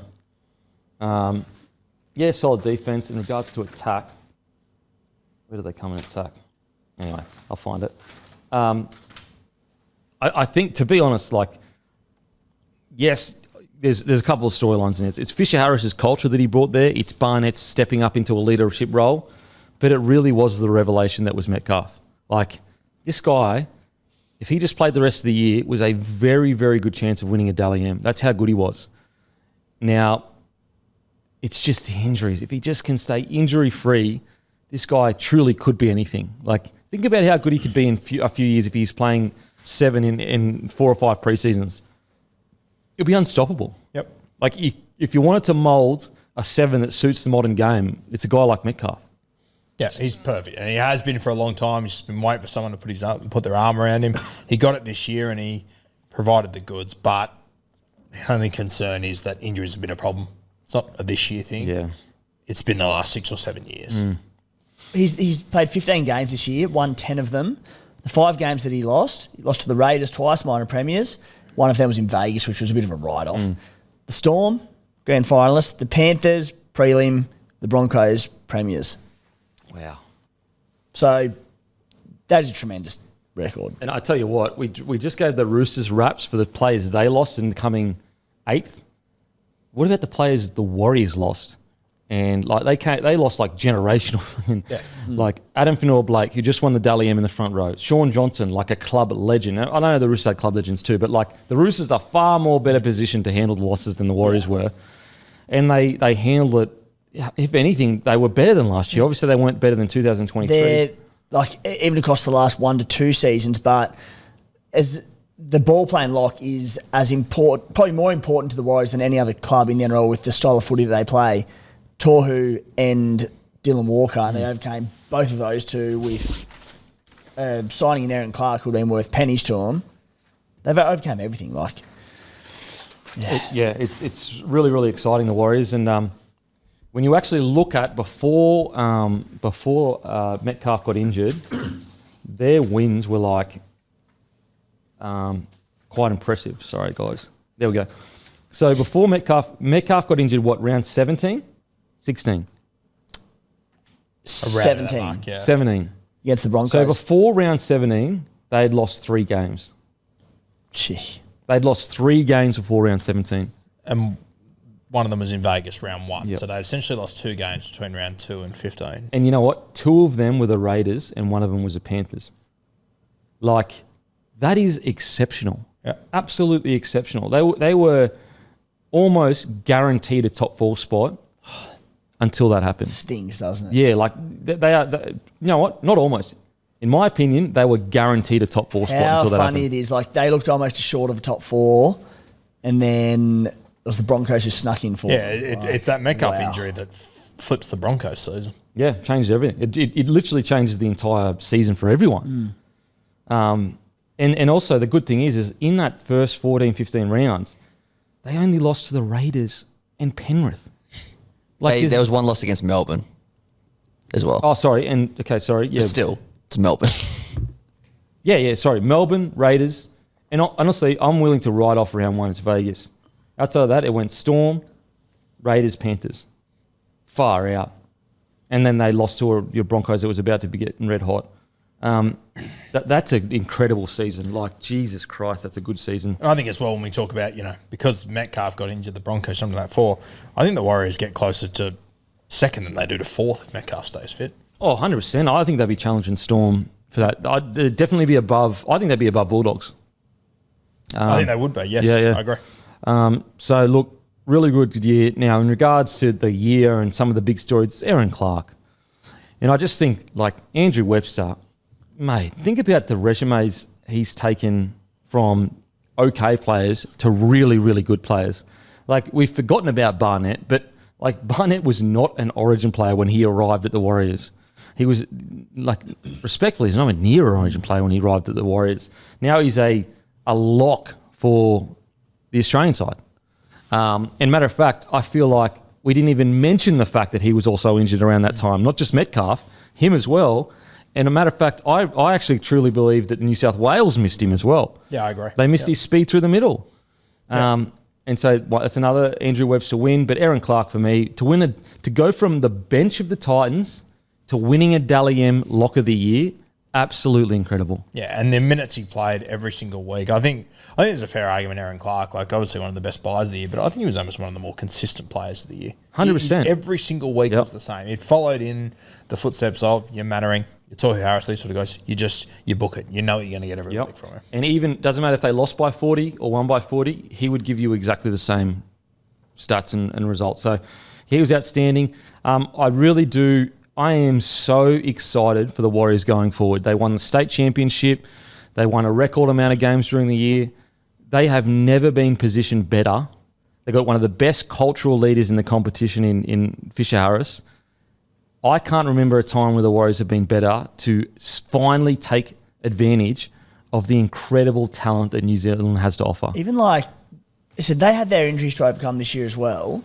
And as we know, they're 11 points clear of second in New South Wales Cup, They walked in the final of both the state championship 50 to 20. Yeah, like they dominated everything, and that's their reserve grade, overcoming injuries, overcoming the new roster challenges. They're so well placed. Mate, they are, and just it has always been the one question is like this New Zealand side. They have like if we always talk about how much Brisbane have access to talent, and I know Union is the number one sport in New Zealand, but like league is becoming so big. If they can start getting access to the same amount of talent that Union has, they'll never lose a game. Like that's how much talent they have over there in New Zealand. And now with the junior pathways all the way to first grade, look, the All Blacks will never be dethroned as the number one team in New Zealand. They are part of the history of the country. But in regards to like the local, like playing NRL and playing like those numbers might really drastically change to league, you know? And if that does happen and they start having more of a pick of the best talent in the country, they'll essentially be the New Zealand international side. Good luck beating that. Yeah. Good luck beating that. I'll tell you the other one too that I haven't really given it much thought and didn't even really notice during the year, but they've signed this Morgan Gannon who's coming over from the Super League. Now, I don't know too much about him, but I just read there they've signed him on a 3-year deal and Webby coached him when he was over there. Okay. Might just be one to watch there. 3-year deal, eh? Yeah, like to sign a guy from England who's 21 on a 3-year deal. Yeah, Webster coached him during his time at Hull KR. So it might just be a little watch there. Yeah. And looking like they've got Vaimunga locked up. They've got Leka locked up till 29. They got Tanner Stowers Smith locked up. Like, geez, they got Egan till 27. They got Sam Hilly to 27. He was a revelation, Sam Hilly. I cannot wait to see him with another pre-season under belt. He looks special. Matter of fact, I'd go as far to say as he's one of the most exciting young nines in the competition right now. Yeah, just was sitting behind Blake Brayley. Yeah, which is the worst place to sit. It's literally the worst. spot in the country. You'd honestly nearly rather sit behind like an Appy Coruscant because at least he might miss a game here or there. Blake Brayley's not missing any games. But Sam Healy, I cannot wait to see another preseason. Fills out a bit more. He was just so deceptive with the way his strength. Jacob Laban, he was injured as well. He got injured. He was one of the best young talents that they had. Mate, I am so excited for the Warriors. I think they are going to be, as long as Metcalf can stay injury-free, they are going to be an absolute problem. I think Jet Cleary just got updated to a development contract with the first grade side. Apparently, you can talk more on it, but hit the ground running in New South Wales Cup. Yeah, he's hit the ground running, and that upgrade for Cleary, that actually happened about 10 or 12 weeks ago. That's how much. That's not it's been announced this week. I believe that happened a while ago, so they've had confidence in what they've seen in him. And as I said at the start of the year, I watched him play Jersey Flag, and he was good. Wasn't great at that level. Mate, the way he's hit the ground running in New South Wales Cup, he obviously came off the bench in the finals and whatnot, but mate, he had that team flying. Had numerous different 5'8s that he had to play with, handled it all really well. So Jet, for me personally, is a lot further ahead than where I thought he'd be. And I interviewed Nath about it the other day. I think he's further ahead than what Nath thought as well.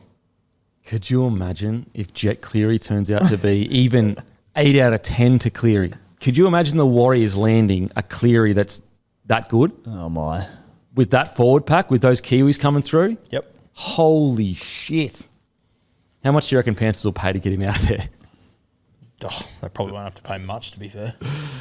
Oh, fuck. I want him to stay because, like, I would love to see them with a Cleary directing them around. It will be very cool if Jet does, go on to be a regular first grader and does well, which I'm at the point now, I think he will. Yeah. That Fisher Harris is going to play with both of them. As they come into first grade and see it. I mean, that'll be really cool. The other one that I think is worth noting, which I think South Sydney have made a mistake, Hazen Mellors has arrived there for next season. They essentially swapped outside backs. Graham Tafur and Ed Cossey went to South Sydney. They got Hazen Mellors back. I think the Warriors have won that trade. I don't know if Hazen was trying to get back home or if there's more to this. But, geez, I think that's a good get for them. He's a really talented kid. Mate, Cossey every time I watch him play, I'm just like, there is a gun player there. Have you seen him in real life? He's huge. He's fucking enormous. Yeah. Like, there is a gun player there. It just hasn't clicked for him just yet. No. Hopefully Wayne, look, him under Wayne does excite me. Yes. It really does excite me because he's got so much I stood talent. next to him in Vegas, and I thought he was like not in like a big way, but just a tall frame. I thought he was like a front rower. He is Huge. enormous, Huge. So listen, I think, like, what more can you say? Like, this team is going to be an absolute problem next year as long as Luke Metcalf. This is Metcalf. That was Metcalf after essentially one full preseason as the main man. What's it going to be like with 2 full preseasons as the main man? Yeah, I just love their back rollers, boys, in Leka Halasima. You spoke about Jacob Laban and the injury there. Dimitri Valmunga. The fact that these boys can also play middle if they need as well. But like Halasima, he'll probably be Dally M back rower of the year next year, and he could be the best back rower in the NRL in the next 2 years. Like, he's unbelievable. Yeah. And he's doing what Elias Katoa is doing, that very quickly his game is becoming so rounded, like in the sense that he can get you on contesting a high ball, in running a hard line, in footwork and doing a bit of ball playing. Like, the speed he's got, I don't know if it was this year or last year. I think it was late last year, the try he scored running down the sideline. Yeah, just absolutely flying. He has every attribute, and defensively, to my eye, looks at least solid enough as well. The sky's the limit for this bloke.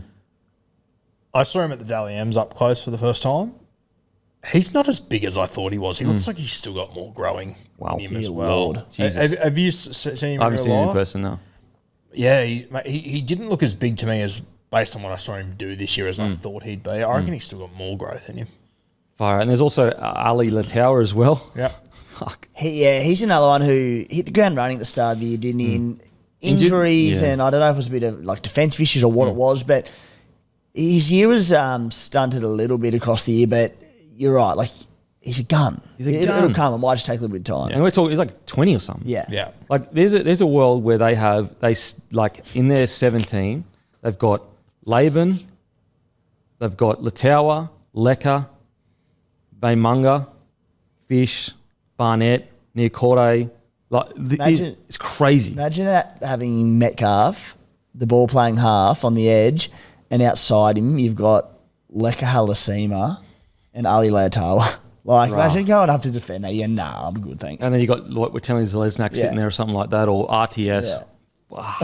And even, mate, like with all these guys that have got these unbelievable ceilings and everything, like I still think Rocco Berry's an unreal player. He just needs to stay on the field. Yeah, He's so injury-free. good. Yeah, mate. Jeez, he's had a rough run. Oh, bro, seriously. So listen, great. Like, I know it was disappointing the back end of the year, but they still finished in the 8. They still showed a lot of grit, a lot of determination. When they're full strength, they are going to be an absolute problem. We've spoken about it throughout the year as well with the Warriors, but just a lot of positive sides in the junior grades coming through as well. They're competing in all those. They've got good kids coming through. So in a very good spot, the Warriors. Doggies, okay. Ladder position 3rd, last year 6.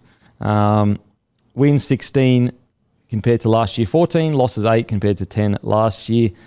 In regards to, they were 10th in attack, 7th in line breaks, 11th in tackle breaks, 6th in metres gained, 4th in offloads, 11th in errors, and 9th in completion rate. And what did we say? Points conceded, they were the best in the competition, which is always a good thing. Okay. What we said, 7th to 8th. Are they the team with the most pressure coming into this year? We see all these years with all these teams, one good year, one down year. There's a lot of pressure on the Doggies. I can't wait to see how they respond. Guru, 7th to 8th. I think Canterbury are different to their other teams. I don't know why. I get that feeling it's a vibe thing. Maybe it's recency bias, but they are in my top 8. I think they're going to back it up. However, I don't have them in the premiership territory. I think that quote's talking about like teams that have jumped up big time. Yeah, same with mine. Yeah, mine's the same thing. It's like I'm comparing it to all these guys that have this great one year and then drop down. And I think we were both saying we believe, or our positions suggest that 7th to 8th. Timmy, 6th to 7th. I'm bullish because of Gus Gould and his long-term thinking. The roster that made the finals last year was okay, but there were a lot of fringe starting players, and they got the most out of them. They've continued to recruit well, and I think they'll build on it. Gus doesn't have one-year visions. Hammy, 5th to 6th, got the closest. Matty, 7th to 8th. Look, let's just get the elephant out of the room, the biggest talking point. It was the recruitment of Lockie Galvin in the middle of the year. Look, maybe it derailed the season, maybe it didn't. I'm not sure. What I will say, after watching the full season play out, and watching the standard of footy that was reached in the finals series, it is absolutely necessary for them to continue trying to upgrade that roster. That roster right now wouldn't have come close to winning a premiership as it stands. And so, yes, it might hurt in the short term bring a guy like Lockie Galvin in, but if they had to stay with Sexton and the current setup they've got, I don't think they fire a shot in finals footy. I really don't. And so, am I critical of them bringing Galvin to the club? No. Am I critical of them making too many changes all at once, Galvin and Marnie at the same time? Yes. I think they got a little bit too aggressive with their changes, especially with the Reid Marnie one. It didn't need to happen. Like there was no pressure being put on them to make that happen quickly.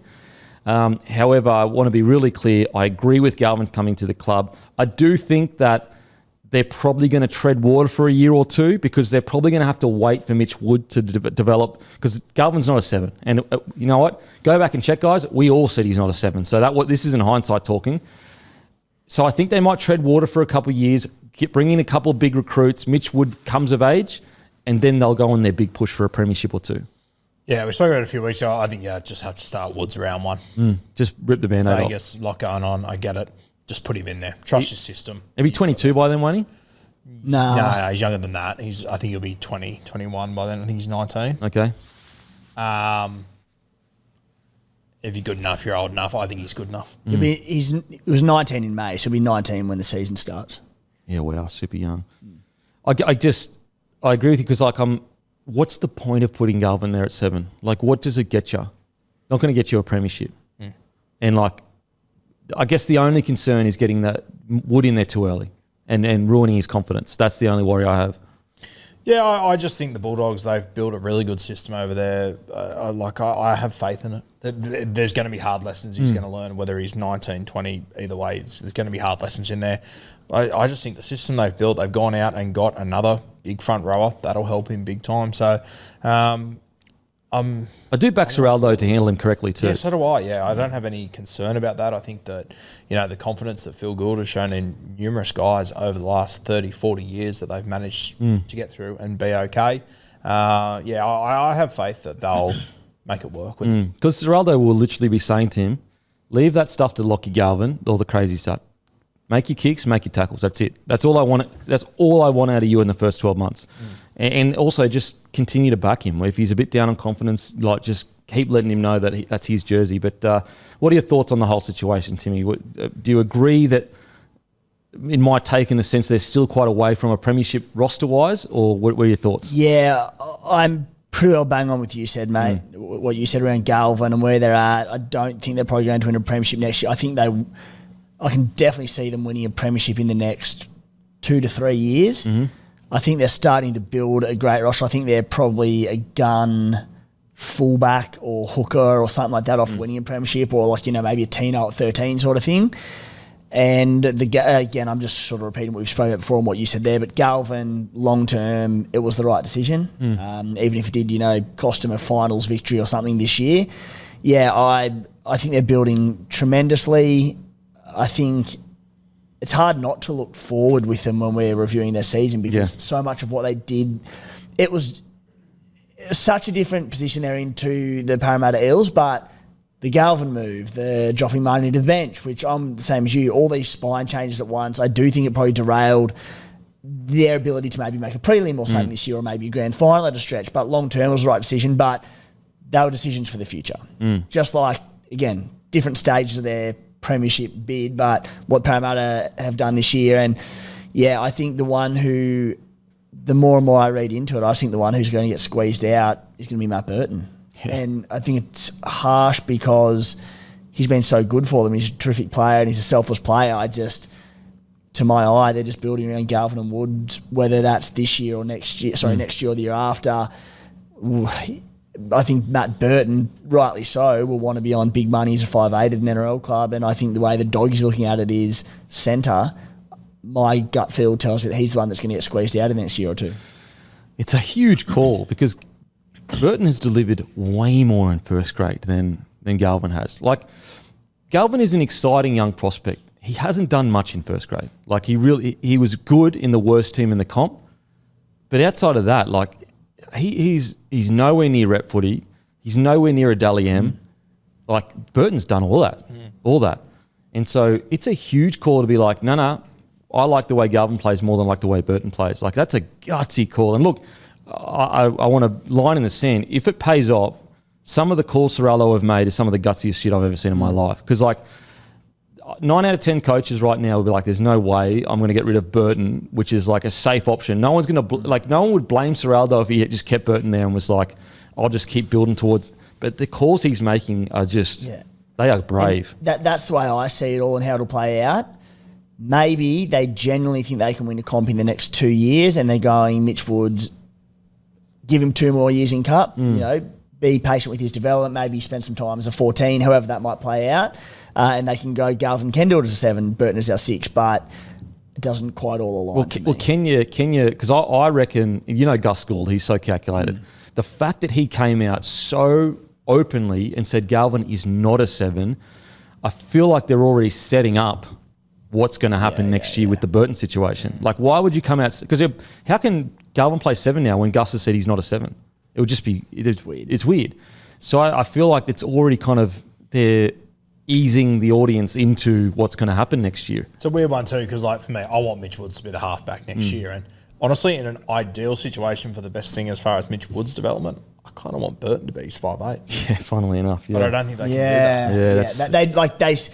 I mean, don't get me wrong, I haven't seen a lot of Mitch Woods, but Woods at 7, like as an organising, get around the park 7 with this gun, ball running experience, 5'8" in Burton. They seem like a great match, don't they? Yeah, and he can do the long kicking, he can take pressure off, but then you put him with Galvin, changes everything very quickly. Yeah. Jeez, isn't it interesting that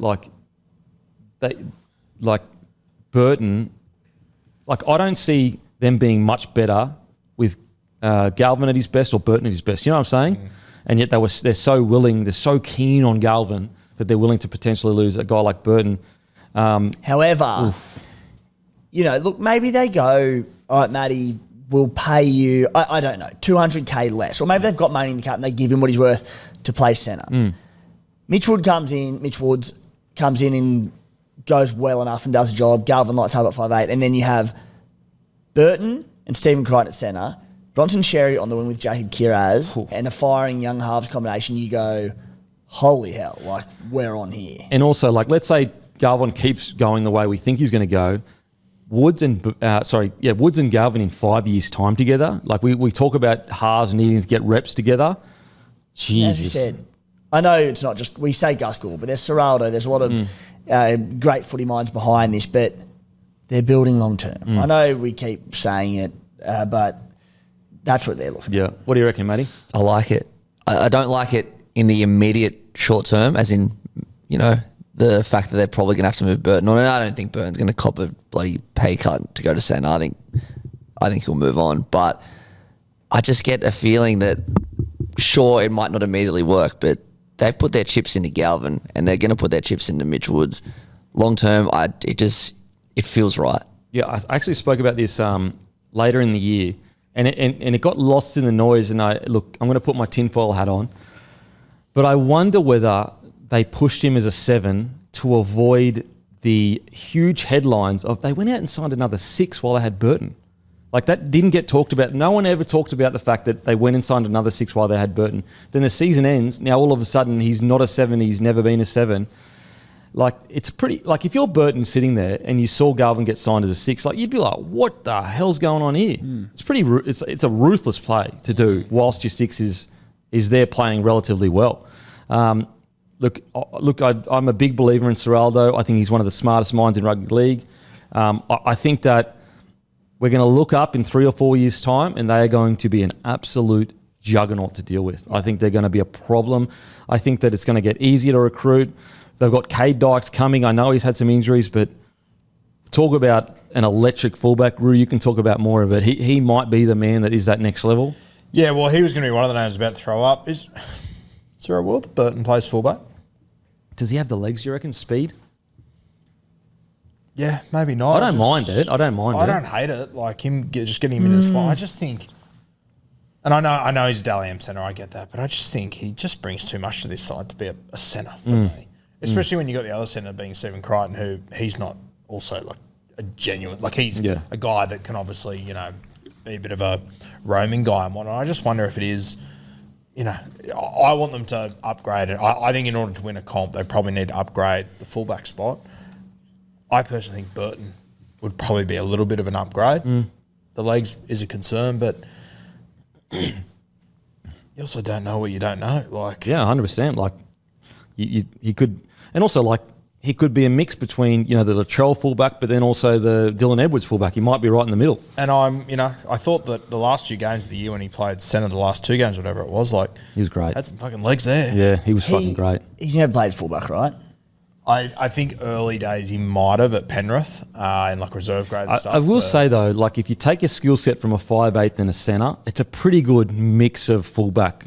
Outside of positioning, which is different. Running and a bit of ball playing, yeah. Yeah, running a bit of ball playing. My gut tells me it's a stretch, but I can see it. I feel like, in the early days of Penrith, there were games where he played fullback because we were sitting there going, give Crichton a go at fullback, but they played Burton there. That's the recollection. It hasn't, there's nothing. If he played fullback, he certainly didn't start the game there in any game. Yeah, that's true. Yeah, I'm having a look at the stats now. What about Cade Dykes? I really like him. I think he's got a lot of upside. I think that it's just going to... Injury-free. Well, you need him injury-free, Yeah. one. And I just think, even with Cade, I really like him. It's going to take time with him. It might take 2 or 3 years till he's at that point. It's like... Let's say they go down the Cade Dykes path. I think the other thing that we're not talking about is that, you know, you might have a halves pairing of Woods and Galvin round 1. You're also going to have Hayward at 9. Like, if you then throw Dykes into the mix... Yeah, wow. That's a young spine. Galvin's your most experienced ball player all of a sudden. Yeah, wow. Can't buy a beer in Vegas next year. Jesus. That is a young spine. Because what's Bailey Hayward, he's what, 21, 22? 22, he's a halfback turned into a hooker. Jeez, that is young. Again, this is where you put your trust in Gould, Serraldo, etc. I think Hayward's a 13. I think Hayward's a 13 as well. I don't like if they him as win a 9. comp, I just don't see Hayward being the 9. Yeah, I'm with you, mate. I don't see him. He's a bloody good 13. Yeah. I love him at 13. Like, he's mobile. He's great in defence. I just don't know if he has the specialty skills that 9s usually have. Just that stuff that takes you years to learn, the timing of it all. Now, in regards to some really good positives over the year, I thought when Statilli came back, he was fucking phenomenal. Look, Max King, I thought for the first half of the year was absolutely phenomenal. He had some good games towards the end. He did come out in an article and say that they found like mold in his house or some shit, and he was sick for like 8 weeks or something. Struggling to get through games. Yeah. For finals, he moved his family out of their home to avoid it. It's crazy. Yeah. I thought Hayes had a good year. Sam Hughes was solid. I'm just trying to... Where's the young fella broke his... Jack Todd. I'm really interested to see how he goes next year because he was so good in the trials. So good. And look, Leo Thompson signing, with how terrible the Knights environment is right now, I'm not reading anything into what Leo Thompson was at the Knights because I just have so much faith that environment was terrible. So I'm not going to take anything from that because I just think Leo Thompson in a better environment, we're going to see the real Leo Thompson here. Yeah, I think you can just eyeball Leo Thompson and see there's something there. He just looks like a leader to me. Yeah. I think people looking at stats and all that sort of stuff, like if you want to go off stats, I think Leota and Fish don't really do all that much for you if you want to go solely off stats. But you watch the way they play, you watch how aggressive they are and how they lead. I think Leo Thompson's going to be in the same sort of vein. Yeah. Interesting, the Zion Ma'u, I think it is. That hasn't really kicked on. He was a gun at the Warriors coming through. I'm really interested to see how they work that out because if they can get him at his best, talk about a big bopper in the middle that you need. It's a guy like him. Is he still staying there next year? Yeah. Okay. Yeah, I thought that would go a little bit differently. I also thought he wouldn't leave the Warriors though. So I don't know. Maybe there's more to that. They also have signed one of the best young fullbacks coming out of school. He played in the recent, I think it was like Interstate School Cup or whatever. Yeah. I don't know too much about him though. Yeah, I watched that game. Yeah, he looks pretty frigging good. Yeah. A little bit like, runs a little bit like Iongi to a degree. So they got, that's another guy coming through. I thought Tuala was outstanding when he came in this year. Really, really good. Outside of that, I thought Kiraz for most of the year was outstanding. Preston, always outstanding. I thought Kickout was pretty good this year too. So He was great kick out. yeah. As far as I would have had him in probably top 10 forwards of the year. I thought he was fucking great. Outstanding, Canberra, yeah. And just all the little things he did right. Like his kick chase for a big man was unbelievable. So, yeah, look, a lot to look forward to next year. It's just about fitting these people having enough patience to let Serraldo work his magic, you know. I think they'll probably tread water for a year or two, and the dividends that will pay long term will be huge, in my opinion. Just a massive thank you to KO for supporting the platform all year long, guys. Without our partners, we literally couldn't do this, guys. It genuinely keeps the lights on, helps us all do this as a full-time job. So massive thank you to KO this year. It's been an incredible season. The Canberra Raiders, they finished first in the in-season. They won 19, they lost 5. Last year they finished 9th, 12 wins, 12 losses. Attack-wise, they came 4th. Line breaks, they came 5th. Tackle breaks 3rd. Meters 8th, offload 2nd, errors 13th, completion rate 5th. What we said, this is going to be embarrassing. Me, 13th to 14th. I know that they will rip and tear, but I believe they are in such a deep rebuild right now, and we are going to see the benefits of that in 2 to 3 years. As a result, I think we will see a down year, not because of lack of trying, but because they're bringing in young guns through. Guru, 14th to 15th. They always do better than what you expect them to do, and I'm probably going to fall into that trap this year. But I don't think they are a team that can play finals footy. I think that there are too many other good teams around them. I nailed that. They couldn't play final footy. Oh, wow. Oh, it's been a long season. Oh, my God. That is harsh. Dagger. Especially to a bloke that doesn't have a team. Jesus. Yeah. My God. Okay, Timmy, 13th to 14th. They are a year into the rebuild. It's early on, but they are a year in. The combination of Strange and Fogarty has had more time to flourish. I'm not expecting us to win the comp or be top 4, but I think we are better placed than where we were 12 months ago. Hammy, 9th to 10th. Matty, 11th till 12th. Timmy, take the floor.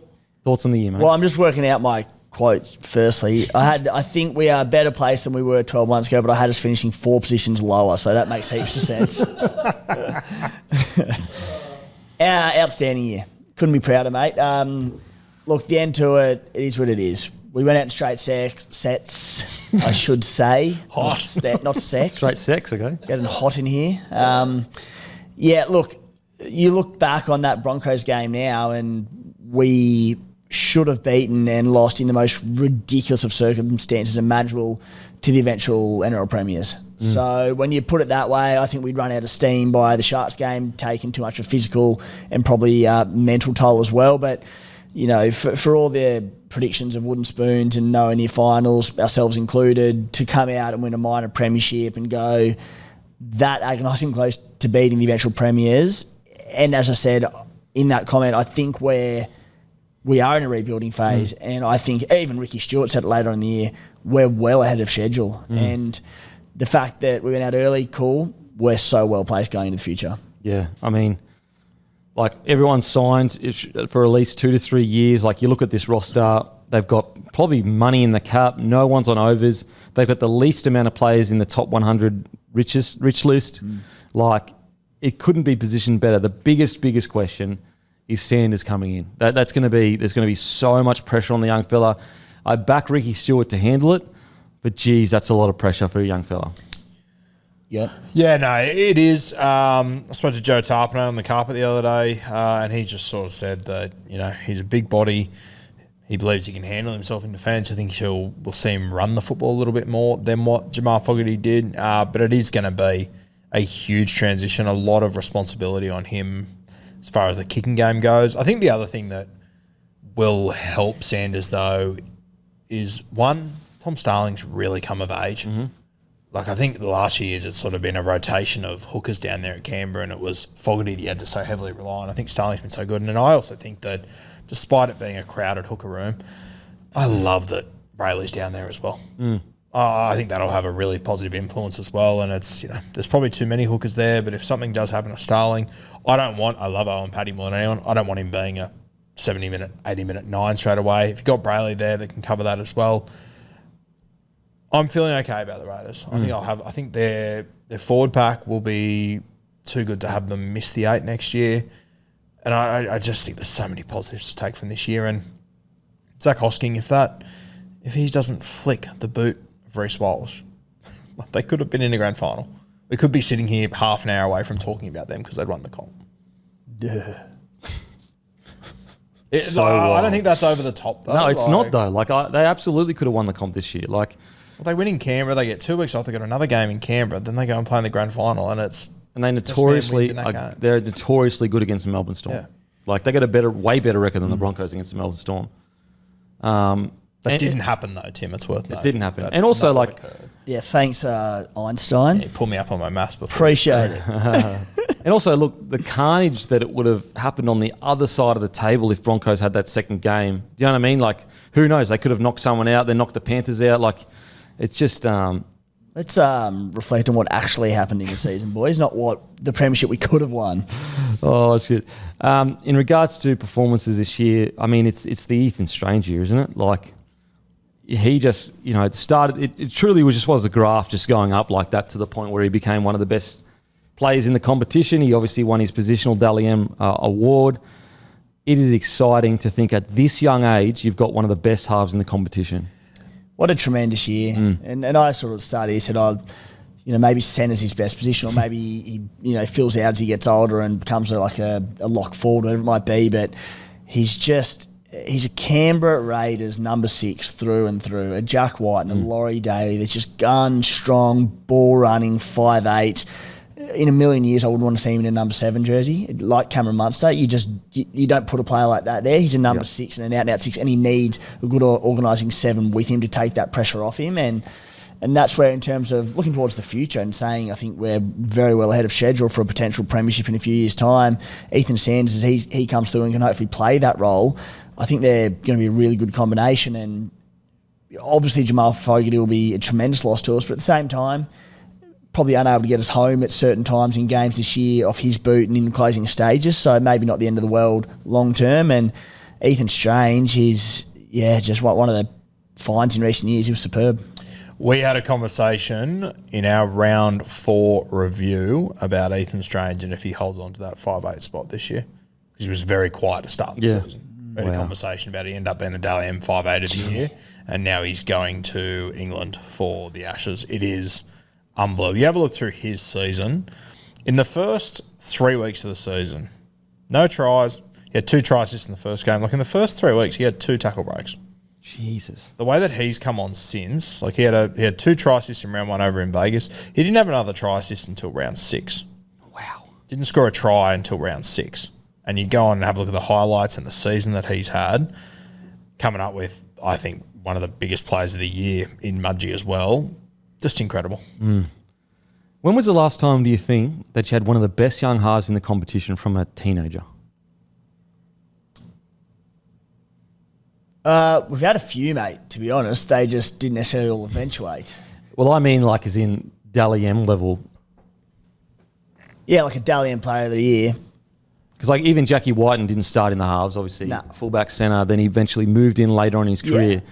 I'm trying to think of the last time you looked at a Raiders squad and said they might have one of the best halves in the competition, bar none. He won the Dally M 6 of the year. Maybe Todd Carney 20 years ago? Probably Mark McClendon. Yeah, Carney, potentially. Definitely Carney. Yeah. That's 20 years ago. That's what I mean. It legit was, yeah. Yeah. In terms of bloke who's gone on and won a Dally M player of the year, That's exciting. Yeah. With the forward pack you've got, now you've locked Strange in. Sanders, he's one of the better guys coming out of school when it comes to sevens. Then you add into it as well, Guru touched on it, but Tommy Starling this year. I think the fact that Jaden Brayley was signed, Ricky Stewart knew how good Owen Paddy was.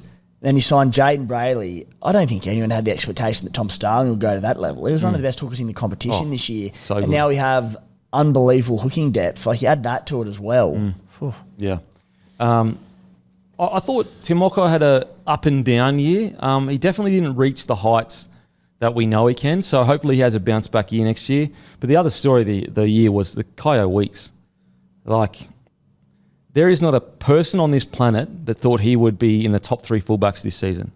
I don't care what anyone says. There's not a person in this planet. He was absolutely electric. Another one we had a conversation about. Yeah, going positionally. into round 5. I think it was the Cowboys game. They absolutely peppered him with bombs all night, and he got terrorised. To see how his season played out was unbelievable. And as you know, two guys we've already mentioned, Weeks and Strange. For me, when they went into that finals game against Brisbane, I was at the point where I had no concern about them. Yeah. I know they'll perform. I know they'll be okay. It was probably Fogarty. I was a little bit more nervous about it, if I'm completely honest. And I think there ended up being something in that. This young squad, mate, and I spoke to Strange at the Dally M's and just sort of about how he was at the Roosters, making his way through the grades and everything, got an opportunity with Ricky Stewart. A heap of young guys went down, and he reckons that Ricky's just installed him with this belief that he's just never had before in himself. Just quietly, though. Imagine him with Sam Walker. Yeah. I didn't realise he was with the Roosters. Makes sense, Central Coast and that, yeah. Yeah, he was playing. He played SG ball. I think he was in the team that won the SG ball. Maybe they lost the grand final. Oh, wow. He was doing good things. He was a centre, 5'8", and Ricky just gave him an opportunity down there.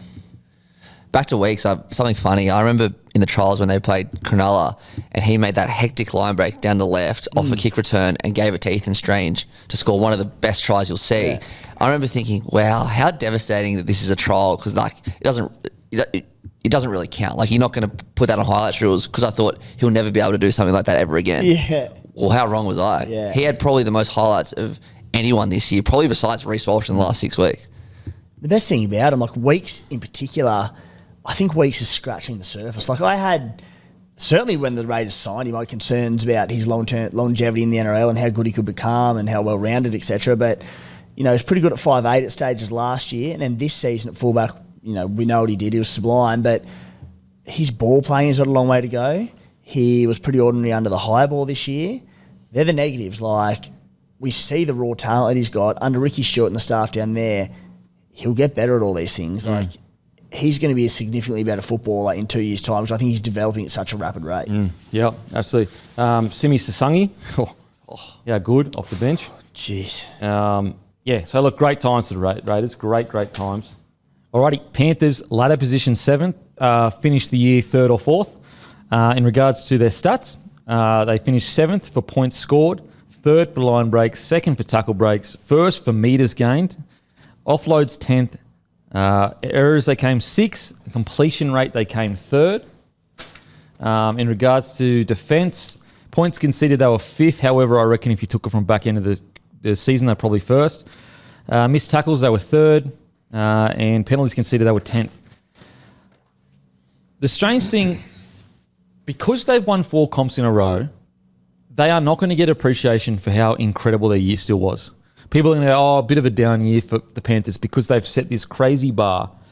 They are in the depths of like the 5th rebuild in like 5 years. They've been decimated by recruitment. And they lost to the Premiers in the last couple minutes of a game at Suncorp after coming back from last place in 12th. As I said, it will get forgotten in the time and everything like that because of all the premierships. This was nothing short of an absolutely incredible year from the Penrith Panthers. It was. Do you want me to read what we said? Oh, actually, apologies, yeah. I can do the honours for you if you want.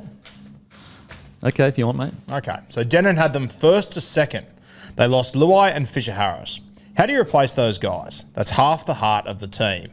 However, they've defied this every year. History does not define Penrith. Any information we have from the past doesn't apply to them because they break the mould. So how can we sit here and say they can't win 5? I have them in the grand final. Ooh. How you feeling about that one? Pretty good. That's right. I had them 1st or 2nd. Panthers will be right up there again, but I believe the streak ends this year. A loss on grand final day for me. Oh, it didn't make the grand final though. That sucks. The streak and the greatest streak of all time, it ends here. That's enormous. Timmy, top 16 in the premiership race. They're in my grand final. If they win 5, they are undisputed the best team ever. Honestly, I probably said that last year too. They do have big losses, but at this stage, I think they can somewhat cover them. Hammy had them 3rd and 4th. Matty also had them 3rd and 4th. Did you have them in the grand final though, just finishing 3rd or 4th? So we did at the end of the show, we did our grand final prediction. Guru, you'd left by then, but the 3 of us said Panthers Storm. Storm Panthers, yeah. Again, to think that they were a couple minutes away from another grand final. And you know what? I would have given them a red-hot chance against the Melbourne Storm to go 5 in a row. 100%. Like a red-hot chance. That's incredible. Like that's absolutely incredible. And it will get forgotten, but this year has been, I think they lost Luai and they lost Fish. That's not including everything else that happened. It is nothing short of incredible. And I tell you what, understandably, the Broncos are currently favourites for next year, but it really probably should be the Penrith Panthers because this young crop that they've got coming through just had a whole year under their belt. If they start the year and make the top 4 next year, they get 2 cracks at it. They are going to be an absolute problem next year when it comes to just these younger guys coming through. Outstanding year. Drew? Are the Broncos favourites for next year already, are they? I think so. Oh, shit. It's probably Paper cut, mate. No, the fucking staple. Oh, no. No. It goes Broncos, Storm, then Penrith. Yeah, okay. Yeah, I think, obviously we're used to such a high standard from Penrith. To see them do it in a slightly, a heaps different way this year, to be last after 12 rounds, was it? 13 rounds, fight their way back in. I think in general, like, whenever you finish the season in a prelim final, you're leading by 14 in a prelim final. It's a fantastic season. Yeah. Yep. But just by the high standards they've set, and when you think about a new 5'8" coming in who had to, find his way, you'd argue didn't even find his way by the end of the season entirely. They still got as far as they did. Outside backs, a lot of changes. Brian Toto played less footy than he has in previous years. They had a lot of things against them. I just think the high standards we set for them, it feels like this year is such a failure. But in reality, No way. what the Broncos scored to go in front with 10 minutes to go in the prelim final. Mate, and it took like this catching of fire the Broncos did. We don't see that ever. This doesn't happen. It happens one game and then they get belted the next game. This was just, this whole final series has gone against the mould. This is not how it usually happens. It's the conservative side that's been sitting on top of the ladder, first or second, for most of the year. Not the side that results had to go their way for them to squeeze into the top. I think they had the 7th best defence or something like that. We'll have to check it when we get to it. And so it took just Reece Walsh and magic. Like, who else makes that play to Mariner? Reynolds has missed kicks like that before against the Penrith Panthers. Like, it's just amazing stuff from the Penrith Panthers. In regards to guys that had good years, I mean, all the usual stuff. If I had to be hypercritical, I do feel like Cleary probably wasn't at his peak of his powers this year. He still had some incredible games, and the peak of his powers are like greatest of all time stuff. And I'm really curious that whether it's a hip or groin injury, I'm really curious how much that derailed his season and his preparation heading into final series. Yeah, and isn't it just I agree with you. I don't think Nathan's anywhere near his best this year, especially compared to the last few seasons. Another silver medal in the Dally M. Right. Insane. Crazy. Surely he gets it. Like, if he doesn't win a Dally M, if he doesn't win a Dally M, we have to scrap the whole system. We've already gone through Lockie, all the players, past players. Like, if Nathan Cleary, who won fucking 4 premierships in a row, can't win a Dally M, scrap the system. Yeah, and I think the other thing worth noting this year is that, the last few years, I'd argue, because of injury, he missed 8, 10 games or not. Played pretty much the whole season this year. It was just for a James Tedesco that was just unbelievable this season. Penrith, I think they will be better for the run next year. Obviously, Blaze, Isaiah Pupley, the new guys in the system, Casey McLean that are younger and whatnot, they've all got better as the season's gone on. There was one point there where I didn't think they could pick Casey anymore.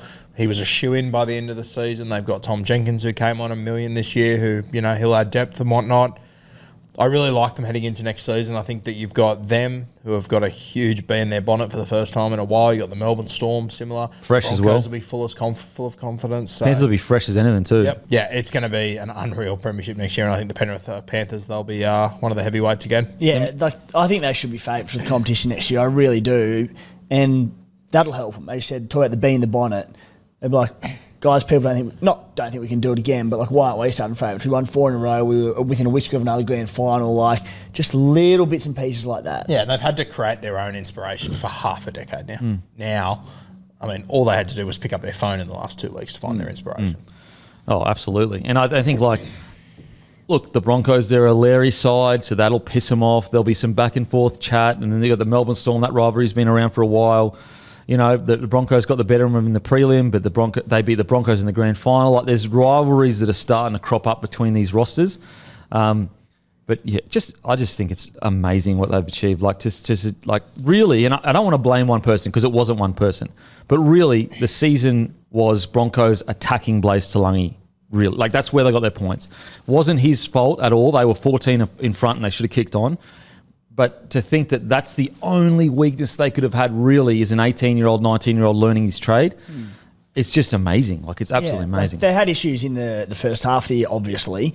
The second half, though, they were like immaculate in what they did. They were incredible. And it was like you said, you talk about weak points in attacking in teams in general and defensive sides in particular, but it was the Blaze Talangi one, and that's fine. Look, this happens to every club when you are, whether it's rebuild or it's putting new faces in there, there are going to be weak points, and they're just such an exception to everything we've come to know and understand about rugby league, this Penrith Panthers dynasty, and this year it was. And as you said, Kempy, Blaze Talangi being a weak link isn't the reason the Panthers didn't win the comp, but it was, especially when it got to the crunch time of finals, their weak link. And what's scary is like all he needs to do is sort his defence out, and he is going to be an absolute menace to the rest of the NRL. And that's the huge positive for Penrith. Like, I think there's some teams like Cronulla, Roosters, they get to the end of the season, they're like, okay, what do we need to work? Like, Penrith's is clear. Yeah.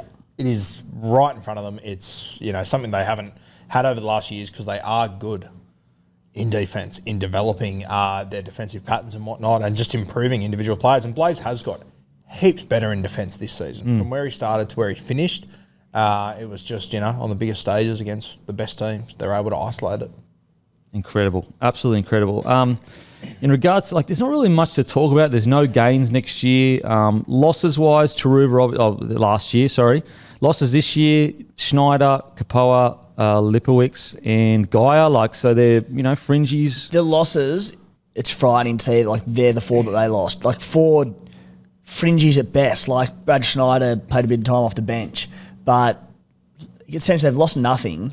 Blaze Talangi has had a full season in the halves with Nathan Cleary. Look out. It's the first time they've lost nothing since the start of this decade. It's the first time they probably haven't lost a Dally M possessional winner. It's crazy. Definitely. Yeah.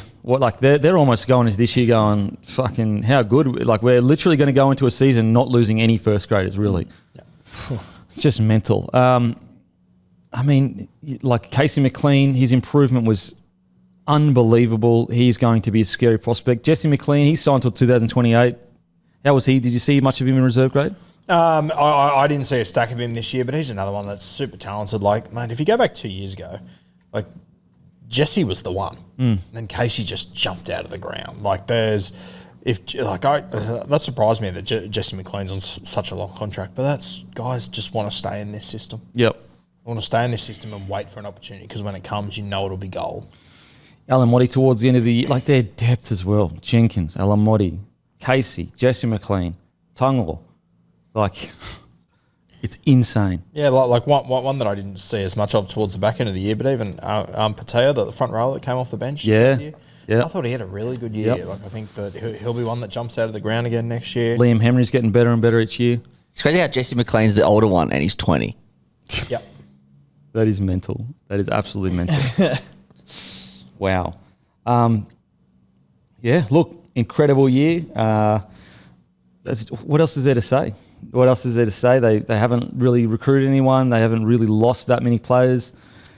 They are going to be an absolute problem next year. Absolute problem. It's essentially Melbourne and Penrith that if they lose in a prelim final, you go, it's a bit disappointing. Yeah, really. They're the only two that you would do that for. Alrighty, on to the Sharkies. Later position 5th. Obviously finished 3rd or 4th. Points, they came 6th, line breaks 11th, tackle breaks 7th, meters 3rd, offloads 12th, errors 9th, completion rate 4th. What did we say? I said 3rd or 4th. The destiny is here. All of this work, time, effort, consistency, long-term decision and recruitment, and the years have arrived. The next 2 years are the Goldilocks zone. Guru, 3rd or 4th. Sharks will be a top 4 team again, but I still think they lack striking key positions to topple Melbourne or Penrith. Timmy, 3rd or 4th. Last few seasons, they have always been in the premiership race or conversation, but probably missing one player. Adam Fanua-Blake has arrived. Hines has more runs on the board. They've locked in Trindle as his long-term partner. They had a finals win under their belt. The stars are aligning. Hammy 1st to 2nd. Matty 1st to 2nd. To be honest, pretty bang on. I would say probably the most accurate, though, is they probably still are missing just like, look, they came within 8 points of the Storm. So maybe it's not. Maybe it's just a bounce of the ball here or there. But I would probably say I'm with you, Roo, like just one player to get them across the line there. Because I look at that grand final and I just don't think they could have gone with Penrith, Melbourne or Broncos. Yeah, and I think that's what makes the NRL so hard is that, when you look at that ladder, I think there's tiers to it. And I think the greatest gap is from tier 2 to tier 1 than any other tier. Like, you can be an exceptional team and you can be in tier 2, and that means you can probably beat up on teams that are in tier 3. But going into that next tier is just such a big step. And, you go through the regular season records and this team beat Melbourne, this team beat Penrith, that's good. Fuck it, do it in September. Yeah. And Cronulla got very, very close to it. There was really, for me, I was down at that game. I thought the sole difference in that game was the trick shot that Munster came up with for Pappy, the chip over the top, the little moment of greatness that the Sharkies at the moment, I think they just lacked that in those big games. And Niokore, if he goes over for that try, it's different game of football. Different game of footy. Like they are so close, right on that tier. They're knocking on the door. And that's it, right, Roo? Like those two moments that you boys just mentioned. What do we say about the Sharks? They're probably missing one star to win a premiership. In those two moments, it may have come off a kick. Coaches can cop conceding tries off kicks, but it was the two superstars combining Munster and Pappenhausen. The Nickera line, where he's held up one of the great tackles of all time. Hi, I know, get over it. Munster and Pappenhausen. Like, the superstars come up with the big plays, and that's what happens to win a prelim, and that's what happens what you need to win a grand final. I'm trying to picture the Sharkies winning a grand final. Who am I seeing with that Clive Churchill medal around the neck? You've gone, yep, they're the one who stood up in the big moment and won it for them. I don't see it there at the moment. I mean, it could be Nico Hines. Could be Nico Hines. Yeah. And I would love nothing more than that. But that's what I feel they're missing one. It's so close. They've done such a good, as a small club, the way they've built into this. Do you actually know, and you have to check this, in the modern era, like ladder from 98 to now, I think they're fifth overall. Yeah. Since 2000. Since 2000. Wow. They're fifth.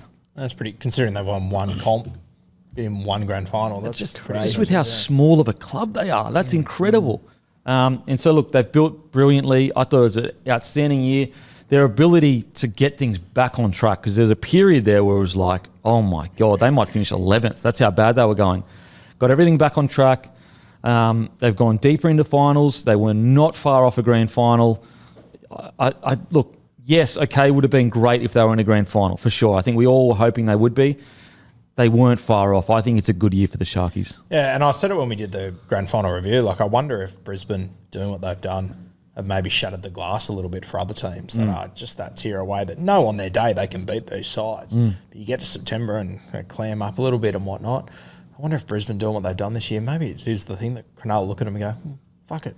Why can't we do it? Yeah, it's like that subconscious, you just think, the top tier teams eventually win. Melbourne and Penrith will get the job done. They'll do what they need to do here, which they have for years on years. And I kind of feel like, the big thing for me when I look back at that 2016 side, why they were able to get over top of Melbourne, because they gave them no respect.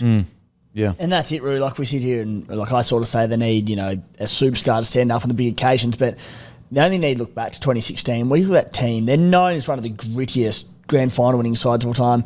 Ben Barber was there, but, it's back end of his career, very different to like the heights he hit at the Bulldogs sort of thing. And it was just a gritty bunch of blokes who wanted it more and who were tougher and did their jobs.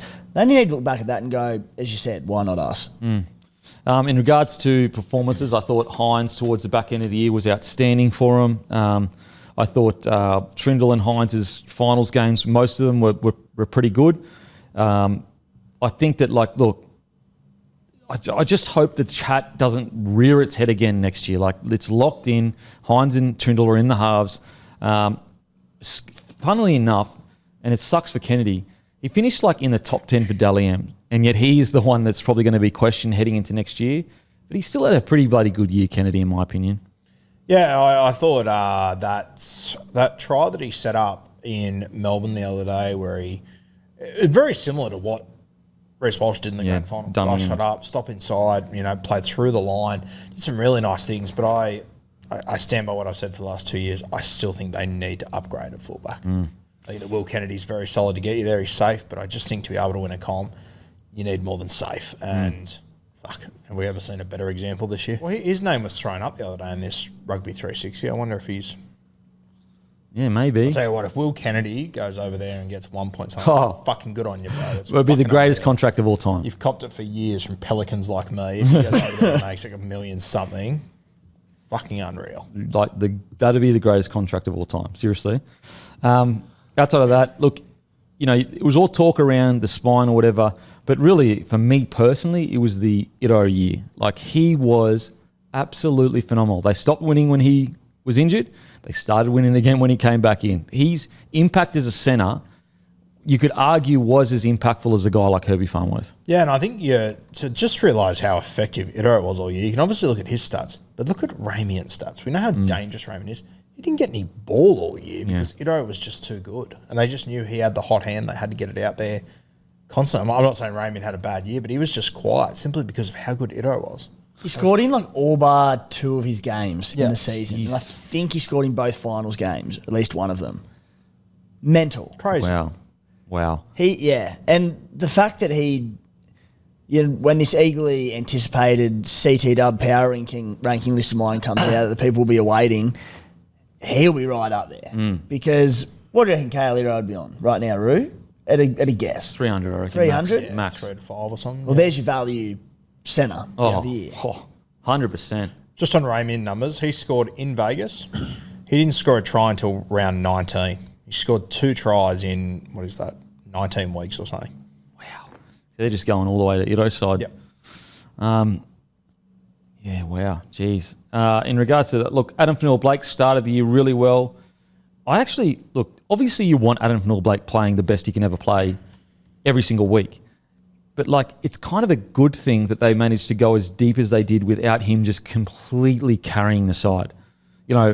If they head into final series and he was playing the best of his career, who knows? Is he worth an extra 6 points? Maybe. Well, we said when he signed for them that he played such big minutes at the Warriors for a long time because they really needed him to, and at times were potentially lacking a little bit of depth in the pack. At the Sharkies, because they have so many forwards and they tend to run with this 4-forward bench, that they could afford to give him some spells throughout the year, and they did that. For a lot of time, he was playing sub 50 minutes. When he's at the Warriors, he's playing plus 60, plus 65, 70 a lot of the time. Got him through to the finals series, and those 3 finals games where he played 60, 66 and 62 minutes. Just that ability to give him a bit of a breather, because as you said, Kempy, he was good for a lot of the year without hitting probably the heights he did at the Warriors, but come finals time with the biggest minutes that he played, he looked superb. Outside of that, I thought Billy Burns was a bloody revelation at the back end of the year. He was phenomenal. I thought Teague Wilton really stood up at the back end of the year. Colquhoun as well towards the back end. Yeah, 13 there. It's going to be interesting. Will that open up a challenge for the 13 role heading into next year? He's pretty bloody good. For sure. Yeah, I think it has to. I said a few weeks ago, I think as well, from just a salary cap point of view, if they're trying to get a fullback in there, trying to find a fullback, maybe that's where you can. And it's find some money. It's another one that we've sort of said around the Sharkies that because they've got such consistent starting 17-18 in touch wood, but they've had a good run of injuries in recent years. The back end of this season with the unfortunate injury, obviously, to Cameron McInnes, the late suspension of Britton Nicker, 2 blokes whose position inside was never under question. It's given opportunities to Colquhoun, it's given opportunities to Billy Burns, these blokes. So going into round 1 next year and through the entirety of the year, Fitzgibbon has shown, I don't care who you are, I will drop. I know McInnes wasn't dropped, but there is depth. We have competition for spots no matter who you are on this side. And I think it'd be unreal to see Fitzy do that in round 1 too. It's easy to do it, but when Cam McInnes is injured, Colquhoun gets the jersey, sure. But if we get to round 1 next year and it's just best man gets the jersey. It's almost like what Madge did at the Broncos with dropping such key players that were locked in. If one bloke has a 70% pre-season and another bloke's had 100%, not as talented a player, just drop him, send that message from the word go. Mate, I cannot wait to see him next year. And Fitzy just building. It's been slow and steady, and I'm excited. Their window is this year, though, I think. You know what? Oh, yeah, because there's outside backs. They're going to really struggle to keep all those outside backs. They're going to struggle to keep all those dudes past this year. So it probably is next year is the pinnacle. It's the apex year next year, I think, yeah. And, there's 8 points off for a grand final. it's pretty much a success. Like if your plan is to build into a grand final, you can't ask for fucking much more than that. And also, like, we sat in and we all sort of tipped them for top 4 and to, compete for a premiership. Very easy for us to sit here and say it, for them to have these, expectations on them. But with expectations, it makes life very hard. You still got to do it. So much can go wrong across the year. So it's a great year by the Sharkies. And I look at the tier of side they landed in. The top 4, Melbourne, Broncos, Panthers. Like, they are juggernauts compared to the Sharkies. Like, there are so many teams below them that have so many more rep players. Yeah, and also, like, you look at the Sharkies side, no one's won a comp in this team, I don't think. Hines on the bench, who was there, didn't get on the field. Like, I think Oregon Kofusi is the only one that's been on the field in a grand final. Like, compared to those other sides you just listed, Melbourne's got 12 dudes that have won 3 comps. Yeah. Like, and Melbourne's in a very similar boat. Now you got the Broncos in that class who have all won a premiership. I think the other guy that needs to mention is Blake Brayley. I thought his season was incredible. I would have had AFB in my top 3, maybe even 2 players for the Sharkies. But geez, I thought Brayley was unlucky not to get their player of the year. I thought he was fantastic. Did AFB get it? AFB got it, yeah. I thought Brayley would have walked it in. I didn't thought know so that. too, yeah. He was outstanding all season. Okay. Maybe there's a stuff off the field that we're not seeing. And I think there is a lot of stuff with Adden that we don't see. I think he's got a bit of a reputation in a certain way, but I don't think it's quite the reality of Adden. But, he was the best hooker in rugby league this year for me. Yeah, he was outstanding. Absolutely outstanding. And just the back, when they needed him to step up, when the year was looking like it was done, he just said, get on me back, boys, and changed everything. And like, that's what he did this year. Now it seems like he really has confidence in what his game can deliver. What's he going to do next year? Like, it's just super impressive. The Sharks, you could not ask for much more from them. Very close to a grand final.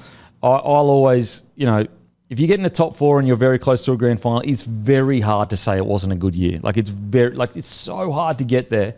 So I think it's a good, solid year for the Sharkies. Well, Can't ask much more. Here you go. Sorry, it's cut you off, Kempy. That's right. Just on Blake Brayley. There was that clear moment in the season where he got given a license to run the ball more. And you saw his numbers go up substantially. And that was round 15. The 2 weeks prior, he ran for 28 and 33 metres. In round 15, he ran for 122 metres, and that's where he started to run so much more. From round 15 was essentially when they went on their winning streak. They lost 2 more games in the regular season. You know who gave him that licence? You did. Your boy. I know you did. Well, No, all I did, the week before it happened, all I did was asked him, why don't you run as much? Is it a fatigue thing? Is it a fitness thing that you're saving yourself for the 80 minutes? And he just said, it's just kind of what the team needs. I just adjust to it. So it must have been planned. Like, it must have been something they were building towards, because like the thing that we don't speak about quite a bit, like, coaches don't just put all their tactics out from round 1. They build them into the back end of the season. So maybe Fitzy's plan all along was, be solid for the first half, second half build us into a finals kind of position. Okay, on to the Melbourne Storm. Second, last year they came first on the ladder. Wins 17, losses 7. Last year wins 19, losses 5. They came third for points scored. Line breaks, they came 12th. Tackle breaks 6th. Meters 5th. Offloads 3rd. Errors 5th. Completion rate 6th. And what did we say? Storm. I said first or second. Premiership favourites. The addition of Stefano, incredible depth with Wishart and Pezzett. The backline is getting more experience. They came so close last year, I think it might be their time. Guru, Storm will end the Panthers' streak this season and win the comp. Well, that was wrong, wasn't it? Robbed. Timmy, first or second, it's all just falling into place for the Storm. They've got the Dally M winning halfback, Munster. I have concerns about his groin, but they have depth with Wishart. We've questioned their forwards, but they've added to that. And Katoa and Bloor are getting so much better. It's such a good team. Hammy first to second, Matty first to second. Any threat of you saying something, or? this is just a snip of my prediction, mate. I think I said they'd get done late in the grand final of the Broncos, but it's not in the comments, so I didn't write it. Again, similar-ish to the Panthers, like they friggin' made a grand final and it took the greatest ever performance we've seen to knock them off 4 points. This was another incredible year. In saying that, I can't help but feel it was an opportunity that got away, even though it still was an amazing year for the Melbourne Storm. Yeah, look, as we said, a few weeks after the grand final, it's the one that got away. But for me, I don't know how you boys feel, but I still feel like they lacked that ruthless edge that we've seen in Melbourne in previous years. And I think that it was a competition where there wasn't really a team that had that. I'd say towards the back end of the season, it was probably the Panthers, realistically, but then obviously Brisbane did them over. I think it's a big missed opportunity, but I think there is still a lot of things here that Melbourne need to sort out, in particular their edge defence, if they are going to win another premiership. Well, there's been past years where I've watched the Melbourne Storm and said no one's beating them. Yeah. Like, no one's going to beat them. This Storm is absolutely ruthless, killing teams. They really never hit their straps. Really never hit their straps. And on top of that, I feel like every year I watch Melbourne, I go, I know they've got another gear come finals. I wasn't as confident about this side. I mean, we saw it. First half, that was the Melbourne Storm that we thought would play, like, that's the top tier. Second half in the grand final, they weren't as good. Timmy, Melbourne Storm. Yeah, outstanding season. But again, and then the preseason predictions showed the hype around them that I think most of us had them at least in the grand final, if not premiers.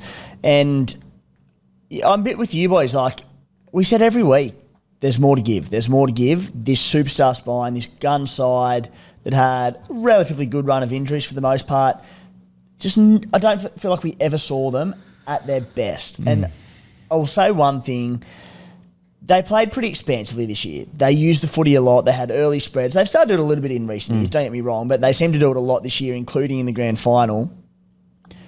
I don't have the exact record in front of me, but dry track day games, I feel like they're near unstoppable. And I look back to that Tigers game of 64-0, and you just sat there and went, despite who the opposition were, and it was an improved Tigers outfit, this side's unbelievable. Oh, yeah, that round one, you're just going, bruh. And then you go, all right, they got home in the two finals games against the Dogs and Sharks, relatively tight games. They both 8 points, and they were good, but they weren't at their best.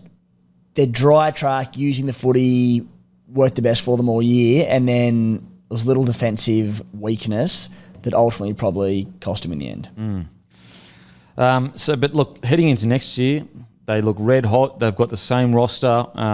Essentially, more experienced. Stefano will be even better for it. He was great at the back end of last year. Coates was a bit quiet in the final series compared to what his season was like. They absolutely will be there or thereabouts next year, and they absolutely will be a premiership threat heading into next year. I feel like they missed Howarth for quite a while. I think he was really good in the side when he was playing. Obviously got injured. But in regards to storylines, it was the year of Katoa. It's one of the better back row years I've seen in quite a while. It was absolutely phenomenal from Katoa this year. Yeah, and I think on top of that, just to finish it off, obviously didn't win the premiership, but I think it's one of the I think it's one of the best back row performances in a grand final I've seen, realistically. Scored a try, blatantly set up another one, had a hand in another one, and he almost came up with the line break that won the premiership for them. He was enormous, Eli Katoa, and I think those moments where they'd kick it on the left-hand side of the field and he would just pop up as the right edge back rower to catch the ball, and the way he became a kick target, I think it's something that I think a lot of edge back rowers are going to need to add it to their game, realistically, because so many of these wingers are so good in the air that you're matching your wingers against your wingers. You're not getting much there. If you can put back rowers up against halves, it's an enormous matchup there. Yeah, absolutely. I think, the Nye was doing it a few years ago. I think the way that Eli Katoa added it to his game this year was enormous. He was fantastic. Is he best back rower in rugby league? There was discussions about him and Hudson Young during the year. I think he finished it out, yeah. I think there was a period mid-year where Hudson Young was unstoppable. He still played good towards the end of the year. But in big games, he had a couple of brain explosions. Yep. I'd say Katoa. Yeah, he hasn't done this single-handedly, but he's really changing what it is to be the best edge back row in the game, isn't he? By all these different things he does, and the way he impacts games.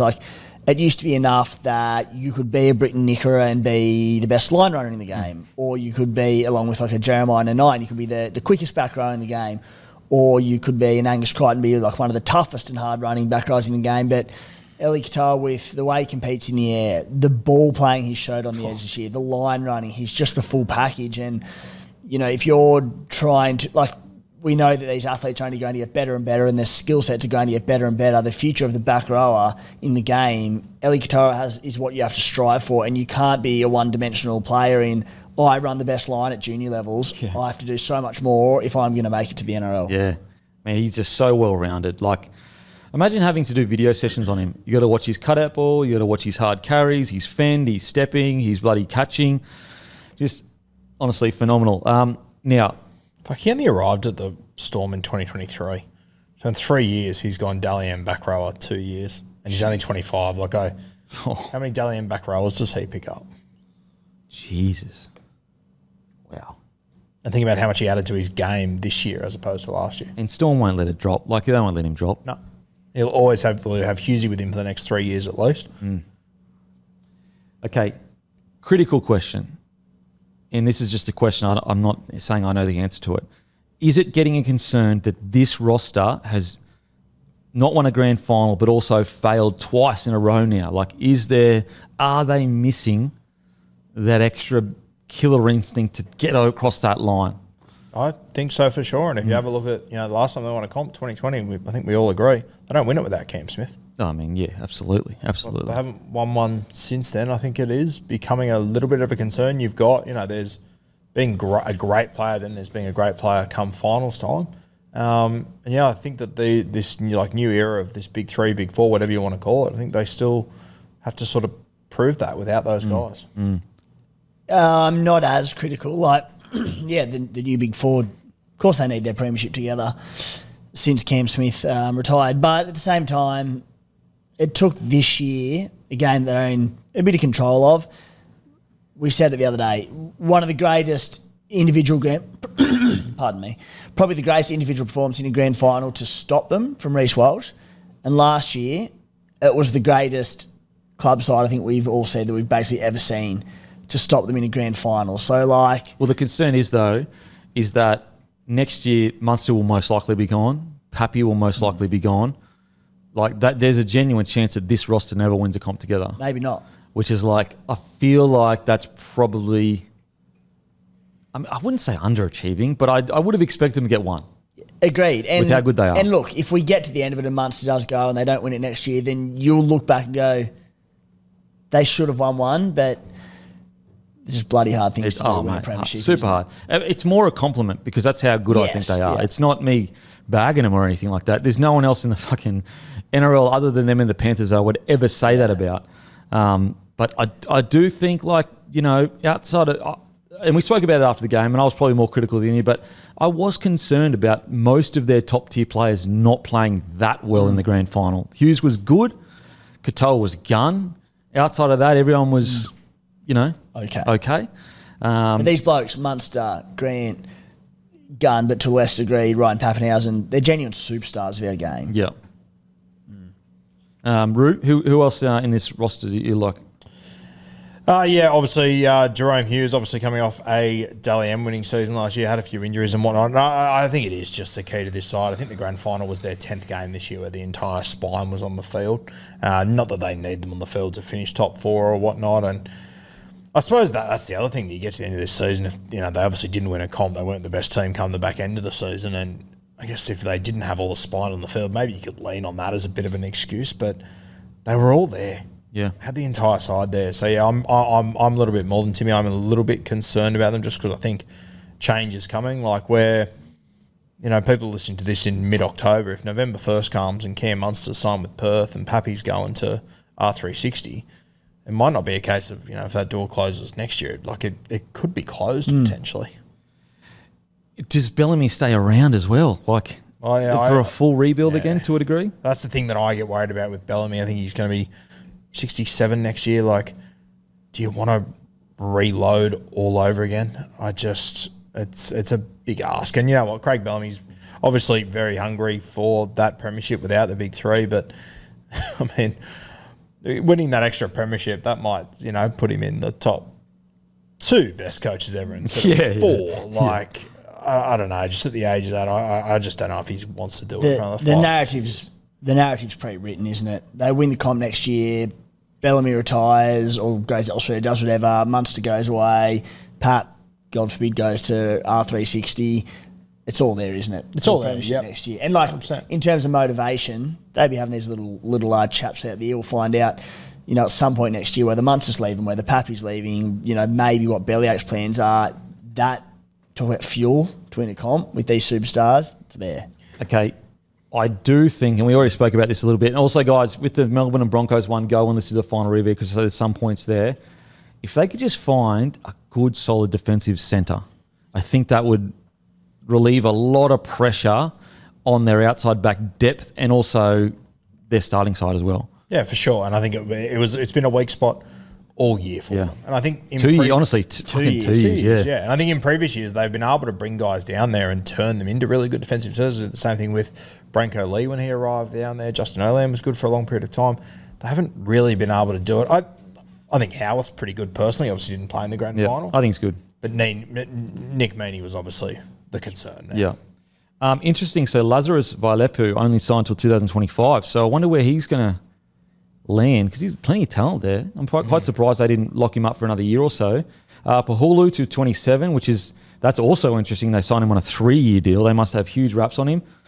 I was looking at Pezzett till 29. That's like, and I know he's got some kind of clauses or whatever. That's pretty crazy, honestly. Far out.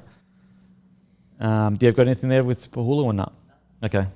Yeah, good. Just currently unsigned for next year. I didn't even Grant Anderson's going to the Broncos next year, right? Yep. Jeez. Got on the other bus the other night. But yeah, look, I have them as premiership heavyweights next year. Absolutely, no doubt in my mind. Okay, on to the Brisbane Broncos. What do we got here? Okay, attacking stats. They were second for points scored behind Dolphins. Line breaks, they were first. Tackle breaks, they were first. Meters, they were 10th. Offloads, 11th. Errors, they were 7th. Completion rate, they were 13th. Fucking hell. Points conceded, they were 11th. Missed tackles, they were 14th. And they had the most penalties conceded per game. Bro, if this year was ever a year where you throw all the rule books out, it was fucking this year. Yep. It's not just an eye test thing. There's literally numbers that back it up. Yeah. Do you want me to read it? This is fucking outrageous. Yeah, you read it. Okay. You were close, though. All right, Denon, 6th to 7th. You have no faith. They could be almost unbeatable, or they could come out and not gel with Madge and be bottom 4. Initially, I felt like Madge was what they needed, but hearing interviews, I haven't felt that they have fully bought in yet. I get these really mixed feelings. I tend to lean towards the idea that they will react. I tend to lean into the idea that they will react well to Madge. Guru, 5th to 6th. I'm so intrigued to see Reece Walsh this year. He will probably lead the comp in errors. I don't love it, but I know he will come up with enough gold to make it worthwhile. I don't think Madge is going to lean into that angle. I'm keen to see the leash they have on Walsh. Got that wrong, didn't you? Didn't have a leash. Terrible call. Timmy, 7th to 8th. Wow. Oh, my God. May as well be last, bro. I'm giving You had Madge 6th to 7th and you go for it. I'm giving Madge over a year to put his fingerprints in it. There was a soft underbelly at the Broncos last year. Turn it up. Got used out of there. They rested on the fact that they made the grand final the year before. The professional athletes just need to buy into his training methods. Huge swing side. Hammy had them 7th to 8th. Maddie, 3rd to 4th. Wow. 3rd to 4th. Okay. Winning that one. I think actually Maddie has the most accurate so far, if I recall correctly. He's had a good year, Matty. He's also made the document. And True. yeah. That's very true. Yeah. We could have said anything. Good scorer always beats a good golfer. Broncos. I'm just trying to find this roster now. Anyway, look, it really was, and we all kind of alluded to it. We all, or at least me, in my dream, I was like, if they click, if they all get on board with Madge, they can be unbeatable. And I've felt that since 2023. To be honest, maybe even 2022, when they had that big fall from grace. And we've been, as Broncos fans, I guess we've been waiting years for it to finally click. And it clicked, and we got one of the most exciting final series, I think. It'll go down in history as one of the best ever for a Broncos fan. Yeah, without a doubt. It was, if not for a Broncos fan, just to watch it, I doubted them the whole way through it.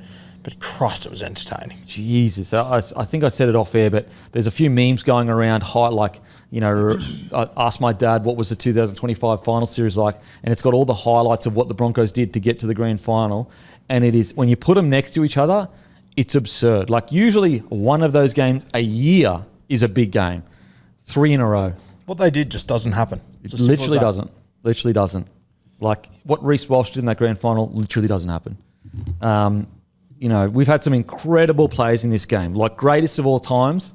They haven't done that, or at least they've the best of the best have come close or equal to that, but no one's done better than that, in my opinion. Like the grand final, what happened in Canberra doesn't happen. Yeah, fuck.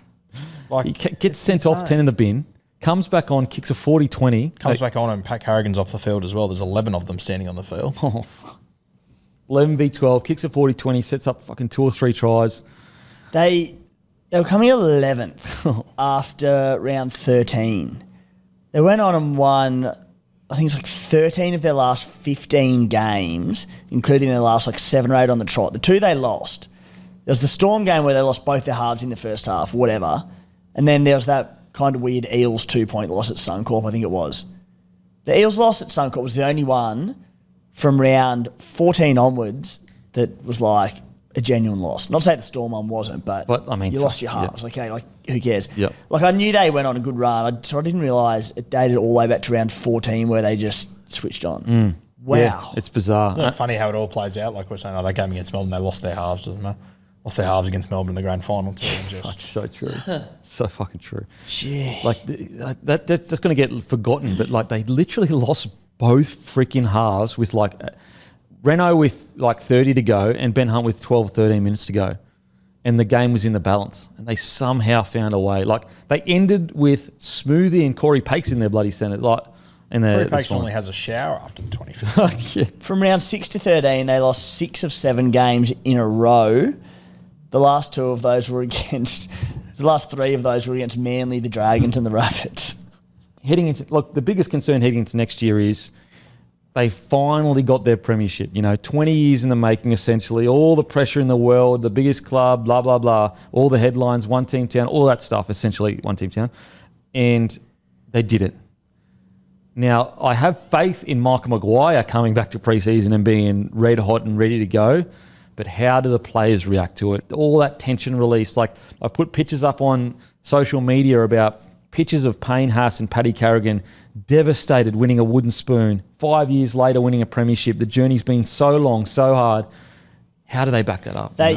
Your line, Kempy, from the start of the season will be the exact same going to next year with a slight tweak. Yeah. They could be almost unbeatable, or they could come out complacent and be bottom 4. Literally. I'm hoping that Madge has enough rapport with them not to let, but they are such a unique squad that it's so hard to pick them. They really do. We sit up here as analysts and we've got all this history of information to kind of draw on and go, I know guys, you're getting hyped about this team because they're catching a little bit of fire, but trust me, history will suggest that this team that has the best defense and this team that has the highest completion rate, in the end, it will happen like this. This truly was a season where it was like, the rules do not matter. The rules do not matter because they just have so much talent that you just can't stop it. You just can't stop it. Not losing much either. Like Cowboys, the obvious one. Wasn't even in Tyson this Smoothie from the premiership winner to Wakey over in the Super League. Yeah. The GOAT, Smoothie, coming on saving the game. You're not looking at Penrith's premierships where they lose key players every year. There's no reason why they can't do it again. Roster-wise, anyway. Bloody just trying to find that roster again. And Grant Anderson arrives and, Grant Anderson and Tom Duffy. I love the Duffy signing. Tom Duffy's very interesting, isn't he? I was so surprised that the Cowboys let him go. Like, so young as a half. I think there's a lot to like about Duffy. I really do. Heading into next year, they've got Kobe Black and Duffy there. I'm really interested to see Ezra Mann with a full preseason under his belt. Does Tom Duffy leaving suggest that maybe Jackson Purdue is being shifted? You know what? Probably. Because why would you get rid of the depth? Because at least he'd be depth for Arthur, Clint. What's his name? Fuck me. Clifford. Jock Madden also leaving. Israel Liotta is interesting because he's quite talented. Latrell is also interesting. Really good young forward pack going to South Sydney. He played in the trials. He was quite good, Matty. Sorry to say. But yeah, outside of that, scored a few tries this weekend in the career knockout as well. Oh, did he? Yep. good things. Very, very talented young forward. The only one you Up need, young mate, back, it's- outside back, sorry. The only one you need, it's the same thing. You still need edge back rollers. Yep. Like, you're fortunate that Piakura and Ricky was solid all season. Piakura was very hit or miss, but they got up when it mattered for the finals and did a job. But, like, if one of those two goes down, there's your spot in the Broncos lineup straight away. Yep. You still need a back rower there somewhere. Otherwise, it's going to be the same issues. Yeah, hopefully we can find one in, like Q Cup or as a training trial that rocks up. I'm sure. Look, it's Madge. Like, He'll find someone. they'll have something in the works, surely. Like he found Ben Tolte mid-year. Surely he's out there finding a back rower right now. Yeah. My hope as well is that Ricky continues this solid form and Piakura is much better for being essentially a full-time first grader this year. Comes in next year because like there are moments watching Piakura where you're just like, wow, this kid is good. It's not even so much on them two. It's the depth. But also I think both of them, more so Piakura, I think they're the kind of players you don't want them getting comfortable in their positions. You want someone banging down the door, putting pressure on them to keep their spot in the side. Okay. Yeah, I'm with you. I am with you. Just on that whole like catching fire like the West Tigers, like just the final series alone. The West Tigers, week 1, they played the Cowboys, a team that had made finals the year before but weren't, of that top echelon. The Broncos, they hadn't been in the grand final in 5 years. The Dragons, that Dragons team didn't make a grand final during that era. Then they played the Cowboys again in the grand final. Compared to what the Broncos had to do, as far as minor premiers Canberra Raiders, 4-time premiers Panthers, and then the Melbourne Storm, like it's insane. I think the season as a whole from the West Tigers is a more incredible story. But what the Broncos have done in this final series, I still think to some extent people are underappreciating. I'm with you, mate. I'm with you because it's not like they catch fire, but they just happen to have a good run into the finals. They caught fire and went the hardest way to the finals. They also had to catch fire for 40 minutes in each of those games to win them. Mate, it's wild. Like, it is absolutely wild. So an incredible year. I think the big questions heading into next year, I'm so happy for Renault to winning the premiership, but it will be, it's almost a bit of the elephant in the room. They do look better with Ben Hunt and Walsh there. So I do think heading into next year, they've really got to find a way for Reynolds to adjust his play to get Reece Walsh in those positions like he is with Ben Hunt. Do you think we're talking about Kobe Black at all next year?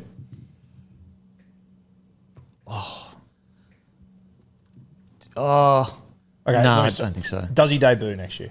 Yeah, I think so. Yeah. I think so. Because like Renault or Benny Hunt will get injured. They're a bit older. Yep. And I think that it's because you've won a premiership, you've got the guys around him to, fill him with confidence and kind of carry him. I think you'll probably see him debut this coming year. Super interested to see how he goes. Like coming into a team like this with a forward pack like that, super, super interesting. But yeah, that's the biggest question for me is like, how do they handle this Reynolds Hunt? And even in the grand final, like, it sucks that Renault went off, but it did unlock Walsh. Like Walsh immediately, and maybe that was actually more because they had a lot of possession, and that's why Walsh was unlocked. Whereas in the first half, they didn't have as much possession, but it definitely did line up. And like, what's incredible is like we haven't even spoke about Blake Moser. Blake Moser is supposed to be the best young 9 in the competition. We haven't spoken about him all year long. Billy Walters comes back into the side next year. There could be a bench rotation of Walters, Moser. This spine could get better next year with Moser coming into it. Then you got in the future Moser, Black, Mam, Walsh. Fuck. Like I know they haven't played first grade yet, Moser and like as in a lot of first grade and Black, but like at least on paper with how far they've come as juniors, like you couldn't ask for much more of a good spine over the next decade. Yeah, and as much as Madge has just won a comp with the two most experienced halves in the game, essentially. Like 2014, he did it with Adam Reynolds and Luke Keary. Yeah, two guys. True. Adam Reynolds. What was that? Adam Reynolds' second year of first grade, Matty? Third year? That he won the comp? Yeah. Third year. Yeah, and then Luke Keary came in halfway through the year. Yeah. Wow. I'm so excited to see Willison next year, mate. Another year, another preseason. Yeah, look, it is exciting times for the Brisbane Broncos. The only worry they have is about complacency. That's what can kill them. It can genuinely kill their season. But that is the season review, guys. Make sure to like and subscribe. A massive thank you to all our partners. Seriously, guys, support them. They're the only ones that make this happen. If you need internet, lontel.net .au/bloke. A massive thank you to KO. A massive thank you to Sportsbet. Grumpy Coffee also keeps an eye on grumpycoffee.com.au. And a massive thanks to Aspley Mazda and Luke Camilleri, LDC_10 Instagram. Give them a message. Anything else going on with you boys? I won't see you for about 6 weeks. Oh, okay. Wow. And how long are you going for? I'll be gone for about 3.5 weeks, mate. But SC Playbook running as per program through the off-season. A bit of footy content after a spell, but Supercoach, SC Playbook, EPL, NBA just announced. We'll have our cricket content across the summer, the Ashes, so go and check that all out. Okay. And how long are you over? When are you leaving for England? I will You'll be be here in next England as this is live, mate. I'm going tomorrow. Oh, you're going tomorrow? Yeah. Oh, you're going before him. When are you going? About a week after him. I'm going on the 20th. Oh, okay. Okay. Well, you'll see these guys in about 5-6 weeks then. Outside of that, obviously the show will still be going on. But outside of that, we'll go fuck ourselves. What's gambling really costing you? For free and confidential support, visit gamblinghelponline.org.au.